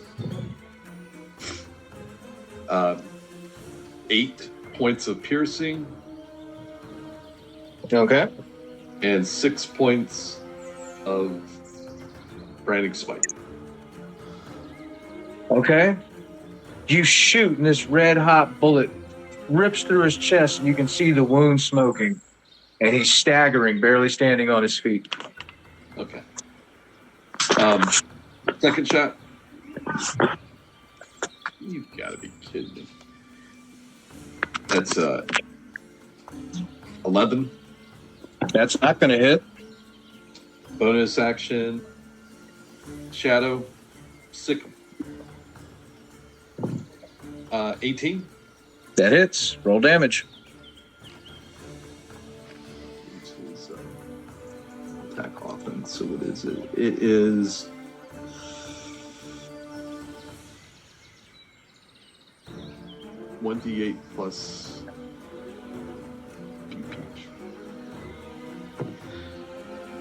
Seven. It's 10 points of rendering damage. Force and powered rend. You shoot him. He staggers back and looks down at the hole in his chest. Right as Shadow leaps up and snags a hold of his neck. And with a shake, Shadow comes landing back down on all fours with his throat in his mouth. And he just kind of rocks and falls over. He is dead. That's a way to get ahead. And at a perfect finish, because 4:30 was my max time, we are out of combat, gentlemen. He just wanted And to once clear the his... spells started flying, that was pretty freaking easy. All the advantages they had, they never really got a chance. They couldn't hit anybody. Yeah, I was a little off on my my how challenging this would be. That's okay though. Huh, we're out of combat, gentlemen. We have fun? Yeah. I'm getting back in the wagon. Okay. I am going to figure out experience points. Oh, I mean, I guess we can do some searching and stuff right now if you'd like. Cool. You know, search the area, see if there's anything. Deverall will cast Detect Magic and realize that. Now, I did not give these drops out. This was part of John's creation, but his cloak has one serpent on it, and it's magic.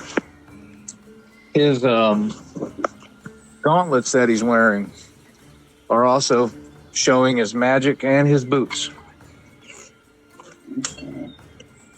So with a little identificationis, it is a cloak of serpents that has one serpent left. There's a boot. Those are boots of elven kind. And gauntlets of ogre power. Nice. With a quick searching of the cave, there's no real monetary value stuff there. Just gonna say it like that. You do with a quick perception. The cliffside surrounding this area, you do see other hobgoblins, but they're not advancing and they're not fighting. They're staying their distance. They just saw their leader get destroyed. In the group chat as to what Deverall declares to this tribe at the end, but I don't have time to do it right now. So I'll text you over that and XP here in a little while, guys. All right. All right, sounds good. Hello? Can you hear me? Yeah. Yeah. How was session, gentlemen? Y'all enjoy that all right?